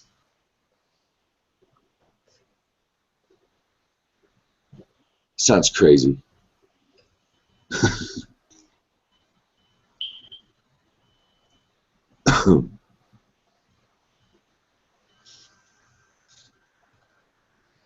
Well, you probably heard Ministry back in the 80s. Yeah, Ministry and Skinny I think Puppy. Revenge was a big hit, I think. Bajas, I really like them. Psychic TV. They were pretty cool. They were rare. When they were there, they were strong. They were just really awesome. You ever listen to Mr. Bungle? I know about them. They're not my genre.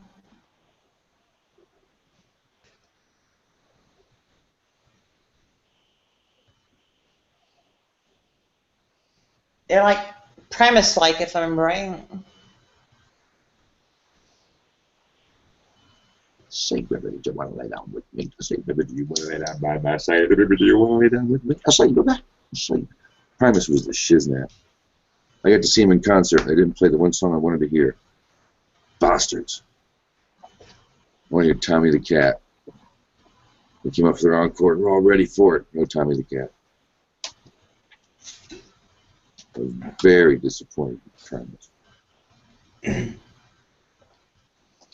Do you remember all the Slave State and Crush My Soul Furor and the early to mid 90s? Repeat them again, will you? Do you remember all the Slave State and Crush My Soul furor in the late 90s? No. By that time, I was heavy into jazz. I skipped the 90s in a lot of places. Okay, well, that was God Crush. They're not really mocking Christians. I mean, Covenant, well... Zombie G, come on. Zombie G's. More to do with science fiction. Let's see, Velvet Acid Christ certainly isn't mocking. It doesn't really have much to say directly about religion.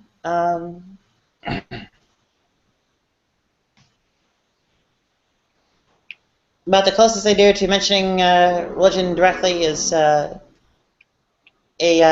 purely instrumental piece called Kashmir Crack Krishna, which is not mentioning Christianity. There was Combi Christ, doesn't really mention Christianity directly either.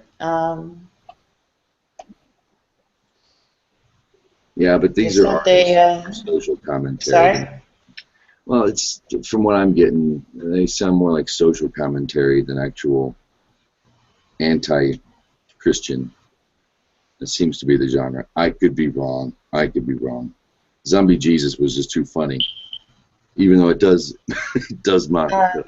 Zombie Jesus is not really in the mix. I got a song for you. Hang on, let me.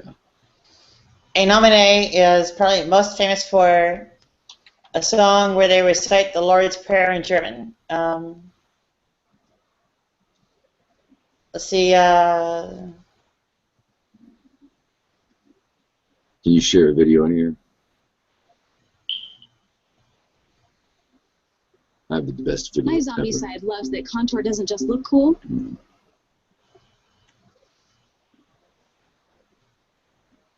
Here you go. We'll give you a link to it. How's that? Our ministry did take a pot shot at the Catholic troubles with abuse, but otherwise hasn't really mentioned much of it.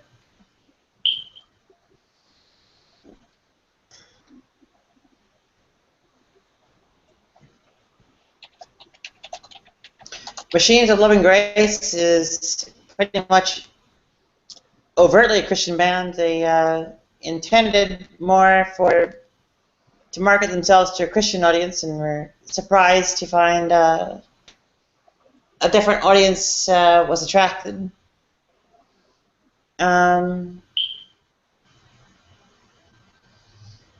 Covenant is, well, they're Christian, although they don't really, they themselves are believers, but they don't really go on about it much. VMV Nation pretty much preaches in their songs. I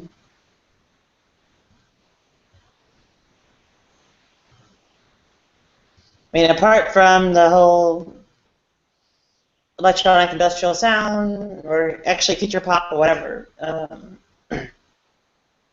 yeah, they're pretty much just like would otherwise be called Christian rock, except they're not really rock, they're like electronic dance music.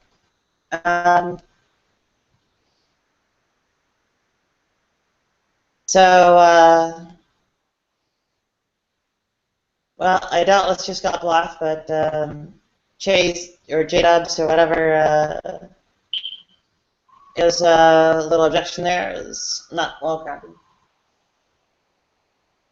The people I knew who like fans of this stuff said, you know, oh, I'm Roman Catholic or blah blah blah.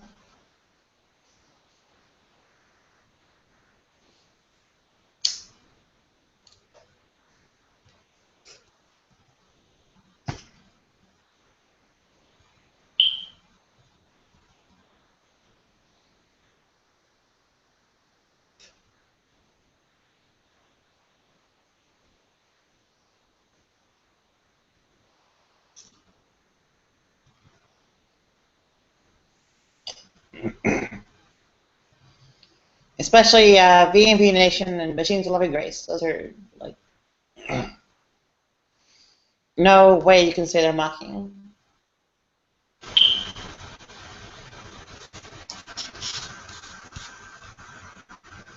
But I completely killed the conversation.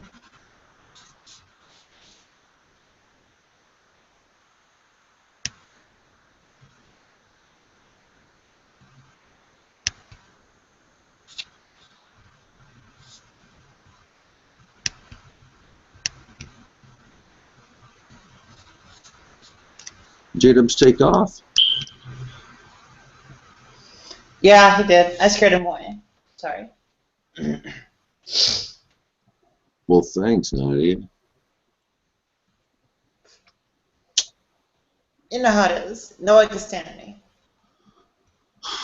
I do have to work in the morning myself. I'm just hanging, listening to Jello Biafra. Sorry I killed it, Reuven. Adam, Laura, you heard of Mr. Bungle? Heck yeah. They're wild, man. They go all over the place. I haven't listened to too much of their stuff, but the stuff that I've heard I like. Yeah.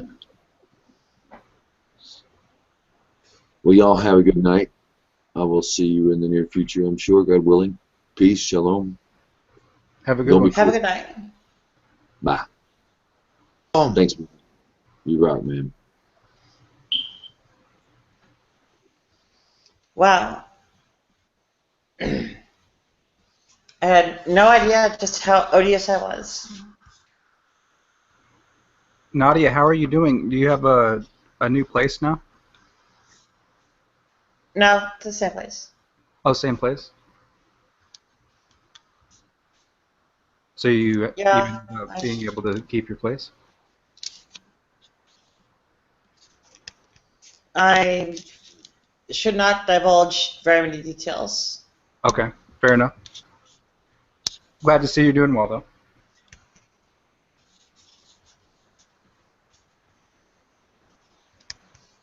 Well, I hope to report better in the future. Sounds good.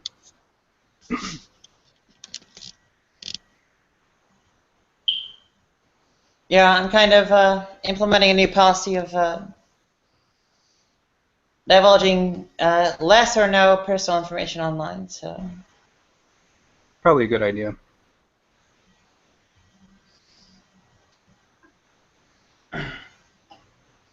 yeah, I tried openness. I got burned.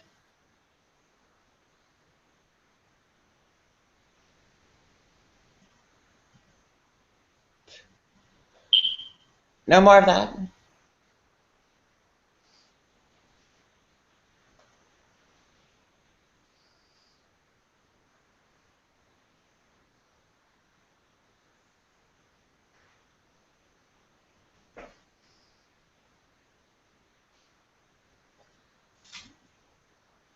Welcome back.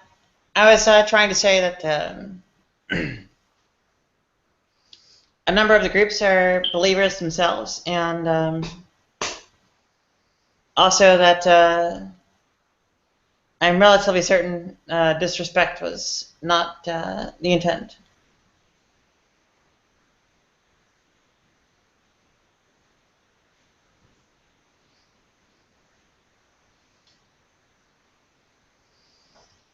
The Christian aspect of it all was basically, very well established by the time of Christian death in, well, early 80s.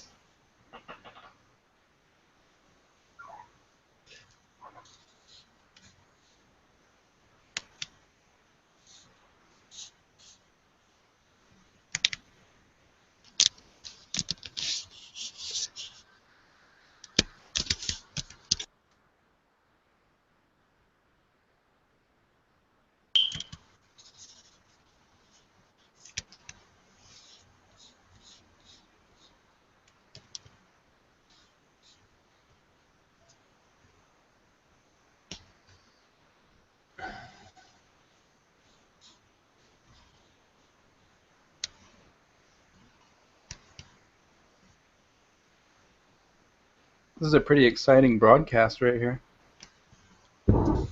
Oh, you're welcome.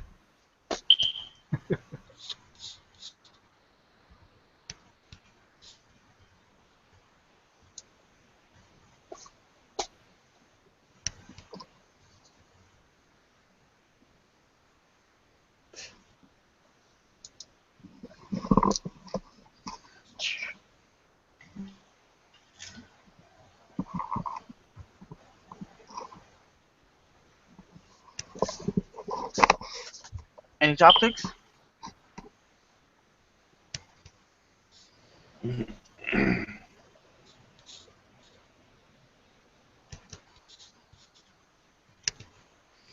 Well, I think Christianity in industrial music is probably not a topic people are up for. What were you discussing? Christianity and what? Industrial music. Oh, okay. For a while there, because I was listening while I was preparing food, and I couldn't tell if you were talking about religion or music, and then it took me a while to realize that you must be talking about a combination of the two. What's the relationship? Out of curiosity that you're talking. Apparently, there's some kind of Christian influence on it.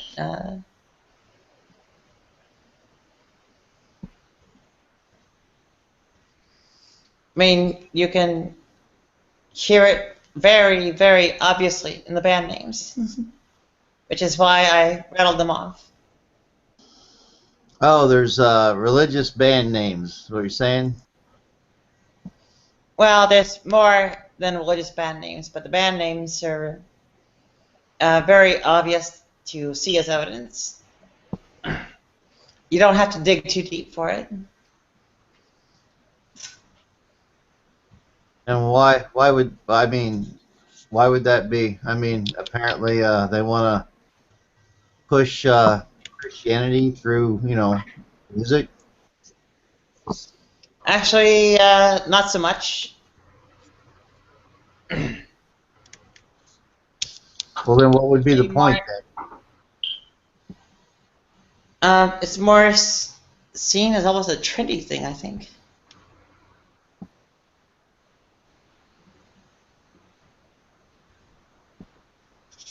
Okay. Usually when I see a band that has a religious name, I think, fuck that. I don't really want to hear, praise the Lord in my music. I usually don't. I choose to stay away from those kinds of bands. So, what about somebody what about says, there's electronic dance music. Let's see, somebody reciting the Lord's Prayer in German. What's your first thought? Well, of course, I would not even know what they're saying. I mean, I don't know German, so I would, and like I said, at first you were saying it was the band name that was Christian about it, so I take it this would be a band that does not have a Christian name. Well, they kind of do. A nomine. Okay, well, I don't know what that means, so I guess I would. It's Latin for in the name of.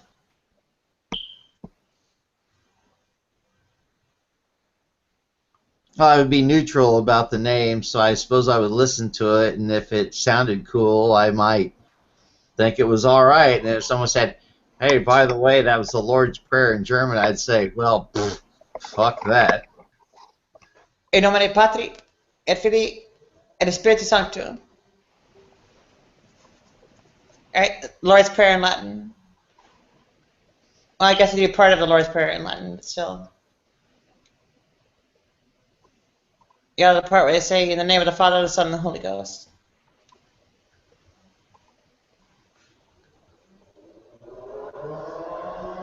so dark? Vater unser, wer art in Himmel, heiliger be dein Name, etc., etc. Okay, well, interesting. I mean, that's somewhat interesting. I haven't ever really given much thought. I actually took a year of Latin in high school, but it's not like I know a lot of Latin or anything. But I know a few words, a few phrases. But that's about it. So dark. You said even Genesis.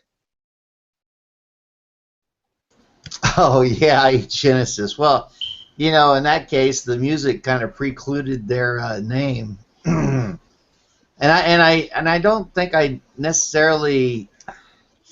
I guess the word Genesis is a book of the first book of the Bible, the Old Testament, but it's also kind of like the beginning. I mean, it's so yeah. There's undoubtedly parts of that I throughout. Well, and actually back when I did like Genesis and was listening to Genesis, I was a Christian, but I didn't really listen to them because of the name of the band. If you like Latin, I think my favorite is Catullus 16.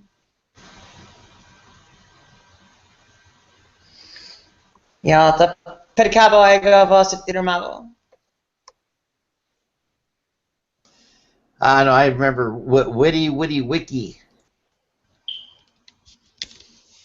Yeah, I'll write it out in the text chat if you can see it. But it takes a little bit. And we would get ready for a ball game, and ball game day on a Friday would be Fortuna Bona.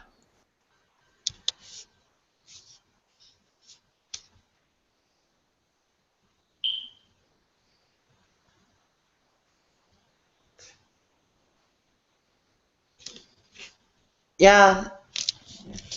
Marshall had quite a few epigrams too.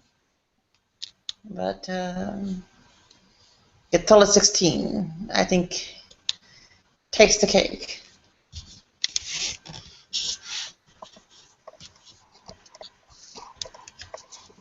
Well, anyway, Witty Wiki was what apparently Caesar said that. And the letter V in Latin is pronounced like a W. So it's Winnie Wiki. I came, I saw, I conquered, and You will find that on every pack of Marlboro cigarettes and the little ribbon on the cigarette pack, I noticed.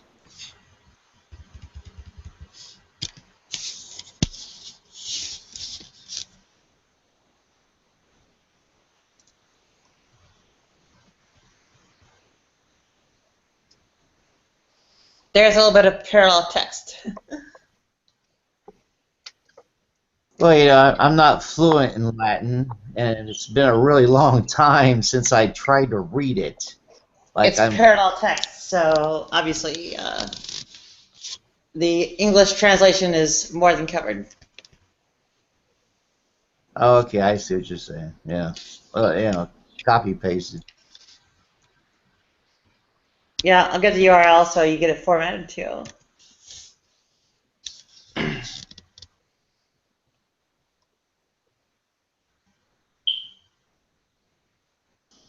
Well, you know, even though I studied it, I really didn't like it. I mean, you know, it's complicated language. Has a lot of endings to it. Yeah, it's heavily declining, reflected, and so on.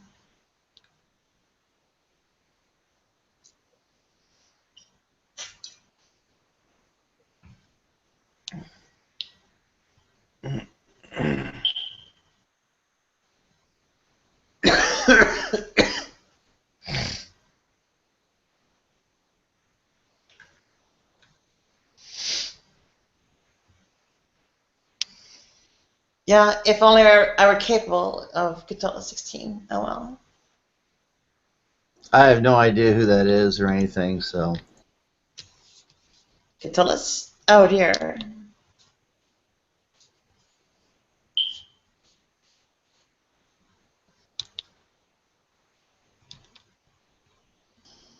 I mean, I still listen to occasional music nowadays. I mean, you know, I grew up listening to music a lot, but the older I get, the more I get a little more involved in talking and politics and details about other things, and I don't. I find that if I waste much time listening to music, I feel like I'm not learning anything. So I've kind of walked away from music a little bit. I mean, I still do listen. But I have specific things I listen to. Like I saw Sarah McLachlan a couple weeks ago in Chicago. I like Sarah McLachlan. I like Lady Gaga. I saw her last week in Chicago. I actually like a lot of things. I like a lot of different music and actually a wide spectrum. But so my musical taste is not real eccentric. It's actually pretty broad and somewhat mainstream, I guess. You know, with that said, you know, I just don't. And so, and other than that, I don't listen to a lot of music. I listen to talk. You know, I listen to NPR. NPR 90% of the time is what I listen to.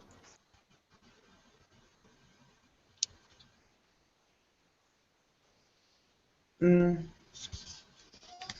I can't say I really listen to much. I've been leaning toward, I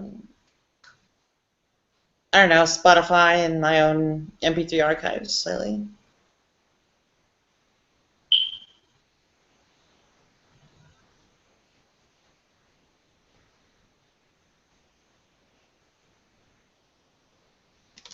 Yeah, like on tomorrow night, or actually tonight, I guess it's Sunday, late night, NPR will be playing classical music, I'm sure, and lots of cello, violin, maybe some, you know, flutes, whatnot.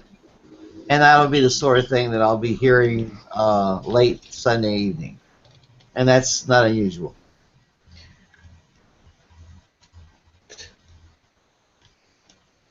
Well, if it wasn't opera recorded on gramophone, I'm not interested.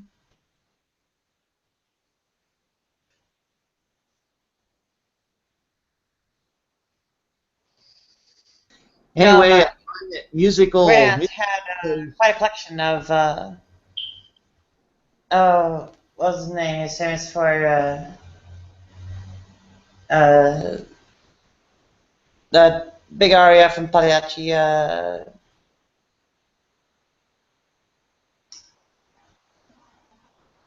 Caruso. My great aunt had a massive Caruso collection. Like I was saying, music. What music people listen to and are into is so diversified and per individual that I actually find it hard to connect in that area. I mean, it's just something that's so personal. No one. I mean, when you find someone that's listening to the same exact things you do, and they know all the same music you do, then you've kind of found someone that's in your realm, your sort of things, and Yeah. I don't find I don't find too many people that listen to my kind of music, for example, and Well, you have to admit I that some find that things very are more difficult. accessible. I don't share that in common with too many people.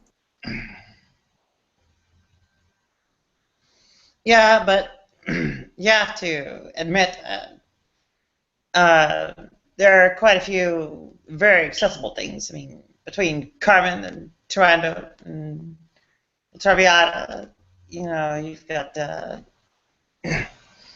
don't know, a massive base of, fans and such, just all about it. And and Mozart, Don Giovanni, Thiago Flota, various leader. I mean, who wasn't a fan of the Salvador?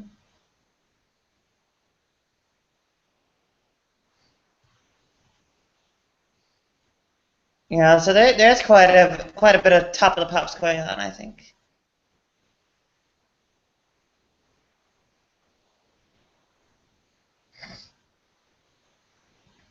Have you ever heard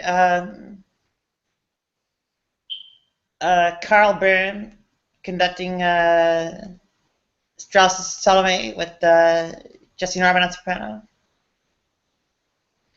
Oh, you have to.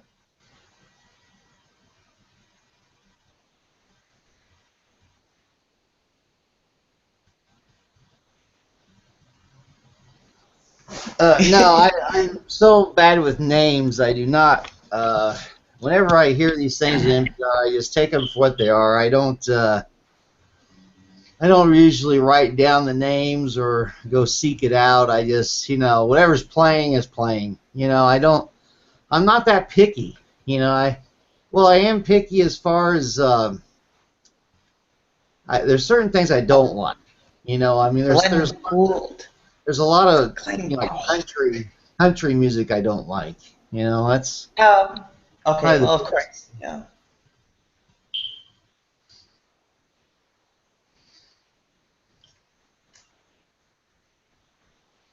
And then again, sometimes presentation's everything. I mean, if the right good-looking female, I'm into female singers.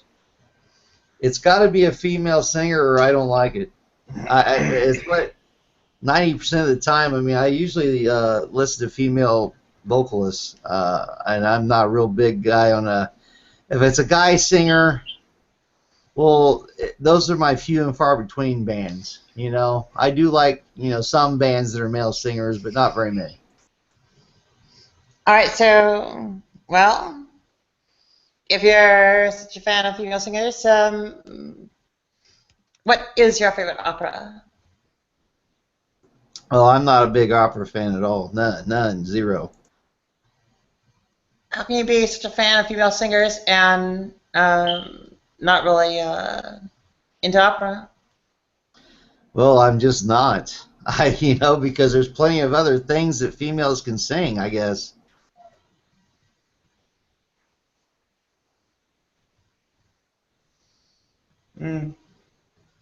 I said I'm not. I don't. Operas. I'm not digging opera at all. To me, I I have that right there with country. I like songs that have maybe some meaningful lyrics for me. That maybe I can identify with.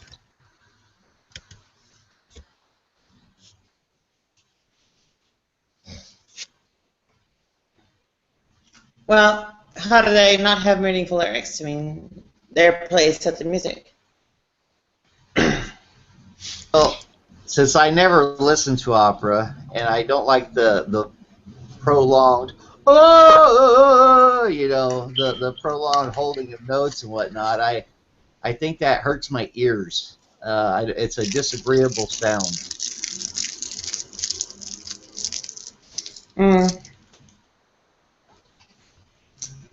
Okay, well, come back to me after Lucia Drum or something. Or Contraband.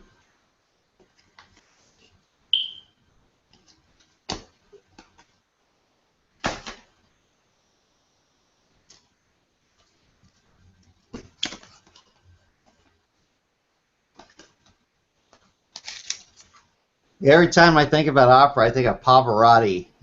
That's the only one I think I can say that I might be able to identify, but I don't like that music. I think it sucks. I just don't like it.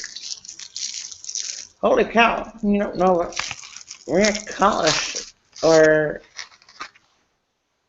I don't know, Charlotte Church, Jesse Norman or anything. Holy cow! Well, I'm accustomed to people criticizing my taste in music, so it's not unusual that I like things that people apparently don't like. I don't know why that is, but I see something in things that others don't see apparently.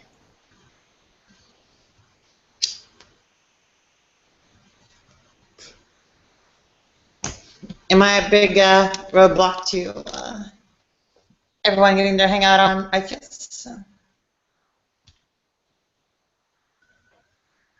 What'd you say?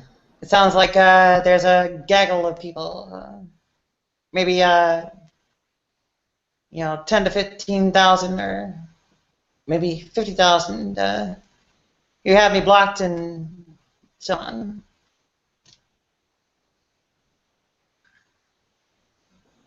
Who are you talking to? And of course, you hate my guts and are dying to slander me as such.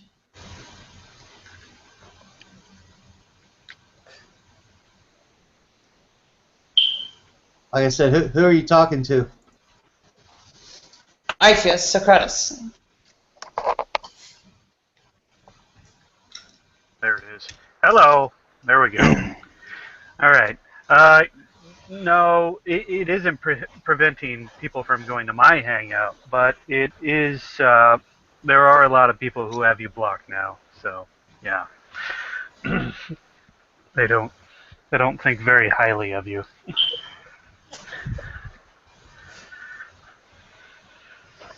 Well, I don't think very highly of them either.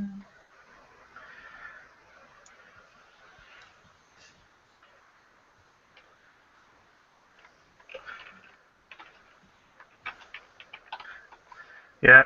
So how's it going, Nadia? I haven't been in a Hangout with you for a while. Well, as per my thinking so unhighly of all those who I suppose are not thinking highly of me, well, I have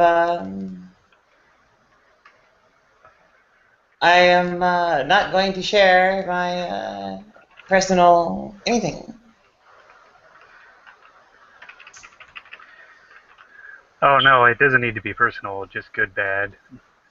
Well, you're still. Oh, it's very personal. When people tell me how much better of a woman's voice with an American accent they can do than me, and they're quite rough and tumble cisgender males, I have very little patience for it. I don't know who. Oh, I know who you're talking about. I can't remember. I don't try and keep up with all that.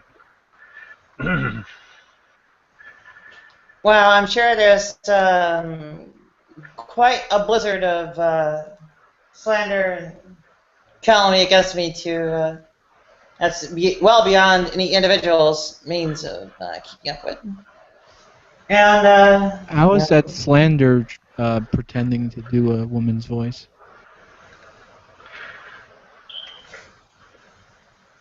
the slander actually had to do with the.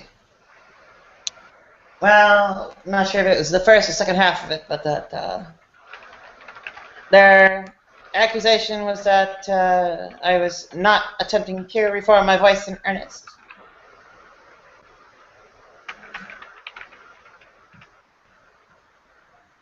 What now? What happened?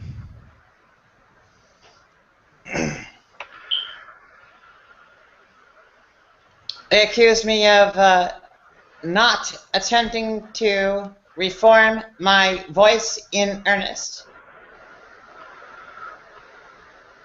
I guess I don't know what that means. Essentially,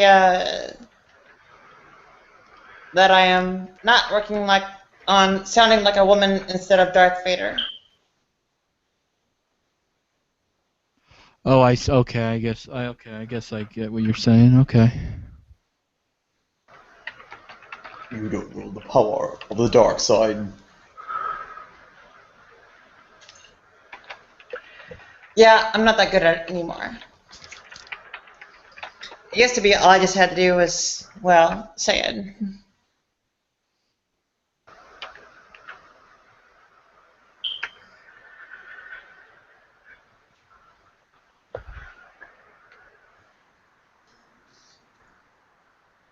For some reason, there's a big difference in particular quotes. The one I do better at is, I find your lack of faith disturbing.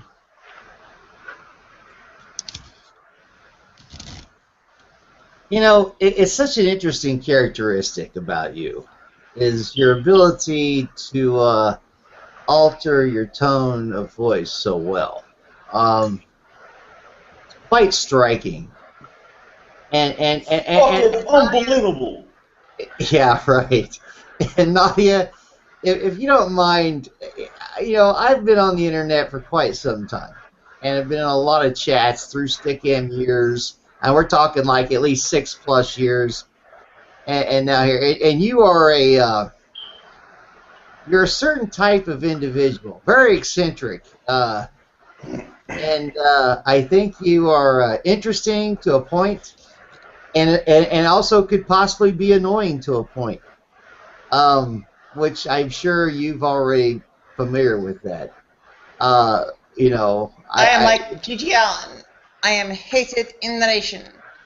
Well, more like hated in all nations, given that my, I suppose, opposition and, well, those who hate me are spread across the world. well, you know, being on the internet, of course they are. That's not really problematic, and that's pretty normal, I would think, given the way that this works. I mean, you know, you're on a social network system that's worldwide, and it's visited by all countries. So, you know, yeah, big deal. I mean, you might be even more eccentric to a person halfway around the world, but I take it you're in the United States. Is that correct? Yeah, I mean, well, the San Francisco Bay Area.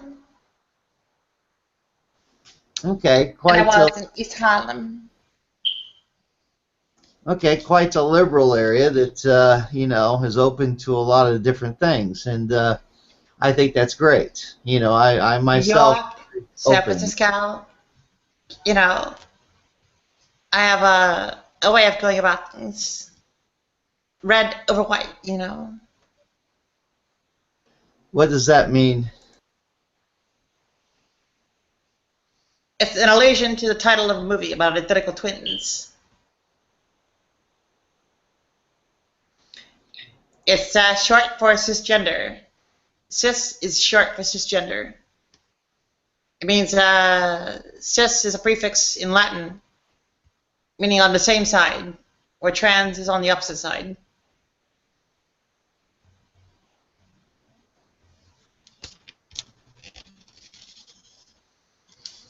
Okay. Cis means cisgender, which means you are not transgender. Nadia, what I'm saying is I don't fully understand like the criteria which people label themselves either as trans or cis. Like I think that I have I mean, I'm assuming that I'm cisgender, but I have heard definitions so loosely defined that pretty much anyone could be considered transgender, right? Like it's just kind of like No. an attitude or a mood or something for some people. Well, it is a neurological or psychological state of affairs. Right, but so if I wear a very, purple shirt, primary. does that make me? Am I no longer cisgender if I wear like, if I put on lipstick or something? It can be, although not necessarily. See, that's what the consistency and I guess importance or primacy or necessity of the well, not so much behavior as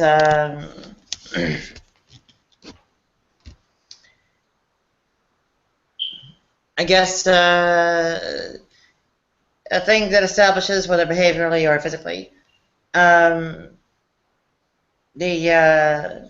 gender attribute are, what makes it consistent enough to, or, well, consistent isn't entirely the right word given gender fluidity and such, but I'll go with consistent anyway to make it actually established as that trend, that orientation and such. I mean, for instance, a gay man might have sex with a cisgender woman, yet he'd still be gay because his orientation is toward men. Similarly, a straight man, might experiment once or a few times and have a fling with the man and still be straight. Experiments didn't work out, or for whatever reason they were just not something that was established as a long-term deep trend.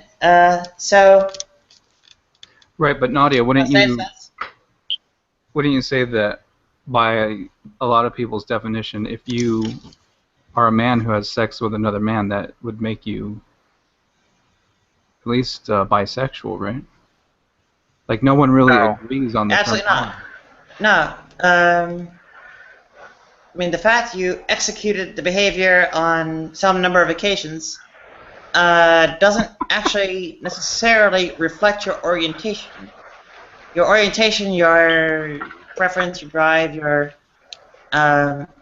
inclination, attraction, and so on toward the particular gender or partner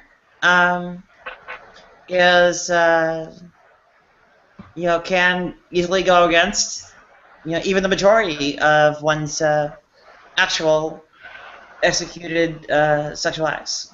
Right, but I think my point was that there are a lot of people, there are groups of people who would use the terminology that way. And then there's a group of people that would use it much more loosely. There's not really one single agreed upon terminology. To a lot of, straight macho guys, you ever even thought about having gay sex, you are a faggot. You're gay permanently. there's something wrong. Adam, your sexual orientation is something that you identify yourself as. It's not something that someone else identifies you as. Yeah, but You're the only one who can tell anyone what you're interested in, okay? That's not for other people to decide for you. That's Right, partially. It's Somebody not actually who so feels much that way is going to have those same criteria for themselves, right? Just because you've committed an act, that doesn't mean you actually are interested in that, You're continuing both, that, or you you're want both to do that missing my again point. or anything like that. You're both completely missing my point. My point is that you guys have your definitions. Other people have other definitions. You can't just assert that your I didn't definition miss is the point. the only one. No, I didn't miss the point. I am saying that the way these liberal, reformed, whatever kind of uses of the terms are going is toward this internal mental inclination as opposed to strictly actual execution. And one way to put it in really dumbed down terms is walking the walk versus talking the talk. Is leaning more toward the talk you talk as opposed to the walk you walk, because quite a bit can get in the way of effective execution. Yeah, but if you have butt sex with a guy and you're a guy and you do that several times and enjoy it, I think most That's not what we said. That's not what Nadia said. Hold on. That was not. You're attacking a straw man now. Well, let's let Adam finish. I'm not attacking a straw man. I'm explaining my position, and you guys are ignoring what I'm saying. No, I didn't ignore it. We understand exactly what you're saying. If someone actually wants to do that, of course, their orientation is different than someone who experimented and found that it was not really something they wanted. No, that's not my point, though. What do you think my point is? Well, you started with the example. If they do that several times, homosexual anal sex or something like that, and they enjoy it, continue. No, what do you think is going to follow from that? No, that's not my point. My point is that different people have different definitions of words, and why I say I don't understand what is meant by that term. What I mean by that is that there's not a consistent language being used. So when you say one word, there's no clear indication of what you're talking about when different people use the terms differently. That's my whole point. I'm not agreeing with the alternative viewpoint that I'm proposing. I'm saying that there are people who think of it that way. Yeah. Oh, sure. Yeah. And I know there are.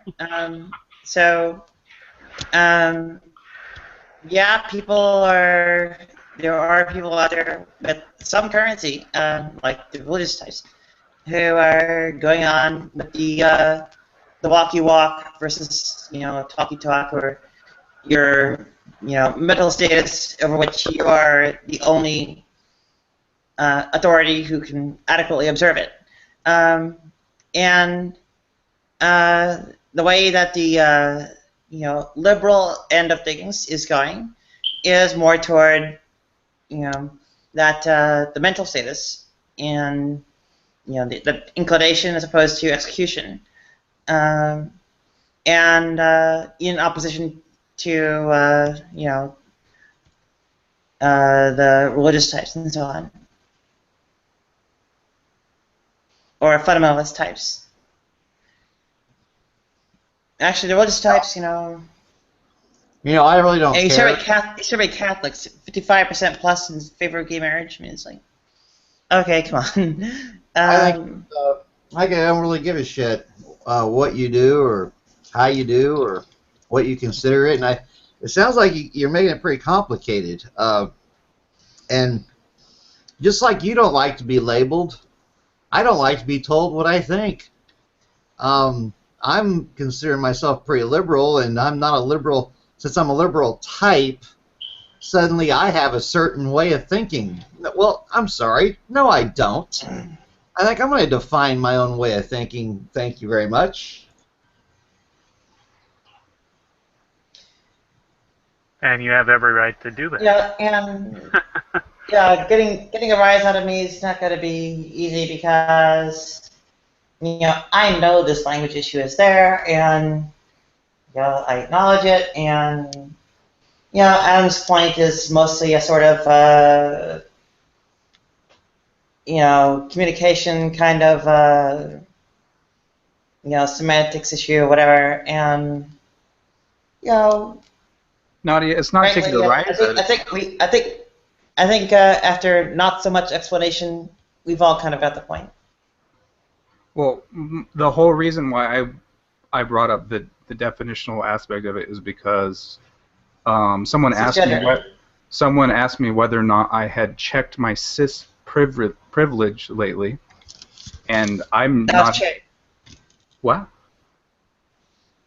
Che did. Right, and I just wasn't sure whether or not there's a consistent terminology to where I would apply as being someone who needs to check their cis privilege, or whether I would need to check my trans privilege or whatever other term it would be. There's not a consistent criteria, as you said. Yeah, and part of the consistency issue is whether or not you recognize the various kinds of people involved as authoritative, and depending on whether you recognize various groups of trans activists as such, you'll find there's 3 axes of gender identity, gender expression, and sometimes the term gender orientation is used. It has to do with one's relationship to one's own body, and it's pretty clear where all 3 of those are going, or are they? It's clear where all 3 are going, right? Gender identity, gender expression, gender orientation. So which one of those does the term cis or trans apply to? All 3? All 3. Okay, so when you're checking your cis privilege, you have to check your gender. What is it? Your gender identity, your gender representation. What did you say there were? Gender identity, gender expression, and gender orientation. Orientation, expression, and identity. Okay. Gender identity is so if, like, gender I wear, you like, identify as in relation to, in particular, the gender you were designated at birth. So, for instance, if you identify as, if you say, you feel whatever in your heart, you are some gender, and that's either the same or different from how you are socially deemed, particularly from birth. That's your gender identities, cis versus transness. If you have gender expression, that is the way you present yourself, the way you mannerisms, your dress, appearance, orientation, or voice, and similar. If they are, consistent with the gender you're assigned at birth or socially deemed, or if they are otherwise, it's the cis versus trans of that. And there's the gender orientation, your relationship with your body. If it's essentially fine how you were designated at birth or socially deemed, then that's cis. And if you are in need of having that realigned to a different identity, that's trans. Right? So, for someone who would want SRS, sex reassignment surgery, or genital reconstruction surgery, they would be trans. Someone who wants to leave their,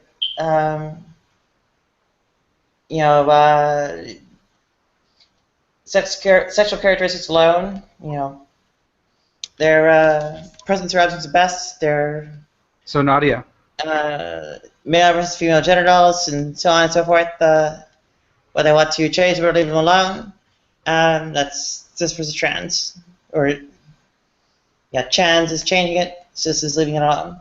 So if any of those are trans, then the person is trans.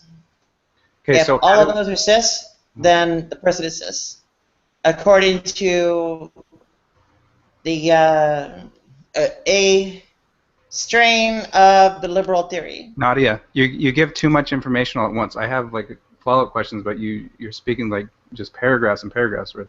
So you're saying if you're trans about even one single thing, you're no longer cis. Is that what you have said? Trans about any of those three things, yes. Okay, and you just determine it yourself. If you feel that you are for any of those categories, then you are. And if you do things that other people might characterize as being trans, but you don't personally identify it as being trans yourself, then you don't count as trans. Is that what you're saying? That has to do with the matter of knowing one's mind. So if we were able to scan someone's brain to discover their quote unquote true, orientations towards things, be it their gender expression, their gender identity, or their gender orientation relationship with their body.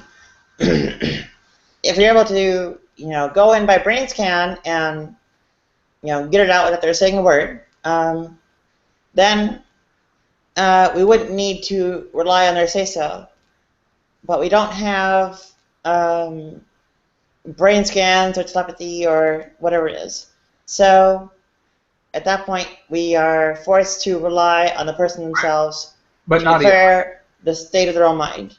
right, so I'm trying to determine whether or not for myself, whether I am cisgender or transgender, right? That's what I'm trying to figure out. So you don't have to do a psychic brain scan thing. It's for me to evaluate myself.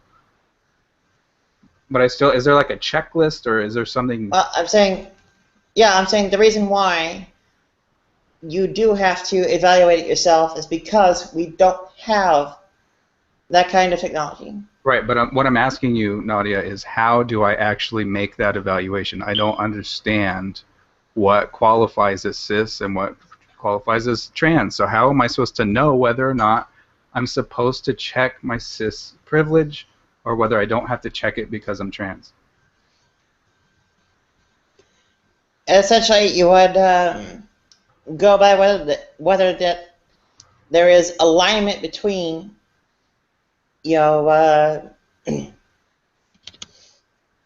you are on these various axes, in terms of your desire, intention, or whatever, and how you are designated at birth, socially deemed, and similar. So at that point, you make that comparison where they match, you're cis, where they differ, you're trans.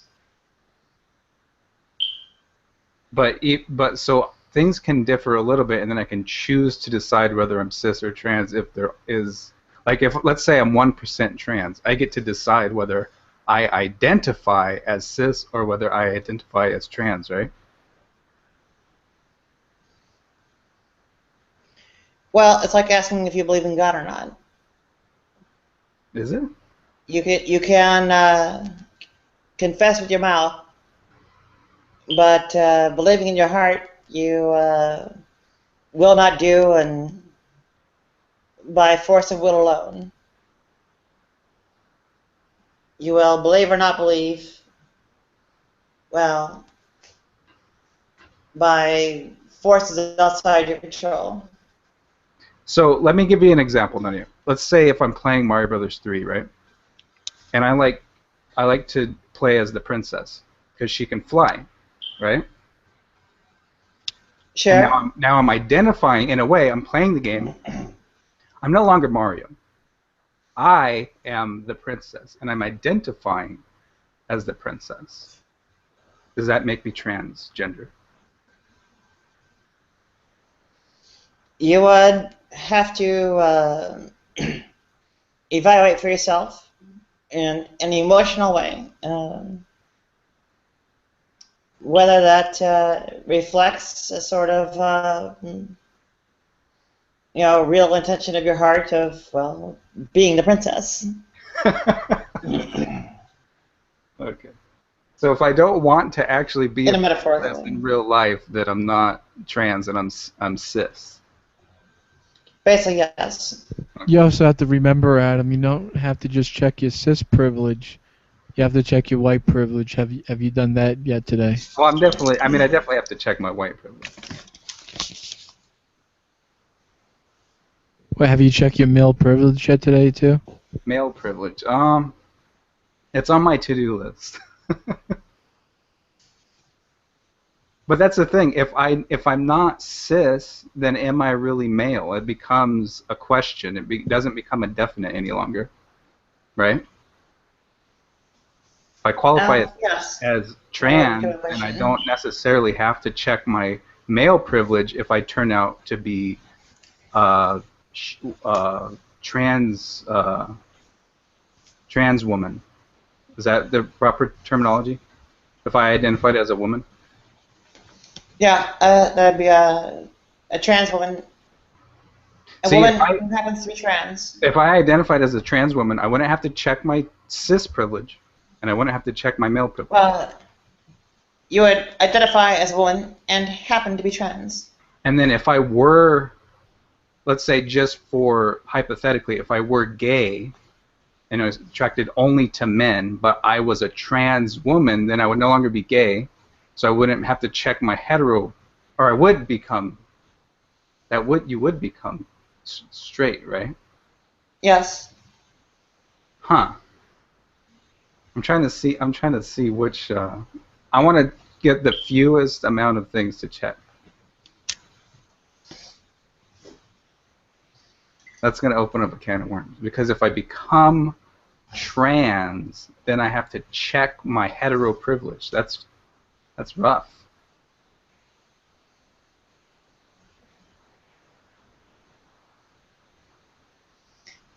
This is where intersectionality seems to come into play.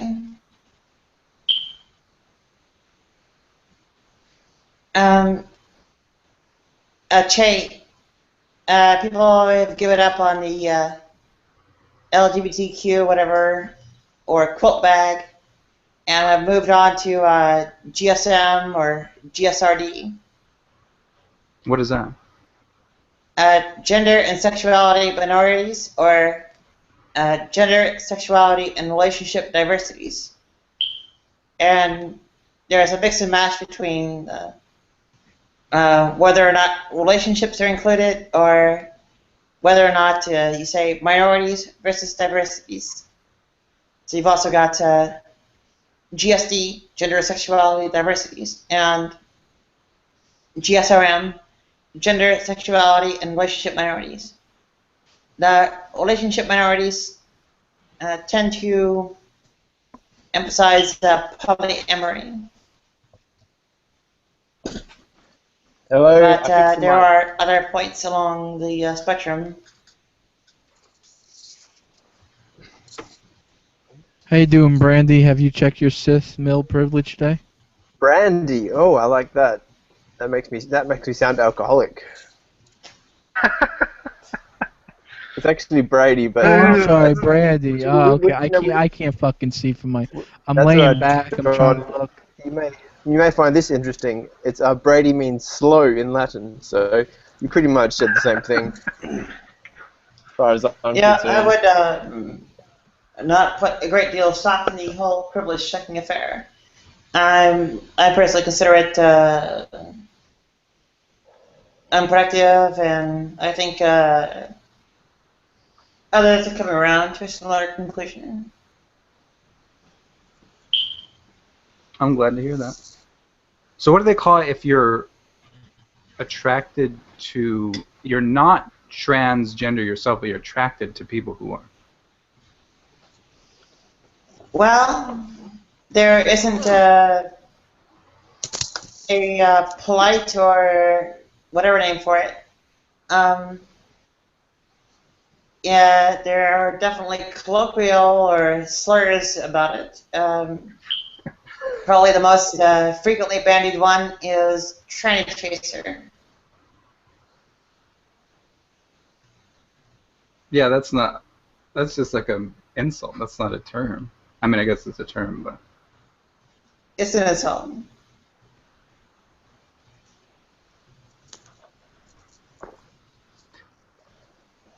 I don't mind it so much.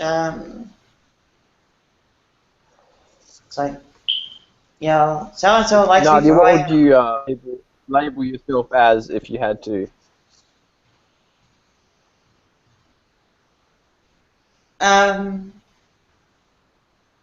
What else would I be talking I about? mean, with respect to gender identity and sexuality, I would say Yeah. an andro-flexible trans woman. Wow.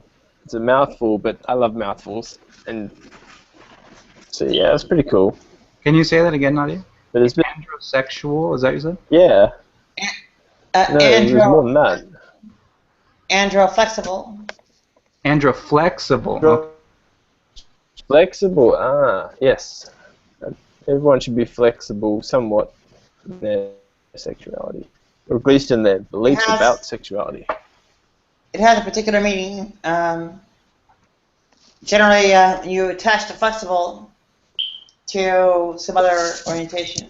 You are saying that you are willing to go, you know, or interested in going outside of that orientation, but not so much for matters of relationships.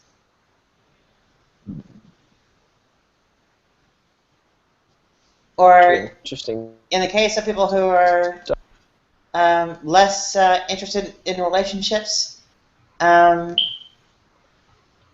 would reflect perhaps not being interested in it as often or as intensely. And atheist. So androflexible. Oh man. Sorry, go on. I just wanted to ask, are you saying that that means that you identify partially as being male, or that you are attracted flexibly to males? It means I am attracted primarily to males and am still interested in going to other people's identities, albeit with less frequency. So what is the equivalent term for females? Oh, Peter left us. Gynoflexible. Wow, there's quite a sophisticated lexicon going on here. You know, Yeah, you got top, bottom, versatile. I think it's good. The real question flexible. is, what if you're a guy that likes to frickin' beat off the porno? Now, what does that It's called a make you? wanker. Depends on what type of porno wanker. you're beating off to. A wanker. No, Literally. that's gotta be. Not Dude, in that's the gotta offensive. I just go with the Dark. long person Wait a term minute. sexual deviant, but I guess the- that's Wait a old minute. fashioned. That is not interested in a relationship. Okay. If we Of follow the this, hand movement. you're interested in both the male and the female fucking on the porno. So there's like a calamity of things happening here. That's gotta called be being bi. Just good old fashioned deviant. That's what you are, Dark. If that's what you're coming out for us on live, you're like the wank off to porno. Yeah. If you enjoy you the watching the male penetrate, Don't watch it. You're called a denialist.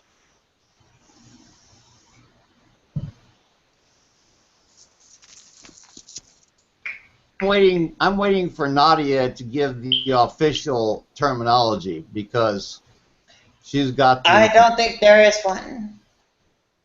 Now come on. Yeah, now come on, damn it. You yeah. gotta keep upsetting me. I just sat here and listened to about a half an hour It's an exclusive of sub. dissecting fucking all these different weird, I mean, okay, I take it back, not weird, but unusual and eccentric, people in different sexual orientations, and now I give you one that's probably pretty mainstream, and you don't have anything. You got nothing. Well, that's because it's mainstream. You got to find the obscure stuff. The minority stuff is what they're interested in. No, it's not. It's because it's not pertinent to me. I found out what term applies to me personally. Various kinds of obscure terms might apply to others, but I wouldn't even necessarily know the terms. If the label you use is so after, if you just say as a label, I mean, people won't have a clue what you're talking about unless they've been in this hangout, for example, and you've sort of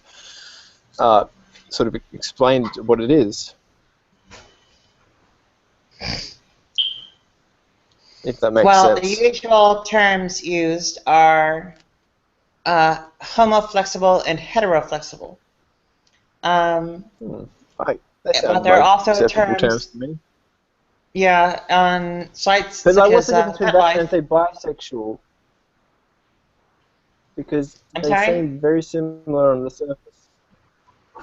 We like What's to the get difference very between technical that with and mental illness. We saying- like to get the real technical shit. You know what I mean, Brad? Well, No, it's it not a mental effectively illness. No, how is it a mental illness? It's Brad, not you're been lagging on me, man. I need a flying effectively DeLorean to is catch up to you. bisexual.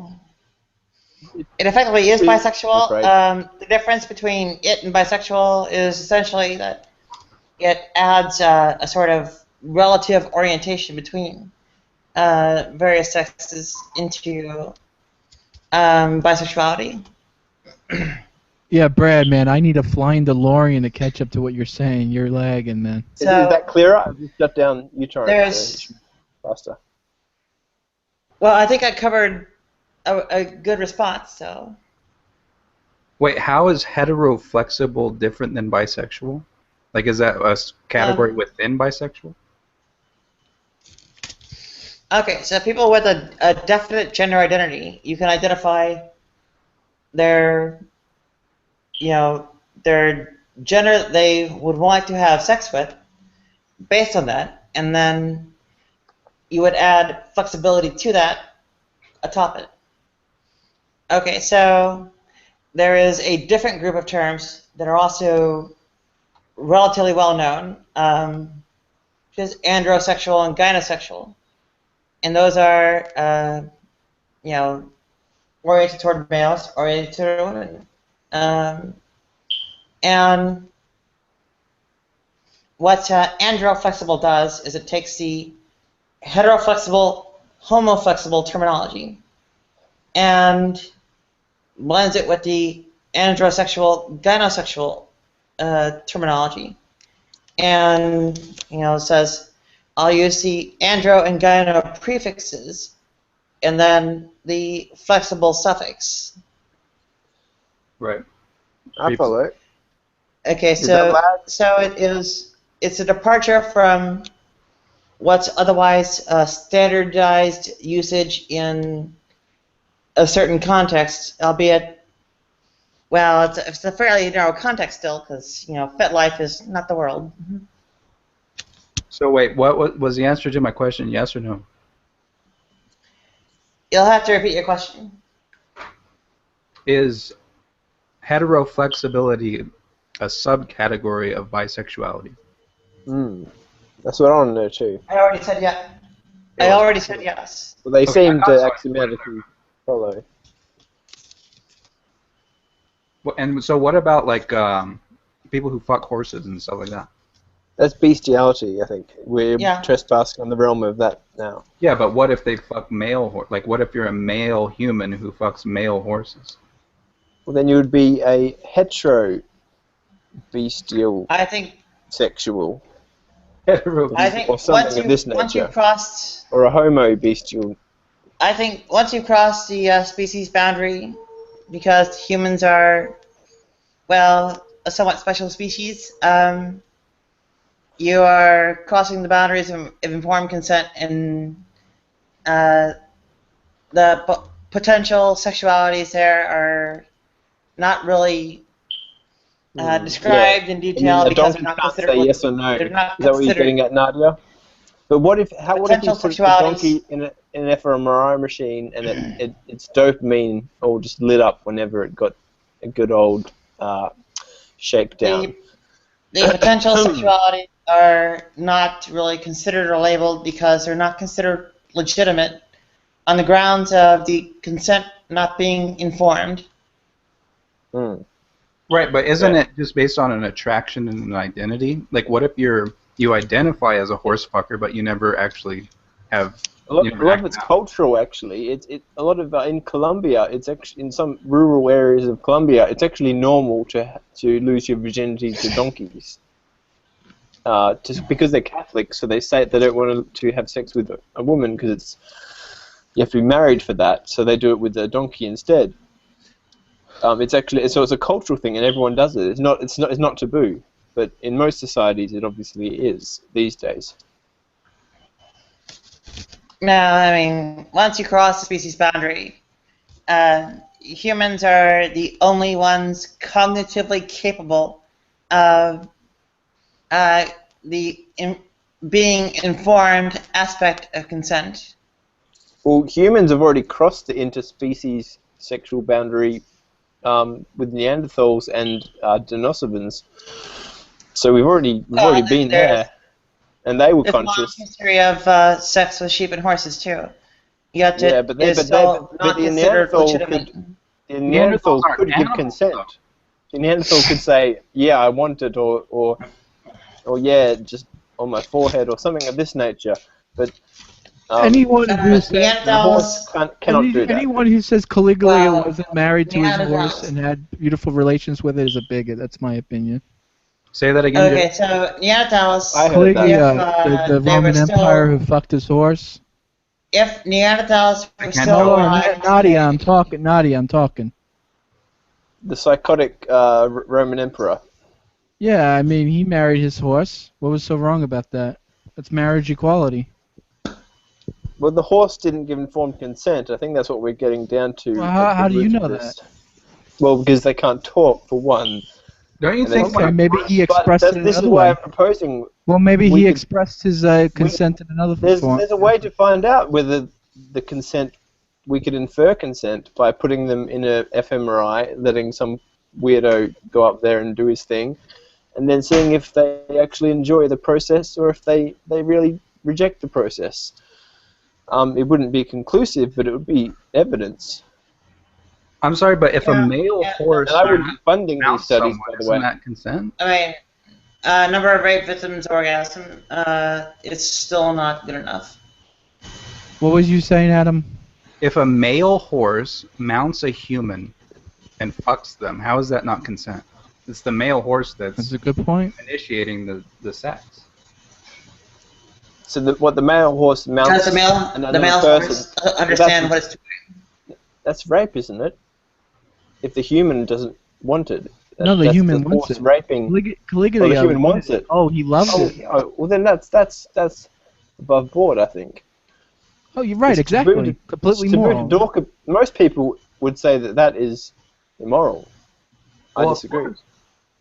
Well, I mean, why not? With just pond scum evolved bacteria. Yeah, well, the problem is that we set the standards for what's good, and then we see if we meet those standards or not. So it's kind of biased from the beginning. Well, we are animals. I hear non-believers tell me that all the time, that we're just animals. Well, we're literally We're animals. evolved pond scum, and they're evolved pond scum, so we're just both evolved pond scum. We're not pond scum. I don't know what that sort of demeans the whole evolutionary process, in my opinion. But you can call it what you want. Okay, not sure. We evolved from. We do know for a fact that we all share a common. Every single living thing shares a common ancestor about 4 billion years ago. That is a fact. How's that a fact? So it's not up for debate. Then. There's no debate on that. That's conclusive. Wait, where is that proven? Where is that proven? Yeah. In the genetic makeup of every you take any two species, and you can put them, get their genes, and you can you do their genome, and you can figure out how far distant they were between the last common ancestor. Between a crab, a horse, it works every single time. Right, but Doesn't matter what organism. So if we presuppose that a biogenesis occurred only once on Earth, that would be a reasonable assumption, right? But what if a biogenesis occurred multiple times? Yeah, and then the first one took over basically. Well, it could have happened many times. What if one didn't take over? What if there were multiple species that originated? Yeah, but that's the thing. Every single species we've tested has been from the same tree of life. Every single one. You're assuming it's a tree of life. Well, look, if the very let Adam speak, guys. Let Adam speak. Yeah, why is everyone talking at the same time? If the very first single-celled organism that came to life through a biogenesis was one species, let's call it species X, right? And then 1,000 years later, species X arises a second time due to a biogenesis, and then a fifth time, and a sixth time, and a seventh time. So we have 8, 9, 10 different abiogenesis events creating species X. When you look at the family tree and you trace it back to species X, well, how do you know it's the same one? First of all, how long does it take for biogenesis to occur? And I would say that period of time is much greater than this speciation time. No. Actually, abiogenesis got going within about 200 million years. It was really fast. So when it did start after the late heavy after the late heavy bombardment, after Earth had accreted into a planet and it got bombarded, after that stopped, about 200 million years passed, and then that's when the first life started. So it actually happened pretty quick on a cosmic or a solar systematic scale. It was pretty fast. But how do we know it only happened once? 200 million years is not a long time. How do we know it only happened? It's not really supposed that it happened once. What is supposed, or concluded rather, is that only one strain of the abiogenesis results continued after, well, some amount of time. Yeah. So what we don't know. The reason why we don't know that. The reason why that's concluded. The reason why that's concluded is because the homeobox genes are all essentially shared in common. We don't know that though. That's my point. We do. We know that we all had a common ancestor 4 billion years ago. That much we do know as a fact. No, what we don't know is whether abiogenesis happened half dozen times or whatever, because we don't know how common it is. Okay. But do you not understand that if a biogenesis happened 20,000 different times and created the same species, then we can't know with any certainty that we have the same common ancestor. It could be a completely different animal, just at this point, to be the same species. What about at this point? I'm going to go out on a limb a bit, but you don't need that assumption necessarily. And I'm not a geneticist, so I'm not going to make any wild conclusions here. But what I'm going to say is that every single living thing today has a common ancestor 4 billion years ago. Yeah, but that's not a proven, absolutely certain scientific. No, that's a fact. I mean, what you say is an interesting hypothesis, but it's not a coherent theory. You know what I'm saying? Okay, how can we falsify the alternative hypothesis to prove that it's a fact? You tell me. It's your hypothesis. It is the weight of evidence, the preponderance of evidence that the conclusion is based on. And the conclusion is that if there was more than one strain of abiogenetically arising strains of life, that only one survived. And the reason why people believe that is because of the homeobox genes, the way the very crucially basic manners of chemical functionality are shared between not just all species, but even things like viruses and well, wait, frankly, when you're talking about asexual reproduction, like mitotically reproducing bacteria, species are a less meaningful construct. So at that point, it's homeobox genes being shared between every possible thing we've found, and so on, is considered to be relatively definitive evidence that only one strain of abiogenetically produced life persisted. But you guys are missing the point. If multiple abiogenesis events produce an identical organism, if it produces an identical organism, Adam, I know what you're saying. So basically, 20. So let's say that 20 of these things happened, and they all had the same genetic makeup to begin with. Okay. Yeah. You're right. You're right. It would be very difficult to tell which one we are descended from. But that's a hypothesis. That's not a theory. Yeah, hold on a minute. I think that we can find the answer is in the mutations and the copies. The copies would be varied comparatively to the original. Say, if you had another abiogenesis event, your mutations of the genetics would be different. The chances of them being the same are huge. I mean, like astronomical. Well, actually, we don't know that because we only have one sample of life, Dark. But so that's the problem that I think Adam is raising, is that we only have one sample of life. Nadia, But the can thing you is, mute? until we have two samples, such as if we find Martian life and we find that it's DNA not based on our tree of life, then we've got two samples to go on, and we can infer that life is just ubiquitous. But because we only have one, it's a huge problem. We have to figure out how if we can work out how abiogenesis started, then we can start getting some probabilities into the mix. So that's a good example is Martian life. Let's say we did find Martian life, and we found that Martian life arose from the same species X as human life, or sorry, if it did, it probably came prior to Earth life, Adam.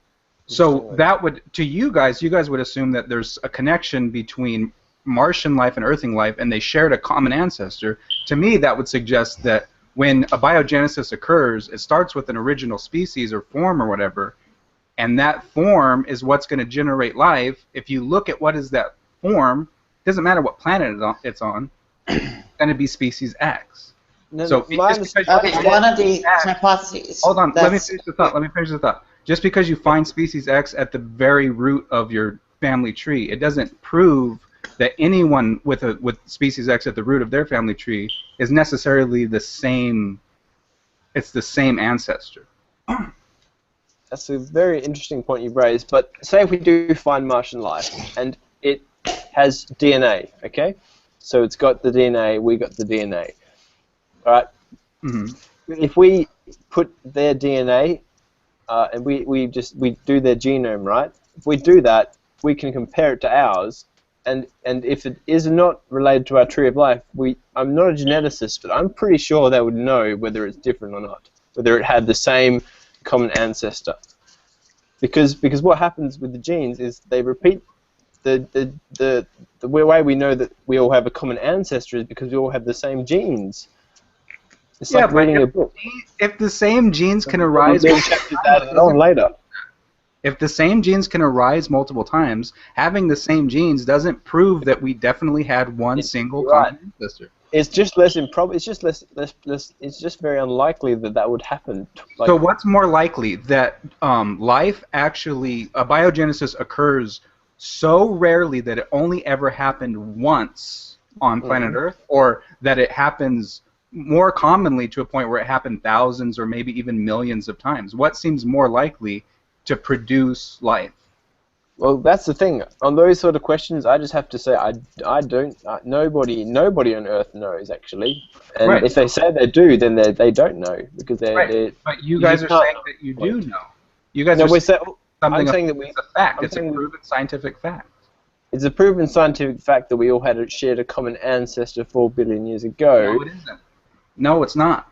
Well, it is. As far as biology, the consensus is the running theory, not hypothesis, is that we shared a common ancestor 4 billion years ago. What you're throwing into the works is an interesting spanner, but I'm not sure that it's true. It's interesting. And did you think of it yourself? It's obvious that when you say we know for certain that there's one single thing that we came from, well, naturally the question arises, well, how do you know that there wasn't another thing? Well, I'm just going to say that earlier information that was disseminated was that 200 million years, the only thing I can find is 3.5 billion years till the first life form. No. That's what it said. We're talking hundreds No. of years. Yeah, 3.5 billion till you had your first abiogenesis. All right, so the late heavy. No, I'm talking about not from when the planet first accreted. I'm talking after when the late heavy bombardment ended. So 200 million years after that, that's when the first life started. Okay, so it took 200 million years for abiogenesis to get going. Earth was here for 3.5 billion years prior to this. No. Wait, no. The Earth is about what 4.5 billion years old. The earliest fossils are about 3.9, something like this. The late heavy bombardment didn't end till about, I don't know, about 4.2 maybe. So we're talking 200, 300 million years. And that's when we actually have fossils to show as evidence. Fossils of single it's pretty simple, the argument against multiple identical abiogeneses is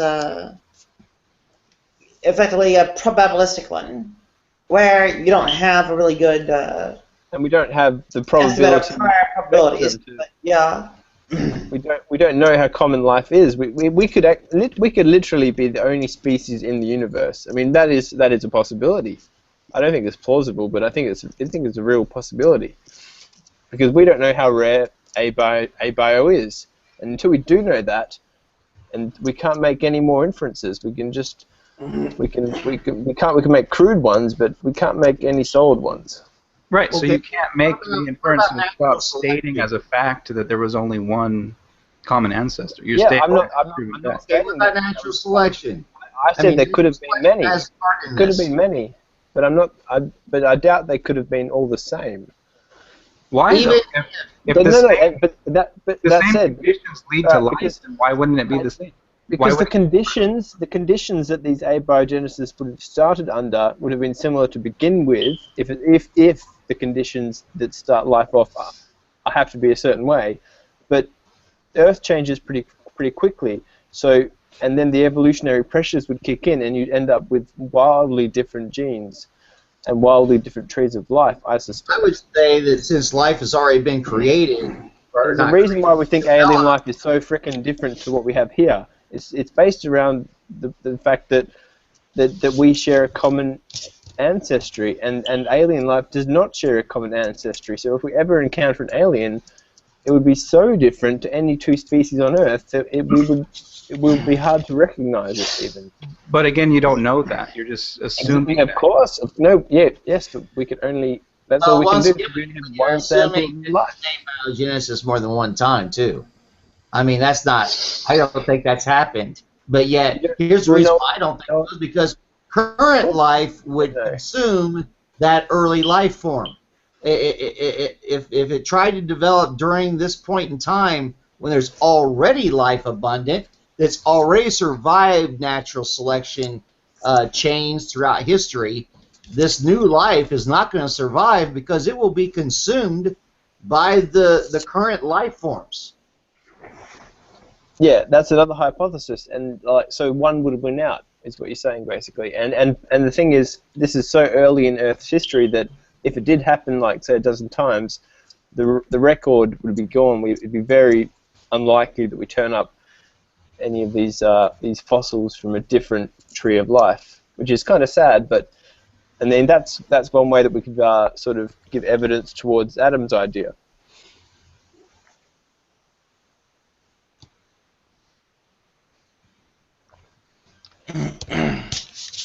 Well, I guess the point is we don't I don't have know any. that it's so much evidence But toward it. I think Mars and Europa are looking pretty good, but I think we'll discover life outside the solar system first, using when the James Webb launches and it does spectroscopy on exoplanets, and if it finds oxygen, we can infer there's life there because there's no process that makes oxygen, free oxygen in the atmosphere apart from biological ones. So I mean, I think we'll be able to find life pretty soon. Within the 2020s, are looking pretty good for life. We should have an answer to these hypothetical questions within a couple decades. Wow. Which is, yeah, that blows me away actually. I mean, because one big question is, are we alone in the universe? That is a pretty deep philosophical question, and we could have the answer in a couple decades.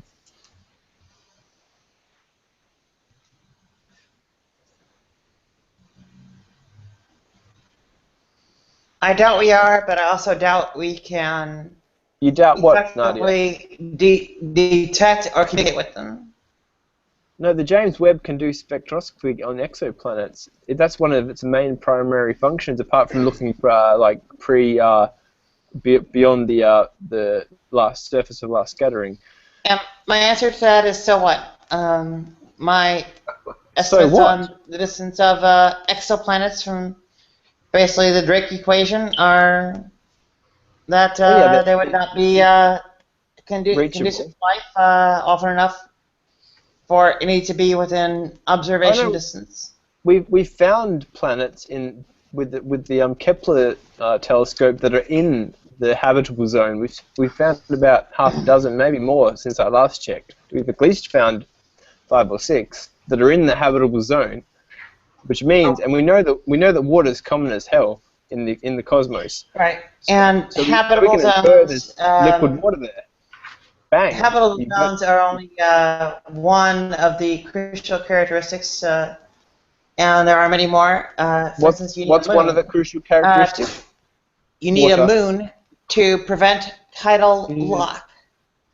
Tidal lock would mean the same side of the planet as the star at all times.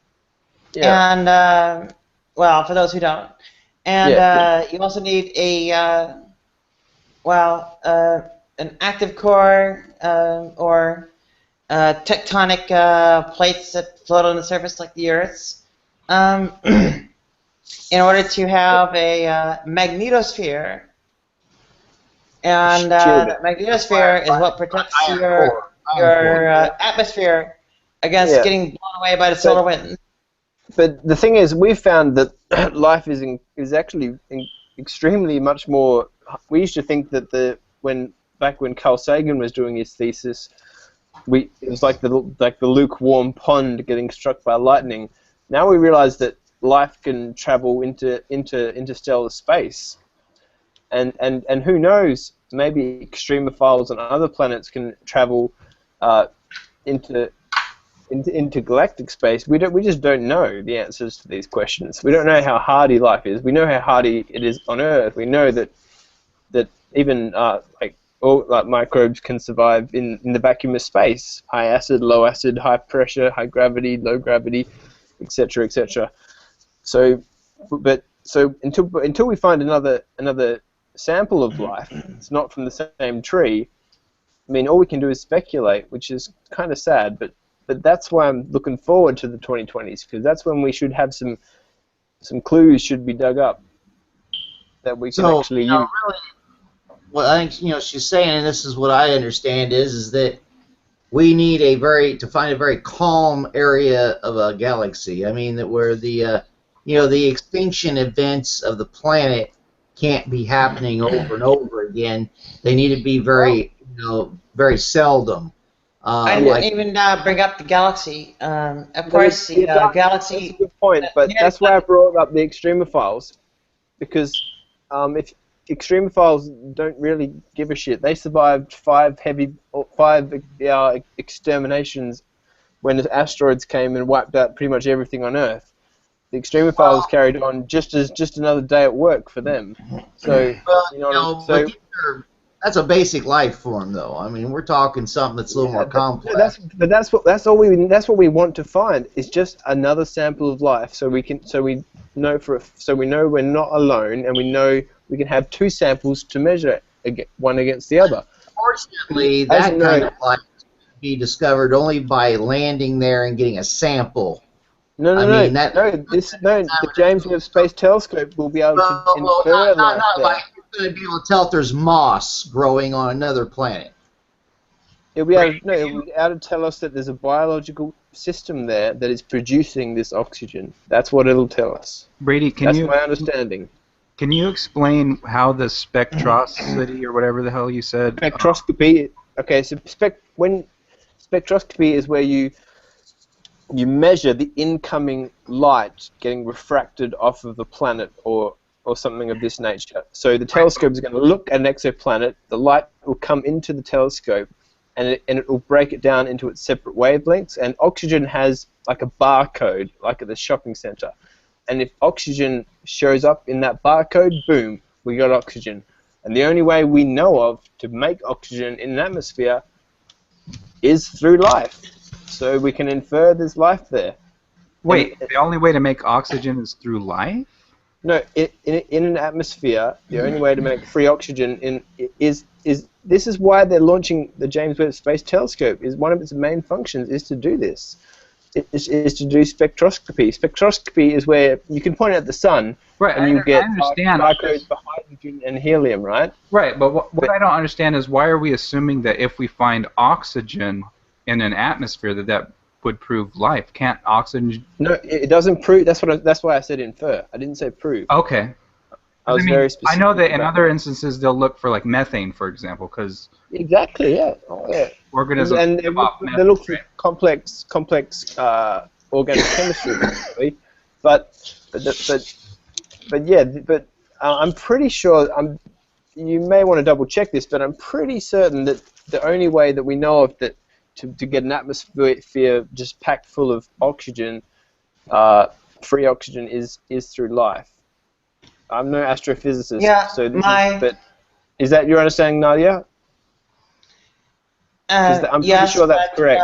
That's why they're launching this thing. My understanding is that this is very unlikely because of the local stellar conditions that are fairly unlikely to happen. And we've got about 5 in the Goldilocks zone, which we're going to investigate first, I suspect. The first one is oxygen. The first one is the magnetosphere. The second one is the moon to prevent tidal lock. So between those two. And also it helps to have like a Jupiter in your system to stop asteroids from smashing into you all the time. But that doesn't really affect microbial life so much. Unfortunately, these analogies are all using the current model that we have for our own planet. I mean, this is notwithstanding that there could be other factors involved with life on another planet. I mean, this is we're extrapolating quite a bit from just our current solar system to make this assumption. We have no other data to extrapolate from. Well, I know the tidal situation is great for creating maybe the abiogenesis situation, and as interceptor for incoming, meteorites, asteroids, etc. And the Jupiter that seems to get rid of the comet problem. Yes, but it's not only a problem for organisms such as us. It's not a problem for, say, tardigrades or bacterium. They don't give a shit if an asteroid hits. If anything, it could be beneficial for them, because then they get to take over the Earth. So I mean, but intelligent life is a whole other ballpark. And some people really want to find intelligent life. I'll be happy just with another tree of life. You know what I'm saying. I agree. Hey, I'll take anything. Yeah, I'll take anything too. So yeah, I mean, at present, if anyone tells me that it's that the rare earth hypothesis is actually is pretty likely, I mean, I don't take them very seriously. I think they're not looking at the evidence. I mean, we know the abundance of elements. We know that we're made of the most common things. I mean, I don't think the Earth is rare.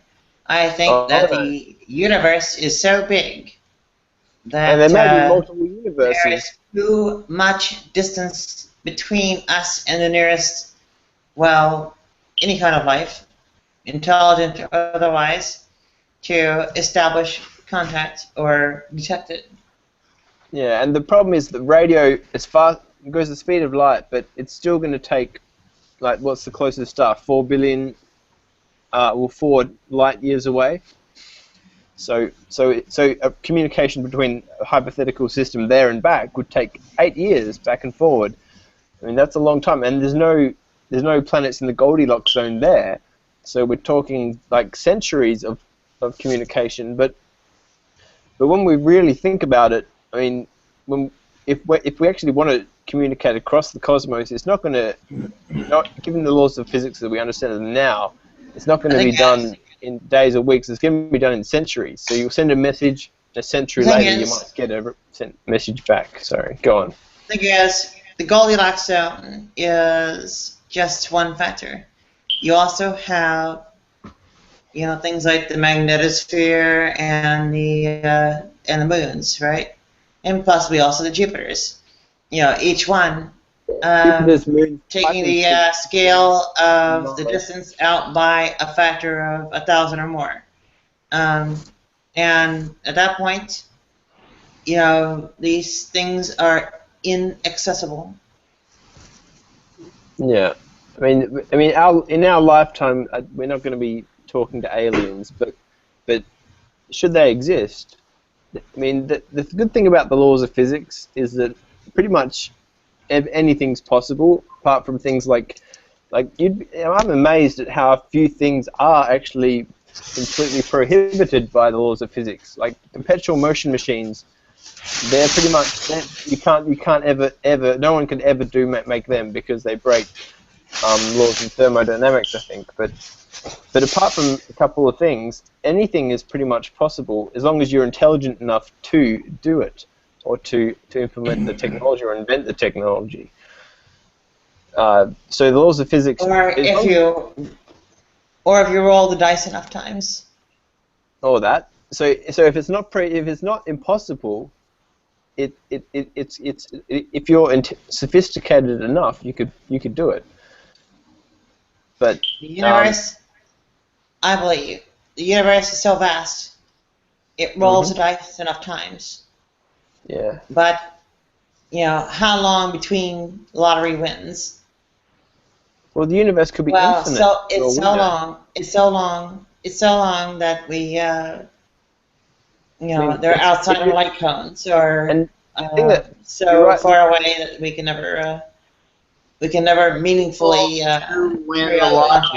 To take that rolling of the dice analogy a little bit further, I mean, because we don't know how rare abio is. I mean, it could be like spinning the roulette wheel and landing it on zero like a billion times. I mean, that's how rare life could be. But even if it's that rare, you'd still expect life to turn up several times at least. You know if you follow my meaning. Consider abiogenesis certain. Once the planet is in the right place and has the moon and the magnetosphere and the Jupiter all the to conditions scare away set up, comets and so on, and Goldilocks, of course.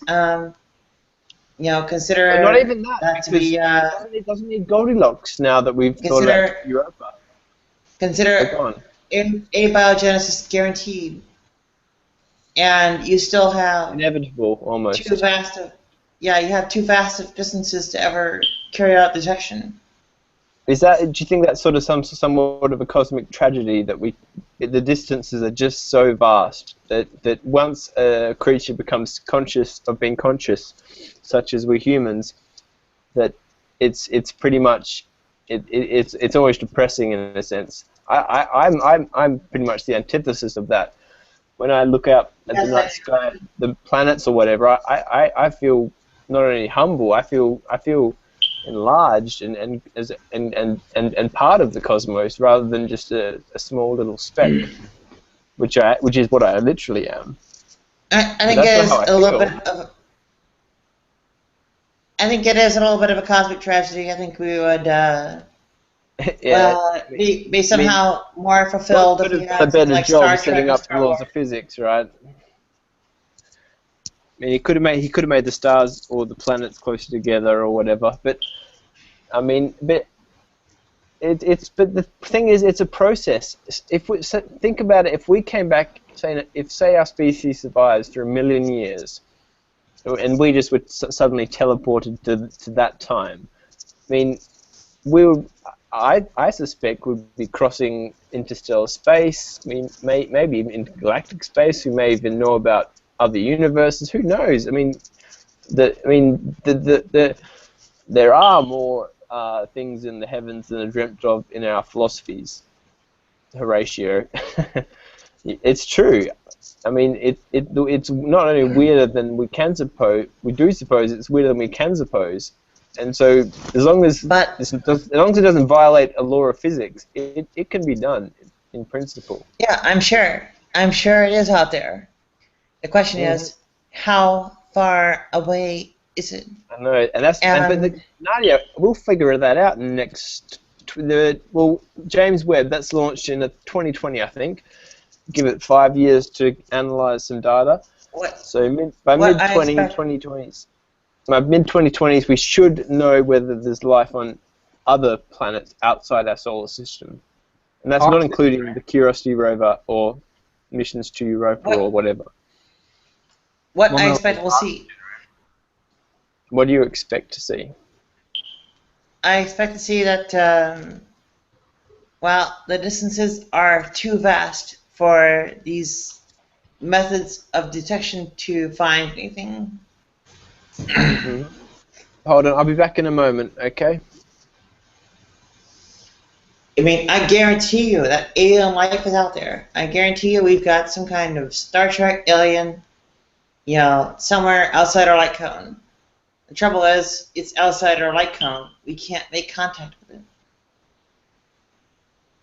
It's too far away.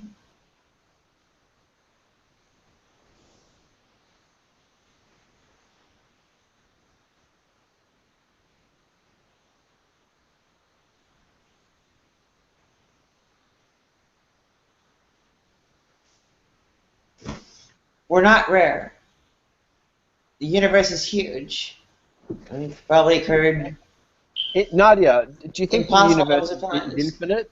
Because you know how the internal inflation. Because we've only had 14 billion light years to, So if there's something beyond the that 14 billion year surface of last scattering, that light hasn't had time to reach us yet. So it could just when the inflation occurred, it could have just kept on going forever. A lot of physicists are leaning towards that now. The reason why we don't expect anything beyond that, 14 billion year horizon is because, of course, that we have, observations of what happens as you approach it. And what happens as you approach it is that... But you're not factoring in time here, Nadia. It's taken 14 billion years for that light to reach us, which was the Big Bang. But if you go beyond, if you stood at that 14 billion light years away from Earth right now, and looked over that curtain, there's no reason to suspect that the universe didn't keep going infinitely.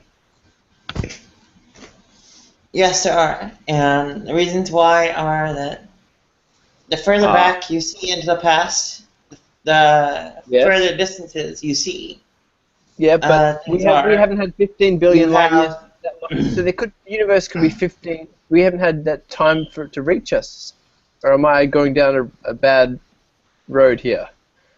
Oh, you're right. No, you witnessed the reversal of progression. It could be infinite. It could be infinite, and not only that, there could be multiple infinite universes. Yeah, it could be infinite. Well, I agree with that. you witnessed the reversal of a progression that represents the development of the early universe. And So the universe was smaller than an atom. It expanded to what it is now, and that. But if we look out in any direction, that's 14. if we look at it in any direction, then what? Yeah. So if we look out in any direction, 14 billion years, it takes that light 14 billion years to reach us, and the same is true of that other position.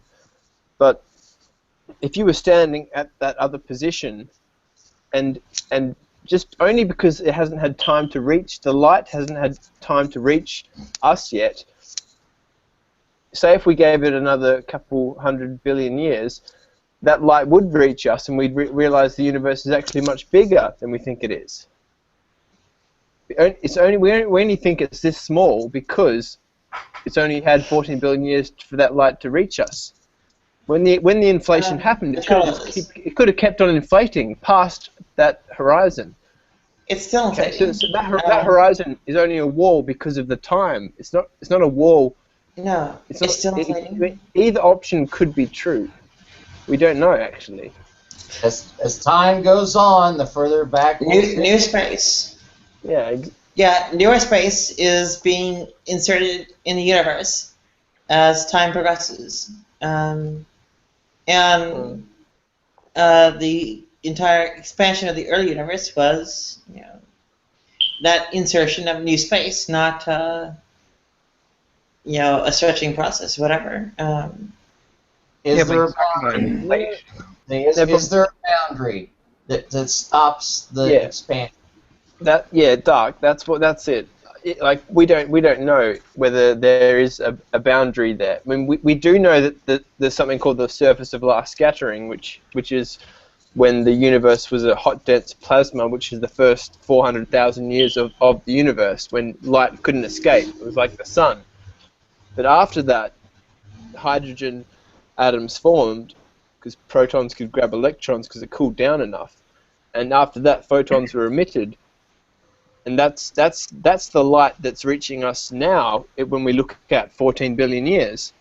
But when the inflation happened, couldn't it have just kept on inflating infinitely and past what we observe? A lot of physicists say yes. No, because a lot of physicists disagree with that.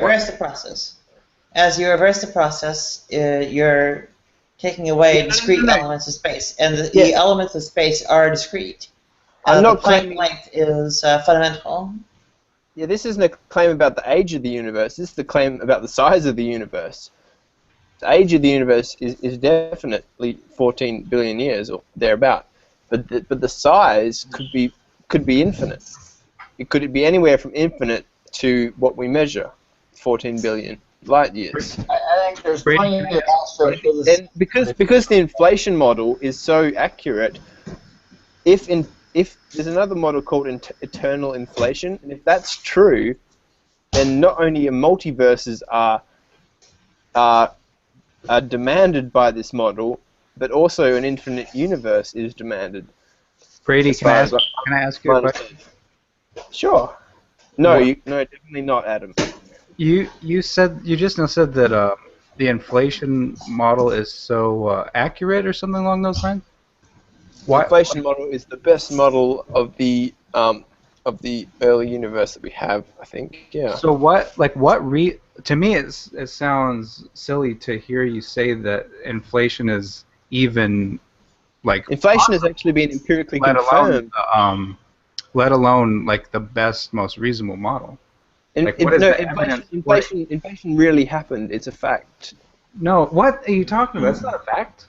There's not even a theory of inflation. There's not a particle theory of inflation. No, cosmic inflation.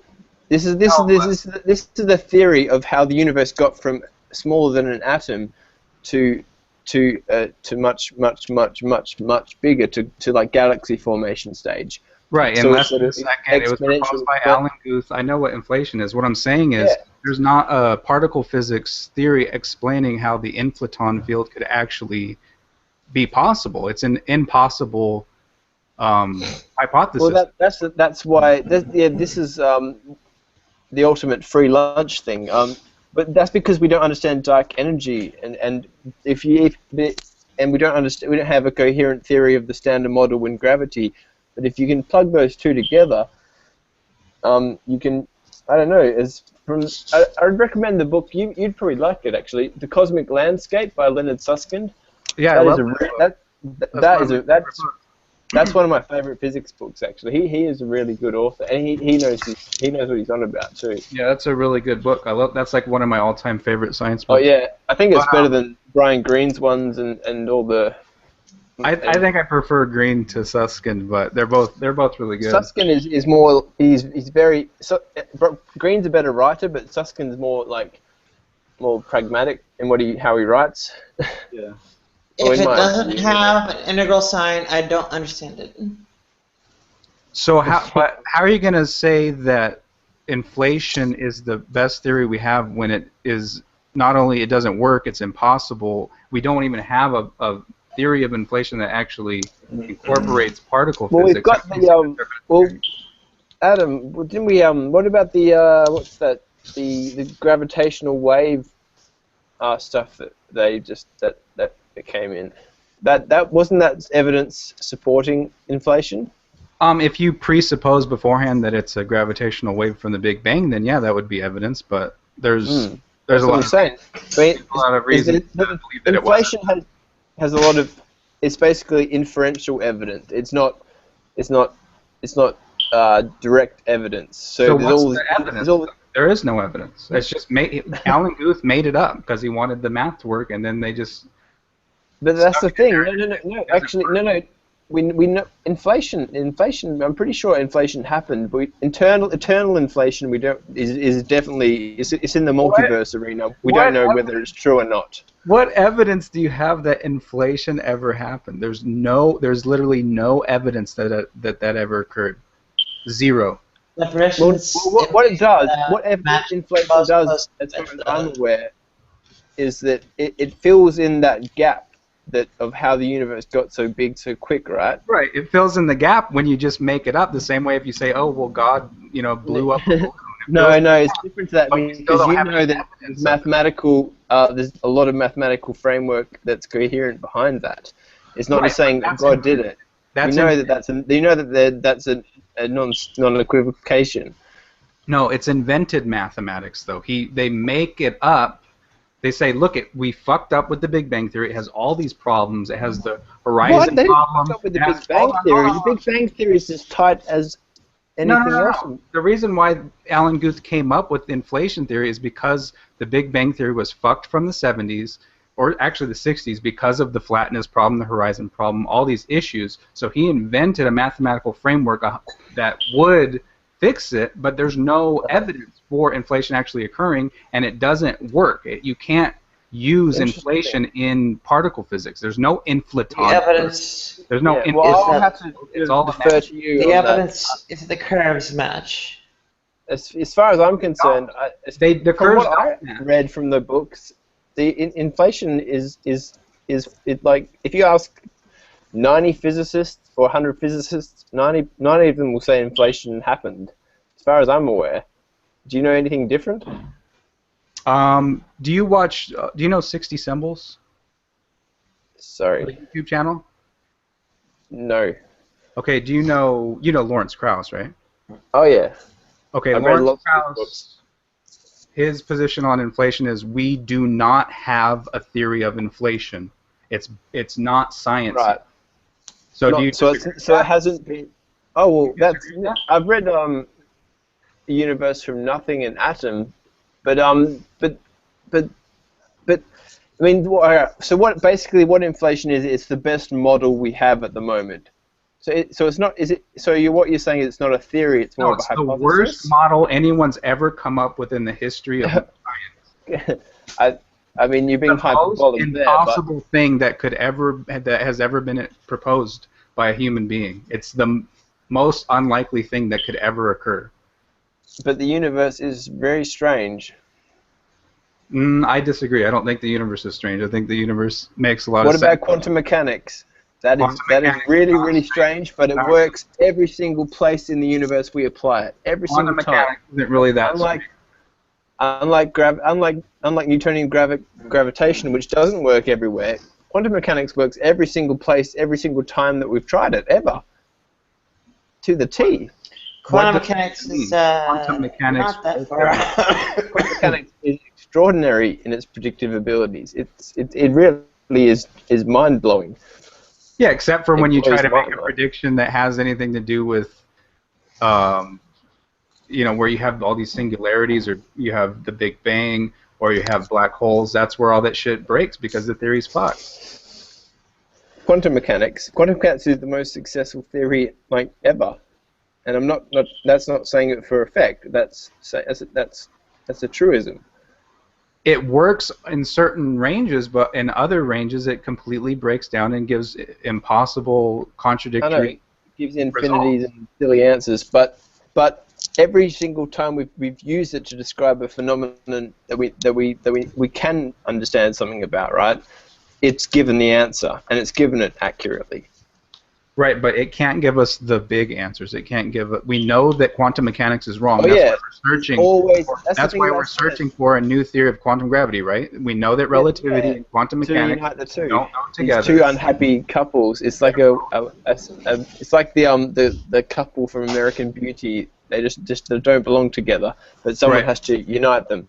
Both theories are broken, right? And when you No, but quantum mechanics is a lot less is a lot less broken than relativity at the moment. because I don't know. I'm no physicist, but from my understanding, and I'm sure you're no physicist either, but from what we can collectively agree upon here is that quantum mechanics and relativity, which describe different things, they don't go together well. And string theory, in my opinion, it could have nothing to do with reality, but then again, if it's true, which there's actually a couple of lines of independent inferential evidence that suggest it could be true, even though it's not fully fleshed out mathematically yet. Right. I mean, Well, the it's cool thing enticing. about string theory, as far as I understand, is that even if string theory isn't the right answer, most science works like this. This is why people believe in quantum mechanics and relativity and the Big Bang and stuff. Even if string theory is completely false, you can still use string theory to figure out tons of stuff that we never knew about the universe. Yeah, that's true. That's very true, Adam. A good analogy would be Ptolemy's system of celestial mechanics. Yeah, it's completely wrong, but it made pretty accurate predictions, right?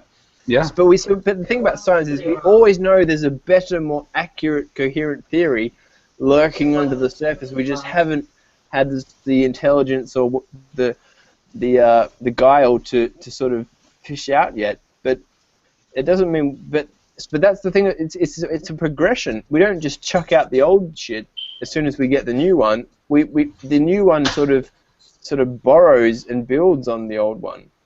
Right, but if the old ones are fucked up, like fundamentally, like we do. Ptolemy's.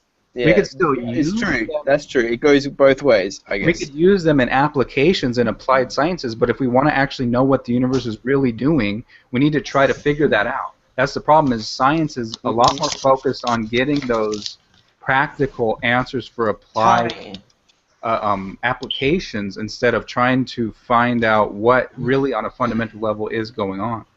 Ptolemy's. I'm with you all the way there. That's a good point. Adam, I've got a weird question for you, and it's kind of just sort of a curveball. And why do you have a picture of a lizard in a suit as your profile pic? I have to know. I just need to know these things. I just like the picture, and I've used it for a long time. I've started to. It reminds me of Van Gogh's paintings, but yeah, it's a take on Van Gogh. Is it? Okay, cool. Yeah. But I don't like to get on camera and show my face and stuff. No, I'd rather people look at pretty pictures like of the Apollo 8 picture I got up, called Earthrise, which is actually a misnomer because the Earth isn't rising over the moon. Right. So I found it interesting that earlier you were talking about the universe being infinite, yet you had it to where you could have time before the Big Bang, but you still were speaking as Well, the Big Bang I'm, occurred. as I'm not a physicist. My field of study is addiction psychology. But I'm a layman in these areas. But I'm passionate about them, so I can still contribute somewhat. But I always defer to people with more knowledge on these issues. Yeah.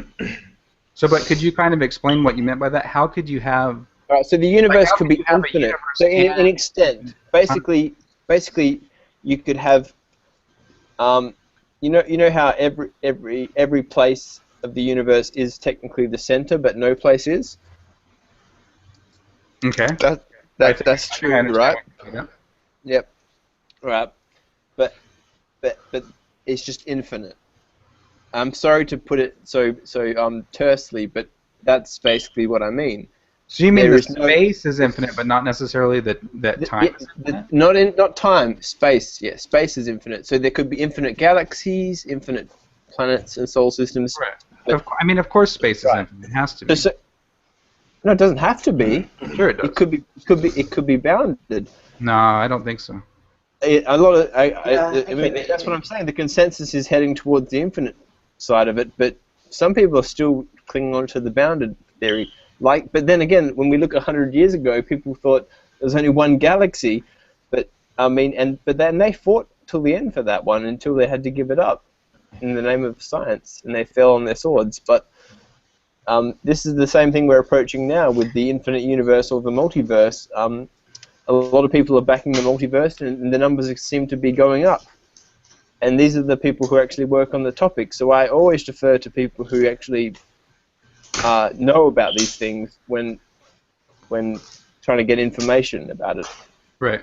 So I guess I must have misunderstood what you said before. You were saying the possibility that not that time was infinite, but there was more than 14 billion years, right? Well, actually, time could be infinite in the sense that from the beginning to end, it could never stop. You know how like if you divide a meter in half and half and half and half again, that could never stop. That could be infinite time, right? But the universe. Sorry. That would still be finite. It would be 1 meter, right? Well, you know, you get to the problem. You know how that old I think it's Aristotle who said that if you get a meter, then you walk half that distance, then you walk half that distance again. It wasn't Aristotle, it was Zeno. You never actually. You always will have some sort of distance, but that's an analogy for that's an analogy for the temporal here. That's Zeno, not Aristotle. Okay, yeah, that's the one. Anyways, yeah, but the universe could be infinite in spatial extent, is what I as far as I'm aware. I mean, it could be. But how do you have time before, if you believe there a literal actual Big Bang occurred about 14 billion years ago? How do you? Don't you believe in the Big Bang though, Adam? Oh no, not at all. I think the Big Bang is. Hold on, wait. You do realize that every single physicist, except for the odd crackpot, does believe the Big Bang happened. That's not true at all. Actually, do you think that Stephen Hawking believes in the Big Bang? Well, Stephen Hawking has been wrong about. Okay. Give me some other names. My question is, do you believe that Stephen Hawking would say that the Big Bang was an actual literal event? He would probably say that there's lots of evidence to support it, or some sort of scientific conclusion. Okay, you have to draw from the evidence. Hawking. I don't know. What does he say about it? Why don't you just cut to the chase? I mean, I don't really like arguments from authority, but since you brought it up, he says it's not correct to carry the Big Bang picture all the way back to the beginning. Yeah, I know that's true. You're right on that. Big Bang literally. From what I've Bang literally. The Big Bang is the story of what happened, like a Planck time or whatever, after the universe began, right? So it doesn't tell us anything about how it began, what caused it to begin, even if that makes sense to ask. You know, the Big Bang is a model of what happened after. There was already something there. You know. So you believe in the Big Bang Theory, but you don't believe in the Big Bang? I believe in the Big Bang. No, The Big Bang Theory. Big Bang Theory does not describe what happened before or how the Big Bang started. It's what happened after it started. The Big Bang Theory. It fills in the gap between now You and believe just that a Big Bang occurred. You believe that The occurred. Big Bang Theory only extrapolates as far back as inference can occur. And Well, it there doesn't matter are how far limits on exactly. that. You could say 1 second just for argument's sake. It doesn't say what happened 1 second before. It doesn't do that. That's not what the Big Bang model is used for. So I don't understand where you're heading with this one. Okay, you said that the universe has an age, right? That. Oh yes. Okay, so that would presuppose that the Big Bang actually occurred, and that prior to that there wasn't a universe, correct? Well, no. It presupposes that what the first measurement we can make about the universe was 13.8 billion years ago. Okay, that's what it means. Not that it could, because from what I've read, a lot of the models suggest that if you go earlier than say a second before the Big Bang, Mm-hmm. and there is like a multiverse and it's eternal, then time doesn't actually have any meaning in this realm. Okay, Right, so that's ridiculous. That's surrealism. That's, I mean. No. This is because of the frontier. That's why it's so surreal. But the Big Bang is not a description of how the universe arose. It's a description of what happened after the universe arose. Yeah, but it presupposes that the universe arose. That's the problem. It's presupposing that there was a beginning to the universe. Adam, do you dispute the fact that the universe did arise? Of course I do. If there's no Big Bang, What do you mean? The universe is here, so how can you dispute the fact that it arose? it's always been here. Yeah, that's. It didn't. Just there was never a point. There was never a time when there wasn't a universe. So it's always been. Okay. Here. There was no So sort of- beginning. The universe so what doesn't you- have an age other than I infinity. know what you're saying. So it's sort of like some quantum fluctuation or tunneling or something of this nature, where the universe there was always this stuff here. I mean, I agree with you. This is a possibility because we don't know if it was a multiverse or if it was just always here, and then suddenly, boom, it just reached a tipping point where there was enough. Actually do know that that can't happen, though. We know that you can't just. For two reasons. We know that literal nothingness is impossible, and we know that something coming from nothing is impossible. No, So actually, how do we know? that it Well, doesn't first of all, no, those big questions. First of all, how do we know that a literal nothing is impossible?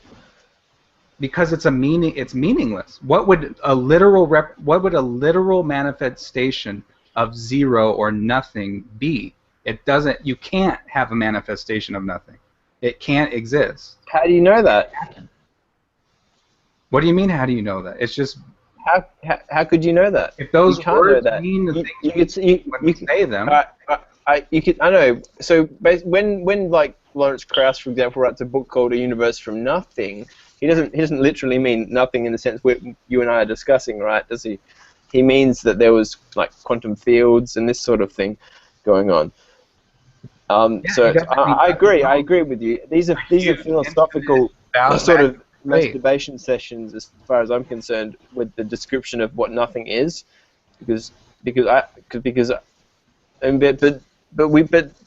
one could argue, one could submit that we don't know whether a literal nothing could exist.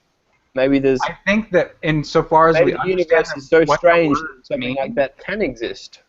insofar as we understand what those words mean, if we know what existence is and we know what nothing is supposed to be, we know already from the start that nothingness cannot exist. You cannot actually have an actual state of nothingness. It's a contradiction of terms. People don't realize it sounds like something and nothing, an oxymoron. But the same as like zero. Zero as a number. There is no zero. There's no zero on the number line. It's not there. I mean, I agree. I'm not going to dispute this. But yeah, carry on. So we know that I mean, there's so many things wrong with the Big Bang Theory, and we know that it's Such impossible. as All the issues with inflation theory, all the issues with the Big Bang Theory that led to Alan Guth coming up with inflation as an alternative version of the Big Bang, like the flatness problem, the horizon problem. How do you reconcile that with the cosmic microwave background, and not only that, but the predictions made in the math The prediction. of inflation Do you that not line up with that? Do you realize How do you reconcile that? the original version of the Big Bang Theory made predictions of what the CMBR should look like, and they were wrong. They went back and changed it. They made more observations, and they found out that it was wrong, and that's why they had all these issues that they had to. I'm not sure if that's true. I think that what's happened here is that what normally happens in science is if the physicists and cosmologists are following the scientific method, which they should be, then they make the observation, the cosmic microwave background, and they compare it to their theory to see if it matches up. They don't do the reverse. If that's what they're doing, then you're actually advocating a conspiracy theory.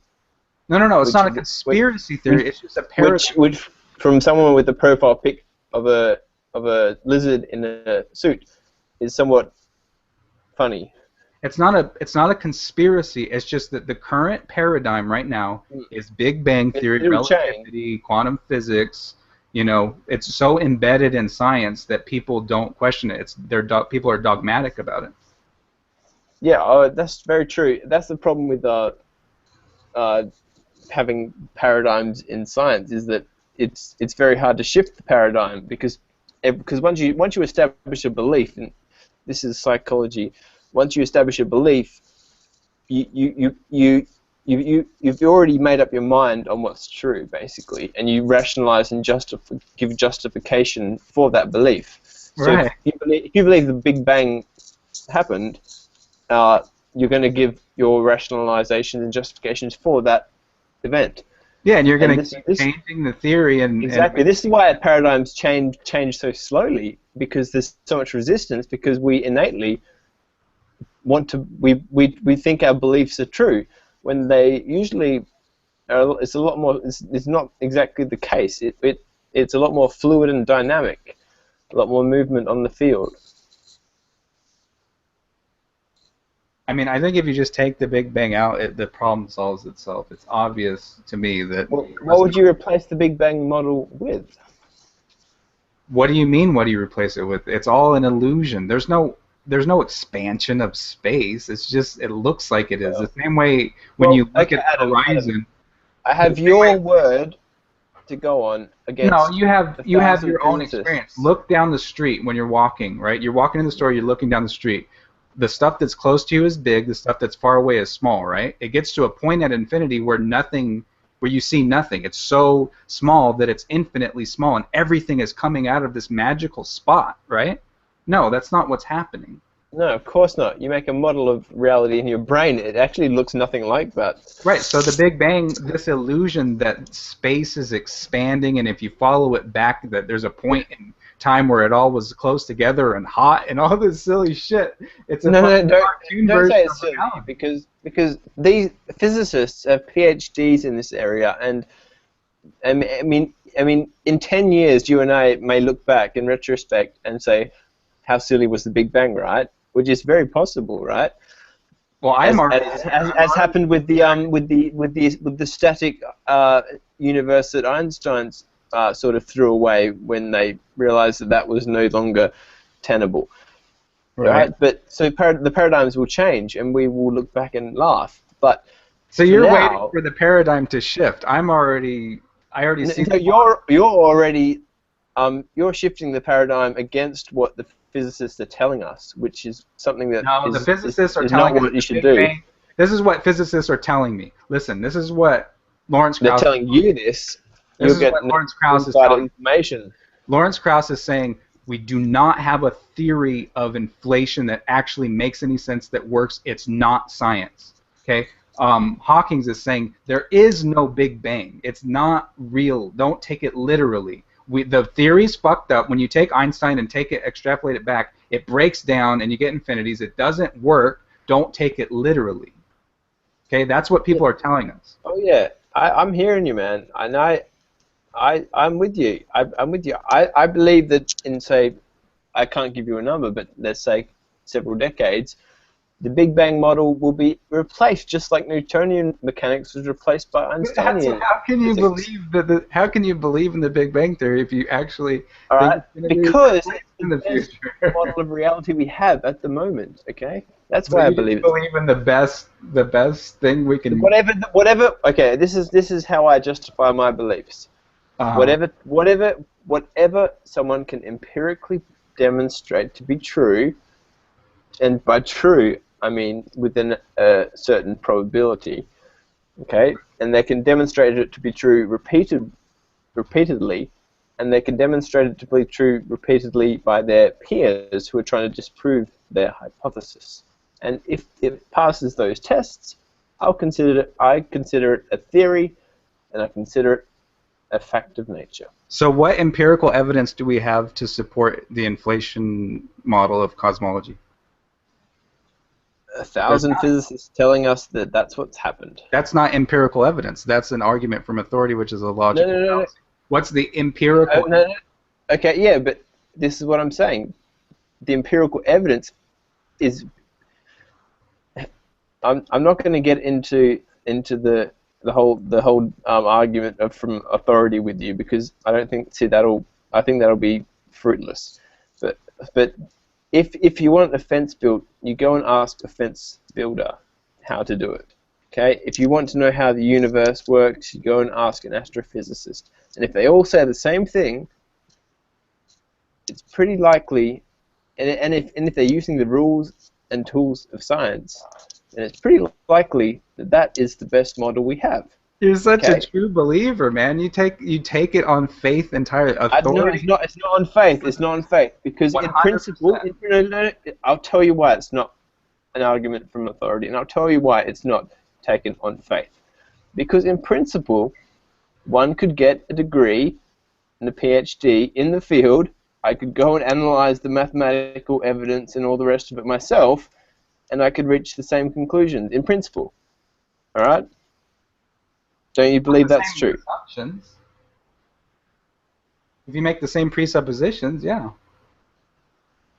I mean, I admire your skepticism, but I think that if you, I mean, and people, and the world needs skeptics. Actually, the world needs more skeptics. It needs less credulity. It needs less gullibility. It needs more people who are willing to question things. But to question an established, demonstrable, and repeatably proven paradigm. It's not, though. Science. Not demonstrable. Okay, it's not according to you, but according to. So what is the evidence? What's the empirical evidence? What are the experiments? What are the actual measurements? It sounds like you read the same books that I have, but you're just drawing different conclusions. The string theory books?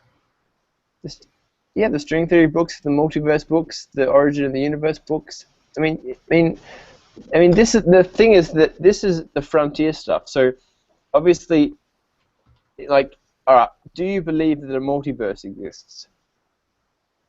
I don't think that there's any evidence supporting that. String theory predicts that there's a multiverse, but good. That's the correct answer. We don't have empirical evidence of a multiverse. You said but. Go on. We don't have empirical evidence of multiverse, right? No, of course not. Okay.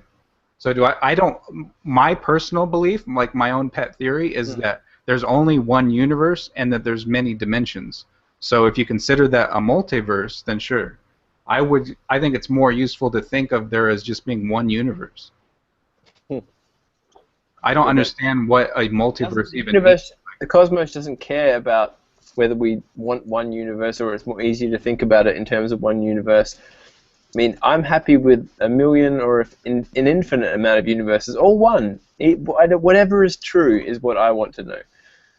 And that's at the end of the day, that's what it boils down to for me. Whatever is true, and demonstrably and repeatably and peer-reviewed, scientifically true, And I But I think you're guess on the same page. I think what I'm saying is, as far as my understanding of the multiverse model, the way people have described it, I wouldn't. If I knew that was a fact, I wouldn't describe that as a multiverse. I would describe it as a single universe with multiple dimensions. There's additional dimensions to it, but it's still all just a singular universe. But then that just boils down to a matter of semantics. Like Right, it's like yeah. how I'm saying the universe is infinite. We could say that they're separate universes because they're causally disconnected because you can't actually send information because there's not enough Well, time. we might be able to, though. We might be able to.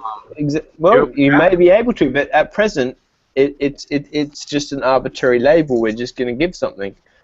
I mean, I think in Susskind's book, he called it. What did he call it? He called it the landscape, the cosmic landscape, instead of the multiverse or the megaverse. The megaverse. That's what he called it. He called it the megaverse as one big universe, right? Right. That's what The I'm saying. I megaverse. agree with Susskind on that. But yeah, I think I'm cool with either name, right? Because I mean, is whatever's most descriptive. If it turns out that there's 10 to the 500 different universes, all with different laws of physics, then I think multiverse is probably more descriptive. But if it's all just one big thing that's enclosed and it's like, and then megaverse is more descriptive. It doesn't really bother me. I just want to know what's true or not, and I'm pretty sure that you do as well. But questioning main paradigms in science that have been empirically verified time and time again, I mean, and not only that, but the fact that I suppose that you don't have a PhD in physics or cosmology. I mean, you can understand my skepticism just a little bit. No, I'm not coming down on you, bro. I love talking to you. You're an interesting fella. But you do see where I'm coming from, I hope. You're basically saying, since I'm not an authority and I'm just a guy on the internet with a frog picture, everything I say with a grain of salt. A Van Gogh frog picture. You're not relying on arguments or evidence. You're relying on a large group of authority figures. No, actually, you're relying on you're not doing what theists or like ESP people do. You're providing evidence for me to go and look up later, right? Aren't you? And you're providing arguments that I find coherent. I have like a whole blog page started where I have compiled some. These types of questions pop up so frequently that What do you do, if I may ask? What do I do, like, as a profession? Yeah, and not only that, but what's your passion or your hobbies? Because I think they're just as important. Art.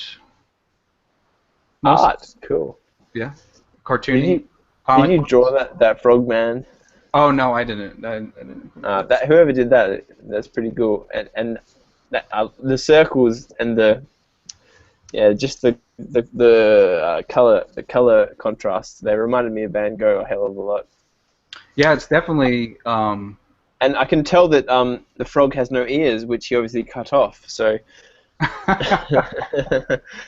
That's pretty funny. I never thought about that. You're welcome. Hey man, have you seen? I'll look at this, and you can find me on here. I'd love for you to join this community. It's Freedom and Science. So you might like that. What is this? Just Google that. Google that. That's my foundation community. And I think you'd be a pretty awesome person to have on the team there. Because it's usually people agreeing with the paradigm rather than raising plausible scenarios against it. Yeah. Are you interested to hear what my my own kind of pet theory of the universe is? Yeah, I'd love to. As long as it's not too off the spectrum, but go ahead. I'll let you know as we go. I basically feel that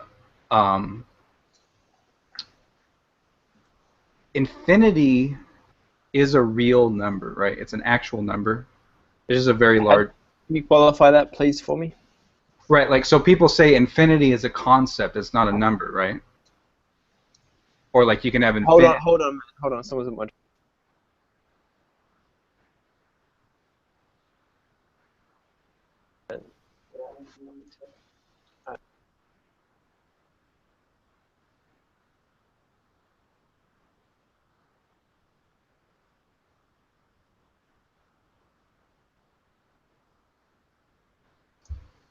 Sorry, dude. Please start from the beginning because I Okay. got interrupted. So basically, I believe that infinity is an actual number where Yes. people will say that infinity is not supposed to be understood as being a number. It's supposed to be just a concept. Mm-hmm.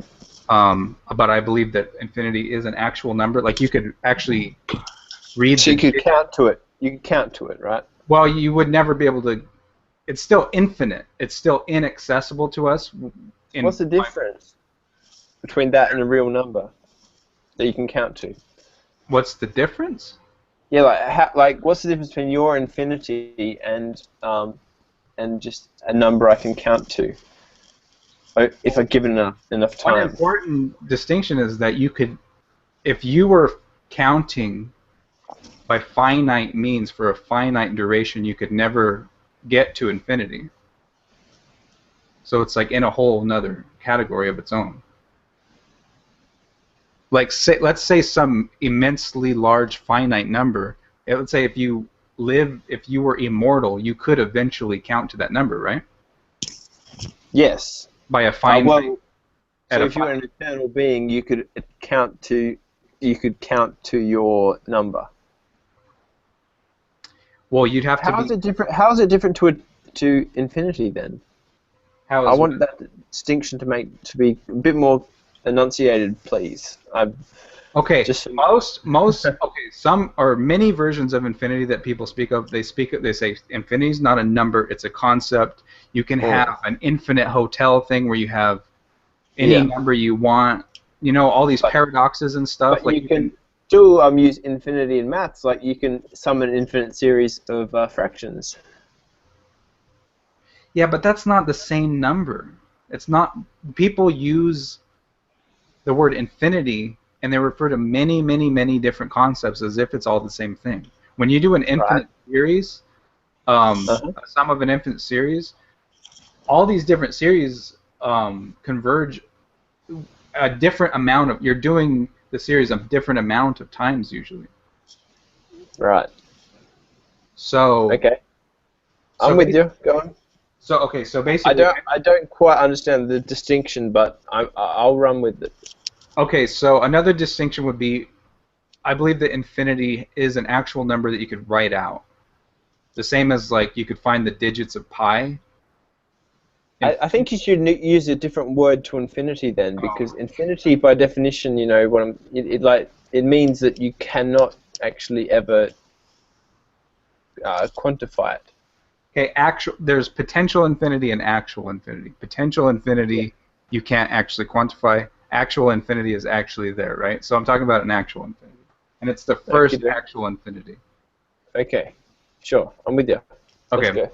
so you can find the digits of this number, right? And actually, to be honest with you, I believe that I have found the digits of this number. Okay, that's a bold submission, but I'm with you. Still, an even number. It's a power of 2. It has certain properties, right? It's not divisible by 10, for example. Interesting. Okay, and another quality of this is that an infinitely large circle, as a circle becomes larger, it becomes more and more flat, right? Like your picture shows that beautifully, right? Thank you. So an infinitely large circle and an infinitely long line are identical. They're exactly the same. It's called a generalized circle, right? There's no... It's not just that you can't find a difference between the two. They are literally the exact same thing. So that's what I think all of our dimensions are made out of, are these infinitely long... Do you think... sorry, if I may, I'm just insert something quickly. Do you think it's limited by the fact that we are evolved primates living on Earth? No, I don't think that with limited brain capacity. No, I don't think so at all. I don't find... Really? I don't find infinity to be counterintuitive. I find the concept that... No. What I was getting at here was that our understanding of the universe is limited by the capacity that we only have 100 trillion dendrites. No, I don't think so. I think we're smart enough to really get the big picture. Okay. And really... I love your optimism. I'm with you on that then. So basically, you have these huge circles that are so big that they're flat, right? And Okay. if you were, let's say you started a line, the amount of space it would take before you get back to where you started is infinity units, right? The Right. infinity that I'm speaking of. Yes. And so I believe that the universe, like every dimension of the universe, is whether it's space or time, is shaped this way. It's an infinite line that's connected to itself. So Right. time is connected to So itself. it's bounded but infinite. Right. And so it sort of adds an extra dimension in a way. It kind of depends on how you would count. There's actually some there's one dude who's really passionate about this theory. I think he was on a panel discussion with a couple other physicists, Nobel Prize ones. He did, and he was sort of saying the same thing you're saying. That the universe is bounded but infinite. You know, and he's trying to figure out a way of using quantum mechanics to make sense of it. But I'm but this is just what the other people on the panel said.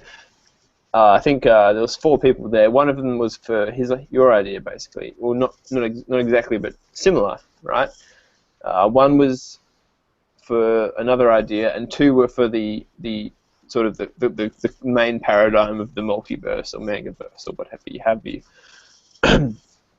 Yeah, but is that it? That's pretty interesting. I like it. It's a fascinating idea. And what fascinates me more than your idea is the fact that the human brain can come up with it, and not only that, but the fact that the human brain can literally has the whole universe inside its head.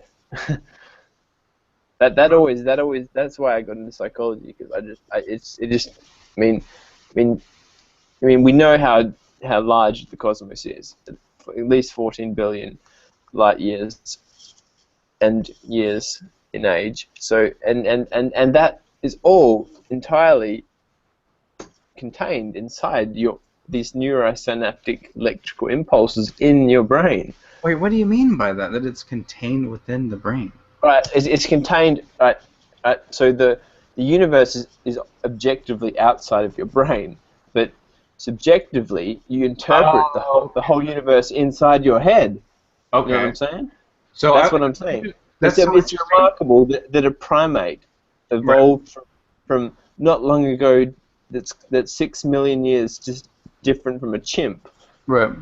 Can just describe to me what you described to me just then. Mm. That is what fascinates me, and that topic area fascinates me just as much as, say, like pre-Big Bang, abiogenesis, the consciousness itself, and the brain and how complex it is. That is, I think that is one of the hardest things to solve.